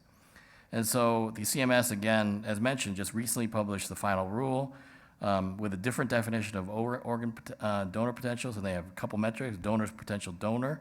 So they have a definition of potential donor as having certain diagnoses that are compatible with organ donation, but don't really exclude a lot of potentials. And they looked at the donor as a definition of a donor has one organ being transplanted as opposed to one organ being procured for transplant, which is the OPTN definition. And so we talked about in our steering committee, again, some of the strengths and weaknesses. There are some strengths. It's not self-reported by the OPO like eligible deaths. There's a lot of good decision report around offer acceptances, but we strongly believe that the risk stratification is inadequate and that there is a donor potential definition accurate. I think we need further to refine the true organ donor potential and certainly exclude certain diagnoses that don't really result in organ donation. Their second metric is how many transplants that exist for potential donor. Now, as I think Kevin O'Connor mentioned, when you throw a ball to get a successful touchdown, you actually need a receiver. You need a transplant center to take that organ. So is that truly an OPO-specific metric? I would argue that's a system metric. But anyway, OPOs are going to be held responsible to this too. So they're going to have to collaborate and communicate and get their organs to centers that will accept these organs. Again, I don't think it's a great individual OPO metric. It's more of a team metric. And just like, wins and losses for your baseball team isn't a pitcher's metric, more like, walks and hits per inning or ERA. And, you should really judge things that people have control over as opposed to just a team metric like wins. No one should talk about 20-game winners in baseball because you need runs to score, right, and to win games. So win-loss is not really a great metric. This is not a great metric for OPOs. All right, what about the current SRTR reports? Everything is under eligible deaths. And I'm just going to skip to the point where eligible deaths really is not a good metric either. It has to be legally declared brain dead, so they don't even count potential DCD. So there's many reasons why an eligible death is actually a bad thing. And so I think most people would actually think about getting rid of this donor potential denominator as eligible deaths and think about removing this as a current metric and changing it to a different potential death metric. Finally, there are certain things that we report publicly. Like I mentioned, all those things so far are reported publicly. There are private quality tools that are on the secure website that are sort of patient-specific, for example, and worksheets to look at particular patients that lost their grafts or died. And these are really useful for patients, centers, to help identify areas for improvement and to adjust their clinical practices. And they include not only those worksheets, but again, some of the control charts. The QSUM charts are really control charts where you look at events over time, and you can identify trends over time in a very graphic fashion. And in any event, if you look at it, you can, these QSUM controls are available for graft and patient survival, as well as organ acceptance and decline patterns. This happens to be our liver Q sum. If you look at what's called the O minus E, or two-sided Q sum, the straight line is if you had the same number of graft failures as you were expected. If you're below the line, you're doing fine. If you're above the line, you're not doing fine. So here, our liver transplant program is doing well. Every little spike there is the graft loss, but you can see the downward slope, meaning we're doing a lot of transplants without graft losses. And that slope of the line and how far it goes below that line of expected graft losses is dependent on how well you're doing without graft losses and how the risk is for all the transplants that you do, both donor and recipient. Same thing for graft acceptance patterns. So here, this is actually it's expected minus observed, so the lower you are, the better you are, but here we had a little spike in the expected number of declines. So it was sort of a whirlwind, but in summary, several metrics regarding pre-transplant and post-transplant outcomes are measured by the SRTR and included in the PSR, publicly available. OPO performance metrics are also reported in the OPO-specific reports, probably need to be refined. Decision aids and calculators are available right now today and may be helpful for candidates, families, and referring physicians and others to frame possible outcomes in the decision-making process that are listed at specific transplant centers, and that the SRTR Secure site provides patient-specific and detailed data to the transplant programs to aid QI improvement issues. Capturing the journey of transplant, I think we pointed out already several gaps in our patient data, and these are going to inform the discussion tomorrow. I hate to jump the gun for tomorrow, but we're going to need some other metrics to really describe access to transplant for patients. So shortcomings and needs, again, does not systemically collect or analyze the data. Do we need to start doing it right away across the board? I think we should probably get to data that we already have and think about what happens to a patient that gets referred, or then at least what happens to patients that are completed with their evaluation, whether they get listed, deferred, declined. Post-transplant outcomes are out to 3 years or published, but not longer. We probably need to figure out how we're going to get to 5 years. And again, data regarding quality of life, patient-reported outcomes are not captured and probably ought to be. The transplant community should strive to drive the desirable behaviors by the metrics we choose. So listing appropriate candidates for transplant in a fair, equitable fashion. We should think about a metric that drives that behavior. Using every possible organ that would result in a successful transplant, because we don't want successful transplants. We don't want to give up the gains that we made in terms of the outcomes we have. Avoid preventable mortality and waitlist outcomes. Continue to strive for the best possible post-transplant outcomes. Avoid too much risk behavior, or actually too much risk-taking behavior if it starts to impair our outcomes. And again, establish the best metrics to inform the decisions and to create the goals and to drive the actions that we want. So what are good metrics? They drive that specific goal, they're accurate, they should be used that include factors that are under control. Risk stratification should be made as complete and accurate as possible. Data collection and submission, we should make it as parsimonious as possible and as low intensity as possible for the transplant centers. We need to really not make it an aspirational goal, but make it a real goal. In the 21st century, we gotta use AI, electronic medical records to capture and submit data. And we have to do this in an iterative process. This is a one-time conference. It's going to happen again in 3 years. We're going to make some mistakes. We should change our metrics, and we should change accordingly depending on what behaviors we see. And some of these consequences may be intended and very much intended, and some of this might be unintended, and we have to fix what happens if we have undesirable behavioral adaptation to our metrics. So thanks a lot. I know I took up a lot of time, but I thought this was a really entry point for tomorrow. So thank you very much.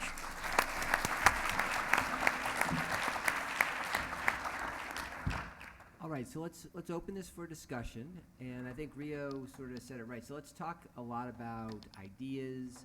I don't think at this point we should be worrying about feasibility or aspects of that. We want to hear everything, and then on the third day, I guess we'll whittle it down into what is reasonable, what we can expect, and where we want to go. So, and please state your name and where you're from.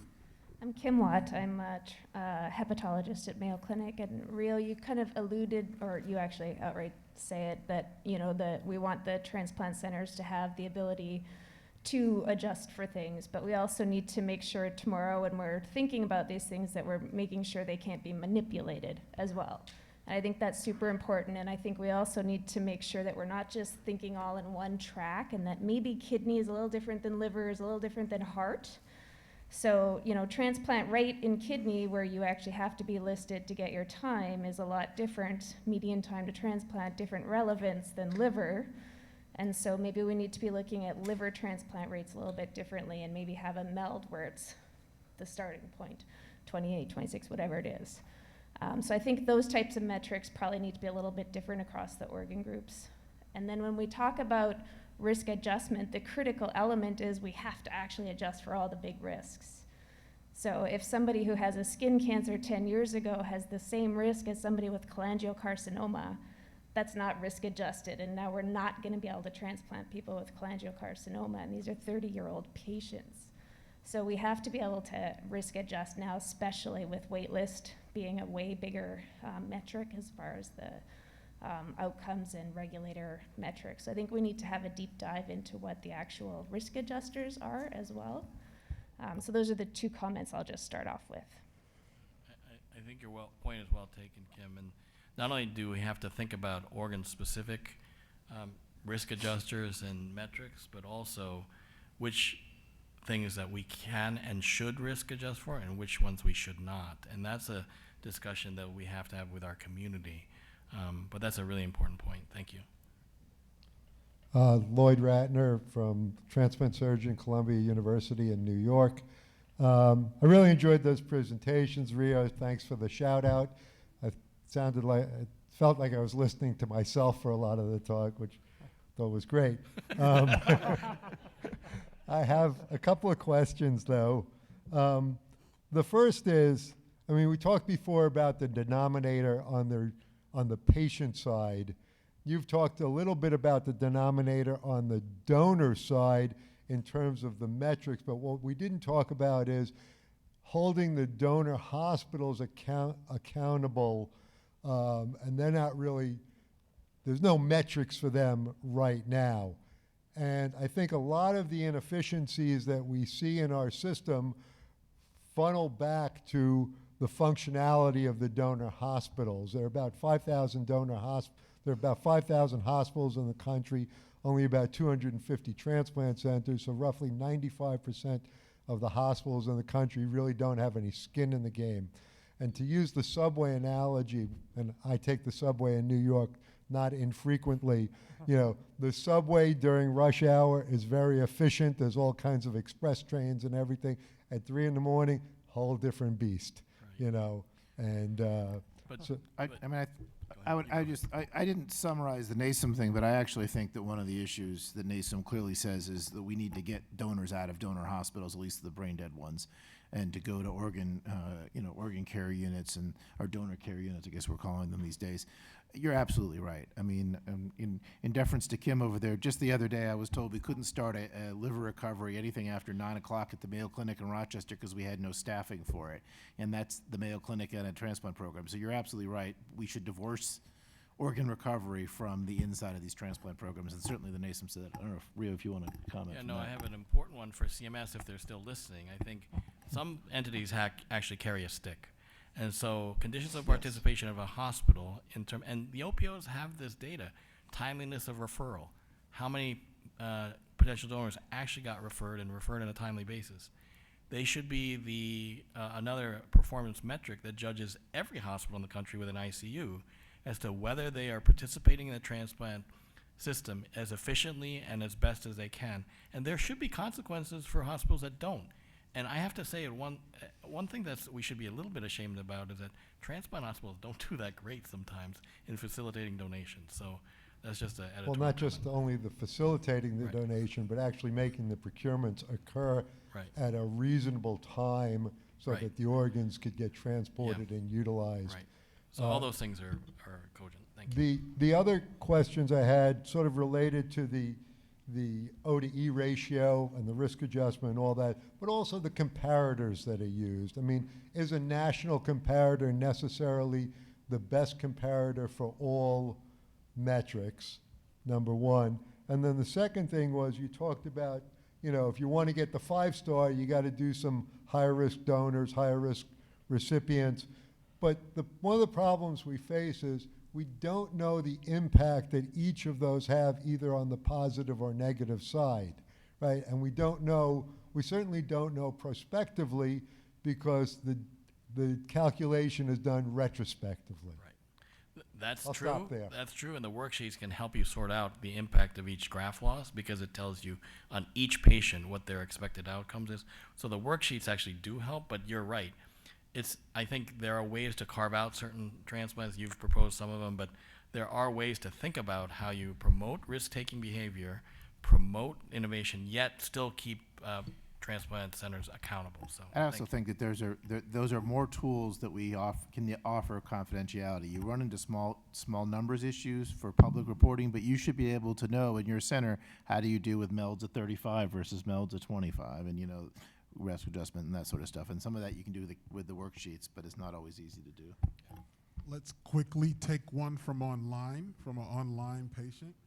And the the comment first was, it seems like a lot of work has been done on the SRTR's behalf to increase the type and amount of data that is available online, but what has been done in order to improve the patient's ability to understand what is being put online since that time, since the last convening? Well, that's a very important question, and we actually have created a team to try to answer that. And I think that our glass is only half full. I mean, I think we do have a long ways to go. And again, I'd raise that question for the group here is, should we go as far as actually having two separate reports, one that is tailored specifically to patients and the other tailored to professionals? Are we ready to take that step? And so that's a very good question. And it's an ongoing question that still needs an answer. Hi, I'm Kevin Fowler. I'm here on behalf of Teleris, who's one of the sponsors and also someone living with a kidney transplant. So I just have one comment, and my comment is on long-term outcomes and the absence of rehabilitation. If you look at the other NASEM report that came out that was led by the Johns Hopkins group, it indicated the employment rate was quite low. And that subject is not really studied. And this is not a criticism of the people here I'm speaking to, but it's just more the system. And Dr. Gill mentioned this at ATC. So I guess my request is that we're looking at holistic solutions. I guess we start looking at the unintended consequences of all these people being referred for transplant. They're going to have transplants. And if they're not maximizing their participation in life, are we really doing something better for society? And so I would just ask us to consider and look at that report because, part and parcel of that is patient-reported outcome measures. I'll give you an example. Recently, I had a woman call me about her son. He had been reported symptoms for several years, and due to the absence of patient-reported outcomes, they were missed, and this person had colon cancer at a young age. So I think that, maybe some of these metrics we're moving towards are softer, but I would just encourage you to go back to what Belding and Scribner said, right? If we're going to transplant people, if we're going to put them on dialysis, they got to be rehabilitated. And I think we've lost the mark there as a system. And then the other thing I would just say too is a second suggestion is the element of accountability, so that the accountability is not just on the transplant center. From my perception, it feels like the transplant center is held accountable for everything, but that accountability is not shared. And I go back to the comment that Dr. Gaber made about people on dialysis not knowing their life expectancy. For 50 years, dialysis has been around, and people don't know how long they're going to live in dialysis. I just ask everyone to think about that. That's unconscionable. And so the accountability has to be with the transplant community, but it has to be with everyone. And so we learn from that past lesson and not repeat it. Thanks.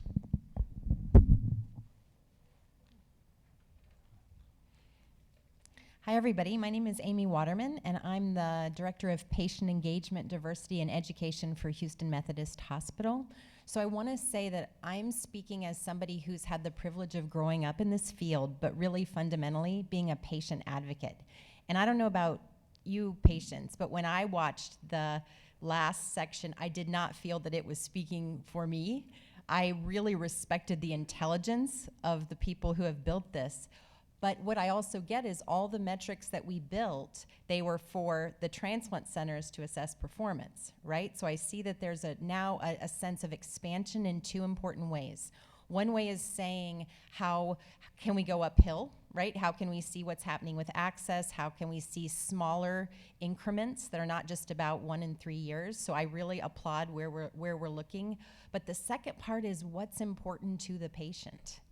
And I keep starting there, and I want to just, call on my patient community, because I'm not a patient, to just keep telling us what's important and what's not. Because as I was listening, I was thinking almost every metric we're going to be talking about in the next couple of days we could literally code the metrics. So here's a metric that's really valuable for performance for transplant centers, right? We need to be doing that for quality. Patients also really care about that, or they don't, in terms of their decision-making when they're trying to figure out things. So I'm almost thinking up-down. But then the last part of which one should be linked to reimbursement and penalties. Because one of the things I'm seeing is we have to be innovative. And if everything's linked to reimbursement and penalties, we don't have a lot of room to test things and to change. So you could literally have arrow up, arrow down, arrow down. We could, with every one of these, where the different stakeholder communities could say, this is the one we will go to the mat on, and this is one that I think we should say, let's be exploratory on this until we know whether it should be linked to reimbursement and penalties. So I wanted to say that. The other part that was really there for me is I'm a patient educator, and I don't think that metrics are education. So we saw a lot of really important metrics, but the point of the person who spoke online, I think that the metrics are the beginning of education. We want to have objective measures, but I'm looking and I'm thinking about numeracy, which is the ability to comprehend these different graphs, right? Who are we losing if we show them graphs? Are these fair? What needs to happen next? And I really acknowledge, everyone in this whole room, I've been really moved today to see the respect and I feel like I saw our entire field in one meeting, right? Of every level of people who are trying to help here. And I want to thank the level of tiers of people. I also was so moved by seeing the patients be grateful, but the providers being grateful back. That is really, transplant is the best of humanity, and it's the best of healthcare. And I really get, let's stand for the best of metrics, right? That stand for both halves. So the last thing I wanted to say was, I kept thinking about this random story. So there was a donor that I was working with, and she said, can I tell you a question about which center I should go to and what I should do? And I said, sure, anything. I'm an educator. And she said, I want to wear a bikini. And I want to know, how do I make sure that I can wear a bikini after I donate, and where the scar is and how big it is? And so we had this hilarious conversation about the surgeon's hand and robotics and how small the thing could be, standing in what was important to her. Do you know what I mean? And I really get that as a field, what I did in that moment, I never want to wear a bikini again, ever in life. But for her, it was really, really important enough to bring it up in the decision making. And how do we have room for both the quantitative assessment of which transplant center will allow BMI of your level, which is critical, and these other really important special needs that our patients and our donors and our family members have, so that it can all be included. Thank you. Amy, you covered a lot of ground there, but okay. I want to ask Rio, I want to give you the opportunity to ask Rio a question that I think is going to frame perhaps tomorrow's discussion, because you touched on what metrics are, you said it nicely, what metrics are good for regulating programs and what ones are good for patients. And Rio, you sort of touched on that when you were talking about system metrics and what might be useful for a patient to know but might not be useful for a program. And I think that's going to be a real crux of our conversation. Yeah. Who gets what and why do we do it? So you want to just talk about that a little more, system metrics versus not? So one metric is not going to serve the same purpose for one stakeholder for another. I think we talked about that early on. The purpose of having, for example, the focus groups and the reach out to patients is to ask them what they actually care about. And so we do pay attention to things like, I actually do care whether I'm going to be functional or not. What are patient-reported outcomes? What are functional outcomes? What is my quality of life is going to be? You know, it's fine to be alive, but I want to be alive and living. So these are things that we think ought to be captured particularly if not only patients, but providers and referring physicians and their families care about. So that's how we want to inform what metrics are, what data we want to collect. Now you're talking about information about particular transplant centers and surgical technique. Now that's stuff that can be captured, but is not necessarily a quantifiable metric. These are things that we could help facilitate the collection of, or they could be collected by other entities. But the truth is, that's some of the information that patients want too. But because we called this conference a people-driven conference, we want the patients to tell us what they want. Now, sometimes that can be translated to a quantitative metric, and sometimes it won't be. But that doesn't mean all of it's not important. But I just want to make sure that everyone understands that we do want to hear from the patients and what they care about. And sometimes they can't actually come up with a metric that will represent that, but that's our job. That's our job to figure that out and to translate it in a fashion that's usable. And I do like the notion that we do have to have patients that can access the professional site if they want, and professionals that can access the patient site if they want, but we do need to tailor both our metrics and how we express them in a very focused fashion and a directed fashion. Otherwise, we're not serving all our stakeholders. Totally agree. So thanks. And I think that, to add, Ahmed can go, but I just think that the points that Rio is making about system metrics are things that talk about patients and their outcomes individually that may or may not reflect the individual programs in this program assessment. So how likely are you to be alive, X years after your transplant is actually, some of it's driven by the center, a lot of it's driven by the patient and that sort of stuff. And I think that's information people need to make a decision about transplant being good for them or bad for them in the beginning. And focusing on that, on the patient level kind of data, not at the program specific stuff. I think there's stuff that we can do and probably should do to help inform patients. As we bring the next questioner up, I think it's important for us to realize there's nothing wrong with a descriptive statistic, right? Everything doesn't have to be a metric. How we collect it, how we disseminate it is important, but if it's what the patient is interested in, it might be something for it. It definitely is something for us to keep in mind. Can I just, before you go, do we have any patients in line right now? She is a patient. Awesome. No, you I go. would be happy if she goes first. Okay. Well, come on up. Now you're on the spot. You get to choose. As long as you get Mine's to go. quick. Mine's quick. Go. My name's Amit Mathur. I'm a transplant surgeon at Mayo Clinic in Arizona, and I'm also a member of MPSC, but I won't be speaking on behalf of any of those, just really as a person who does transplants every day. And it speaks to a question about a system metric, which is very important, I think, to everybody in this room, which is organ discards. So organ discards related of renal organs and non-renal organs. And I think that over the next couple of days, I hope we will come to some consensus on this issue that, there's OPOs who are involved in that metric as a system. There are transplant centers who are involved in that metric. But I think it is going to be critically important to donor families and to patients to have some increased transparency around what leads to organ declines so that they can make decisions about where to seek transplant care, but also for the donor families that do give that ultimate gift of life. Thank you. Hi, my name's Fallon Kiefer. I am a double organ transplant recipient. I've lived half my life as a transplant recipient. I received a living kidney donation when I was 19 years old from Dr. Robert Montgomery at Hopkins, and I will be celebrating 20 years next month with that transplant. And I received a liver transplant 4 years ago at Barnes-Jewish Hospital from Dr. Will Chapman. So I've been receiving best of the best care, and I'm really just grateful to be here today and be alive. I wanted to share just something that I was thinking about. I have the perspective of receiving a transplant as a teenager and an adult from a living donor and a deceased donor, and also switching from like pediatric to adult care and having no resources whatsoever except the support of my parents. I was thrown into every aspect of dialysis, waiting, being too sick to be on the wait list, needing a living donor, all of those aspects. And then the experience of receiving a liver transplant 16 years later, and that experience was night and day because I had found my voice. I had learned to be an advocate. I had all the resources. I had a community of support. I knew all the immunosuppression meds.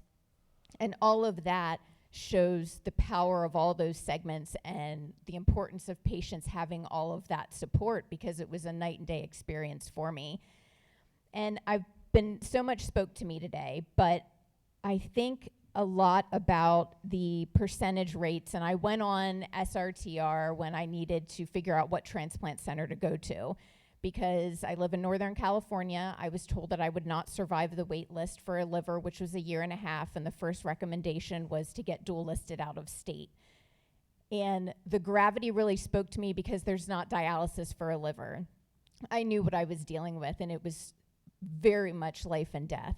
And I temporarily relocated out of state, and that was a huge ordeal, and patients shouldn't have to do that, and I'm lucky that I had the means to do that.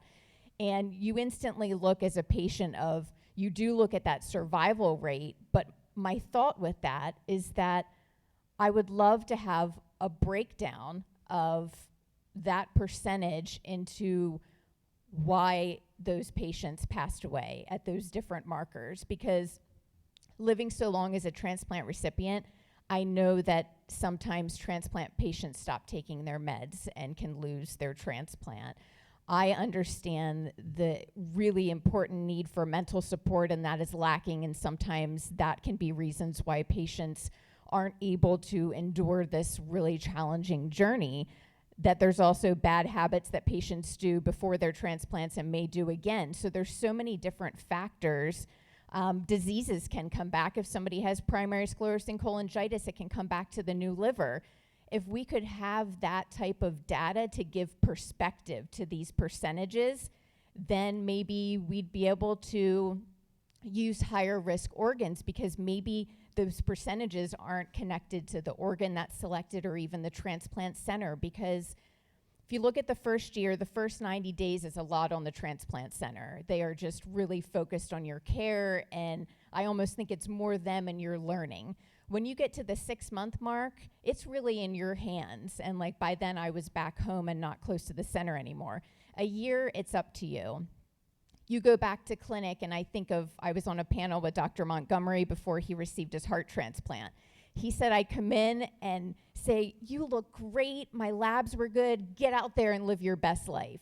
And he said it wasn't until he got his heart transplant that he thought, oh my gosh, there's so much more to that. And I think if we had that breakdown of information, we would be able to see maybe where the resources and support is lacking. For instance, if you have patients come back into clinic, what if you sat down and asked them how they were doing? Nobody ever asked me how I was doing, like on a personal level. Like, are you doing good managing your immunosuppression meds? Are you having struggle integrating back into society again? That may sound crazy, but when you're used to being sick for so long, being healthy again is something that is a change for you, and you have to try and integrate back into working and all of that. So what if transplant centers had almost surveys and metrics that they would be able to talk to their patients and learn if some are struggling with taking their medicine or all of these different factors? And maybe that's partially impacting the results here. And the transplant centers could provide more education and support, and maybe they could have better outcomes, and then we'd be able to use more organs and take higher risk ones, and people wouldn't wait and die on the wait list. I think this perspective of percentages and numbers and data can show where resources are needed, and hopefully just lead to better quality of life for more patients, and then hopefully more transplants and more lives saved. Thank you.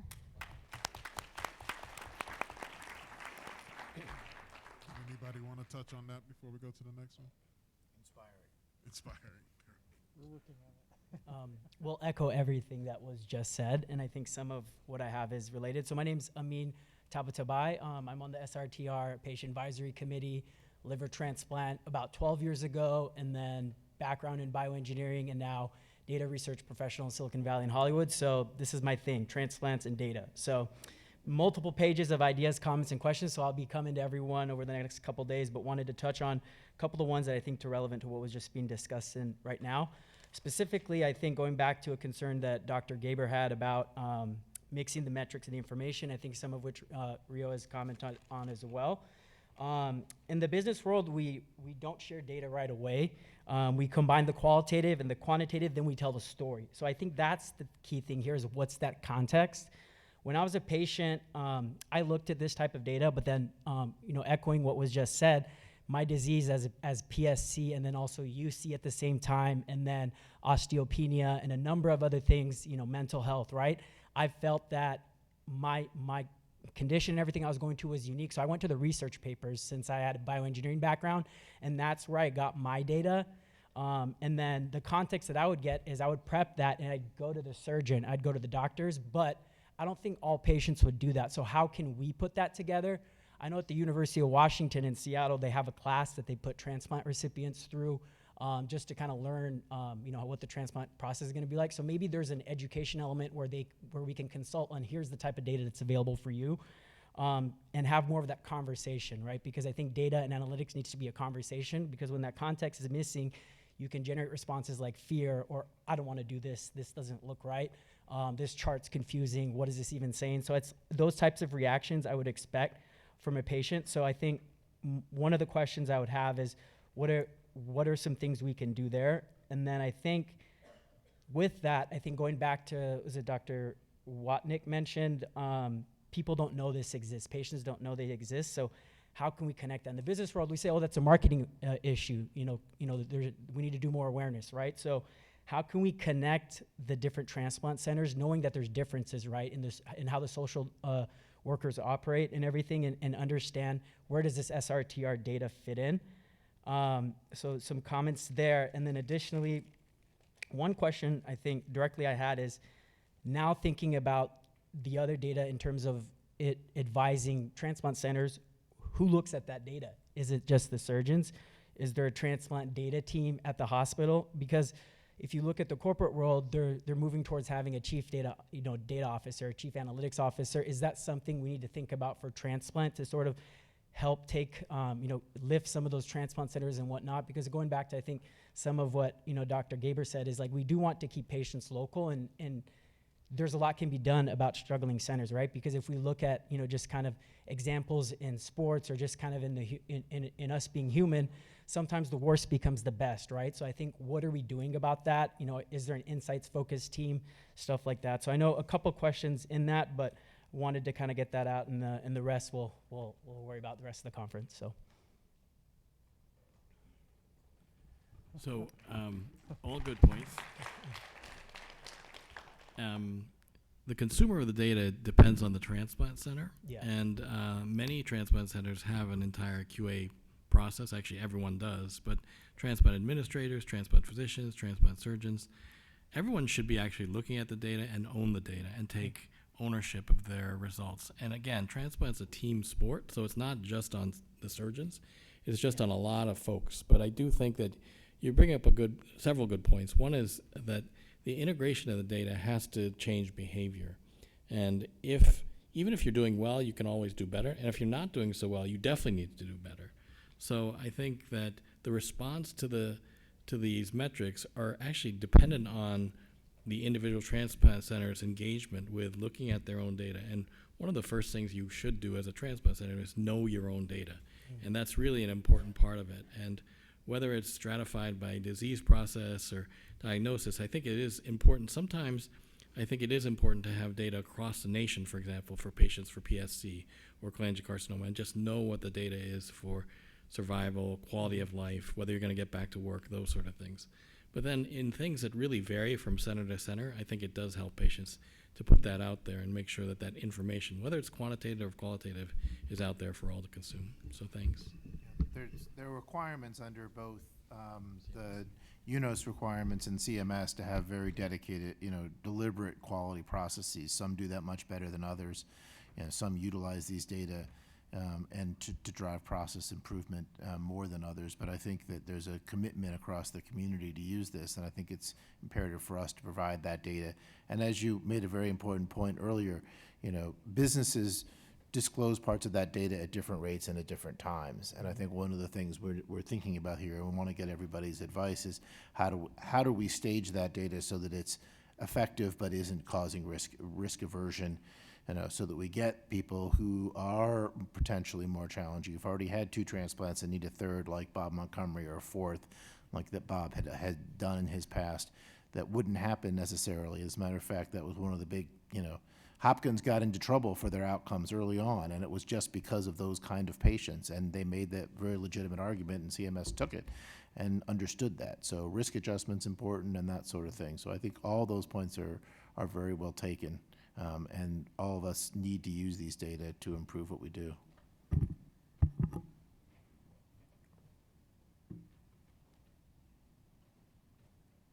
Hi, Emily Prudo. I'm a pediatric hepatologist at UCSF and the chair of UNO's Pediatric Transplantation Committee. I just wanted to sort of make a plug for us to remember in the metrics the patients of the small groups. This is the smaller actual kids I take care of. And I think we have some parents and other advocates in the back. But I think also, there's been other groups mentioned, like the cholangiocarcinoma patients or intestinal recipient patients, where the numbers of those patients are never going to reach the number where you can really get ideal metrics, particularly at a program-specific level. So really, I think asking for the SRTR's support and helping us both think about those patients and employ sort of their statistical expertise to come up with metrics, for example, in decision support tools that may not be calculatable for program-specific reports, but could still help families and patients and docs who are trying to make those decisions for patients think about things, because I think a lot of those patients are not yet represented in some of the great decision support tools, or figuring out, like, what does this mean for me as a patient, that the SRTR already has. Thank you for bringing the little ones in. Oh, okay. Thank you for bringing the little ones into the conversation. There are a couple of comments online. Specifically, one was pediatric donor hospitals face unique challenges with the organ donation process. They should not be compared to adult hospitals. So lots of sentiment in that same vein for the little ones. I think you bring up a good point about not relying on statistical significance when it comes to certain parameters, and you can envision a different process altogether for transplants of very small numbers. For example, examining every single waitlist mortality on the liver list and every single one of them, and describing things like how many organs they had offered and were declined before they died on the waitlist. These are things that we can look at that are not the classic metrics that we think about, but improvement processes that examine things when things are happening at a pretty low level or a low instance. My name's Lorinda, and I from Oklahoma. I had a liver transplant, and when I was sick with liver cancer, I had HE bad. So this made no sense to me. I could not understand it. And so I really think that we've been missing the pre-transplant people, because together, pre-transplant and post-transplant, they work and they educate each other and they help each other and they know what the outcomes are going to be. And so the new people coming in, they're 25 to 40 needing a transplant, they need to see those people 20 years out. They need to have that conversation, because I really think that's missing. Sorry, I'm nervous, but I've been having peer-to-peer meetings for 117 weeks because I wanted something that I didn't have, and that was to have a conversation with another transplant patient. And every time I get a transplant patient that calls me, I'm 2 hours on the phone with them because they find someone that can understand them. And it's not a doctor and it's not a nurse, it's someone that gets it. And all they have to do is share their experience, strength, and hope, and that's it. They don't have to give out medical advice, just talk. So, thank you.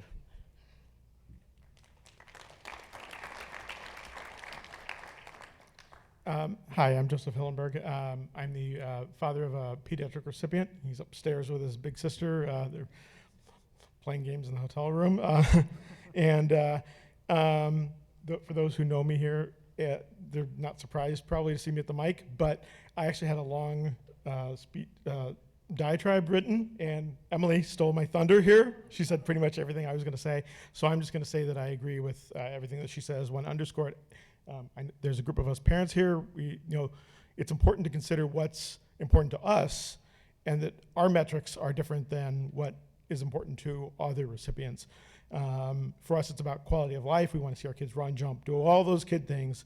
And so I'm not going to belabor that point. I will say that the NASM report, where it recommended expanding the 1-year time horizon for reporting, that is extremely important to us parents. We're looking at time horizons of 30, 40, 50, 60, 70 years, not 1 year, not 5 years, whatever's typical for other recipients. So thank you.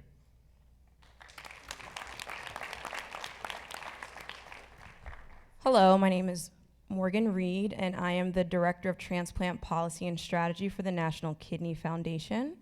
I've also worked for a couple of organ procurement organizations, and I just wanted to reinforce something that was said. I don't know who said it, but someone on the panel said it's important to hold donor hospitals accountable.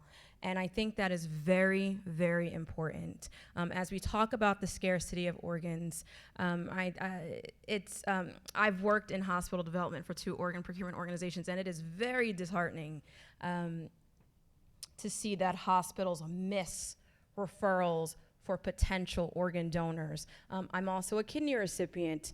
My best friend in college donated her kidney to me 15 years ago, so I know how powerful it is when there is a patient in a hospital and the donor hospital has not made that referral to the organ procurement organization. And there are a number of reasons why, but I just wanted to say it's so critical as we are trying to expand the pool for donor organs that donor hospitals are held accountable. So I don't know if CMS is still on the phone, but that is just something that I wanted to reinforce. With OPOs being the only stakeholder in the transplant ecosystem responsible for the recovery of deceased organs, I do think it's also important to shine a light and amplify the need for donor hospitals to make sure that they're doing their part too. All right. Thanks so much. And even if CMS is not, HRSA's here, and there's that affinity group. They can talk to each other. Sir, the final word to you, and then we'll have our director give us a wrap-up. Yes. Milton Mitchell, Fort Washington, Maryland. I know we're here to talk about the metrics, and that's what we're all here for. But I don't want us to lose the sight of what one of the previous speakers were talking about. We are talking about people that will be looking at these metrics, the pre and even some post, that really don't understand it. And you're going to have to consider a professional side and a patient side, because there's more and more pre-transplant people coming. I get calls from them. They're crying. They're on the phone, like she was saying, for 2 or 3 hours, talking about basic need for basic information. And I can give them information of what I know and what I read, and if I don't understand it and I pass it on, that small little area might create a major problem. And sometimes people that are advocating want to help and do so, and a small error becomes a big error. We're talking about human lives. And I've been on the phone, and she said, talking to someone that I just found out I need a kidney. They told me I'm going to die. I mean, these are real life things. These get very emotional. You can talk to someone like that 3, 4, 5 times a week, and it wears on you. So I'm here to make a difference, but I want it to be taken serious that we're talking about lives. We're talking about people that, when we come up with something here, that we can take back and understand to help people to save lives. Just wanted to say that. Thank you.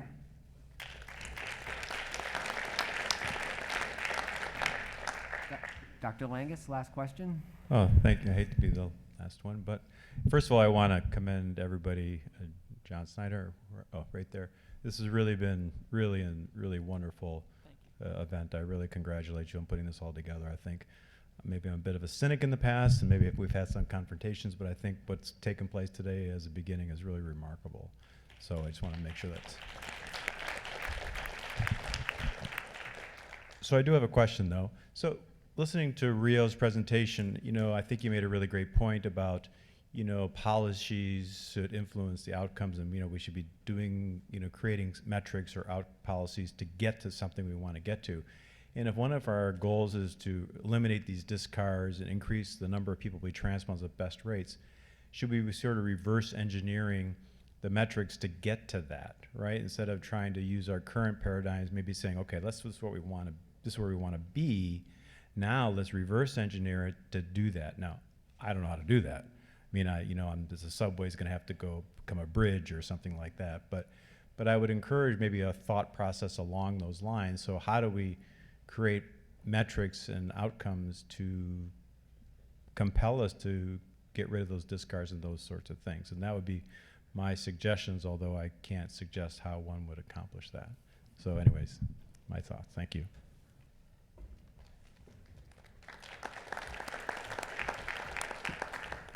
That's a great concluding comment, Dr. Langus. I think it speaks to the challenge that we have before us.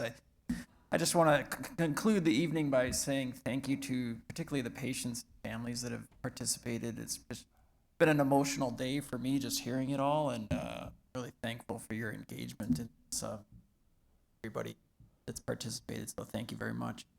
I felt a renewed spirit in the room. I don't know about you, but just this collaboration, like we're all trying to be here to help these patients' lives and improve their lives and their family members. And so it's really, I think we're on the right target. I don't know what the target is, as Dr. Lang just said, but I think we're finding it, right? So I appreciate that. Thanks for bearing with us a little bit long.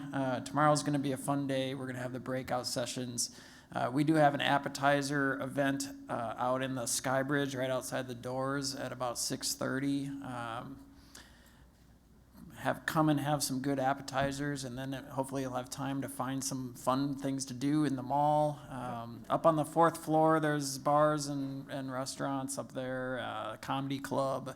Obviously, the amusement park is here, so have some fun.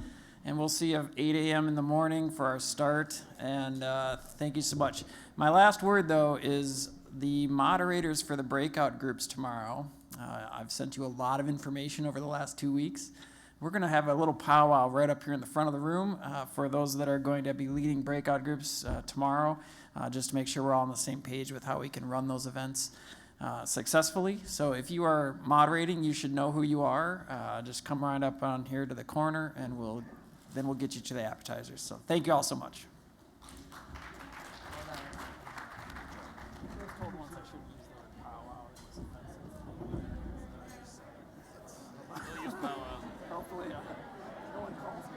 We're in Minnesota. It seems vaguely.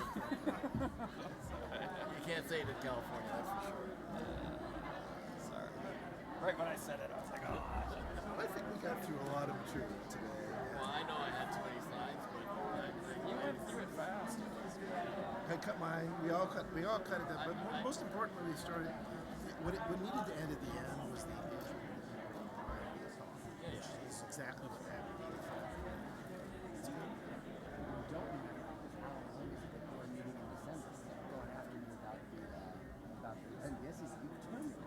It's amazing. It's a win. It's a win. It's a win, my friend. I know. Very turn pitch in.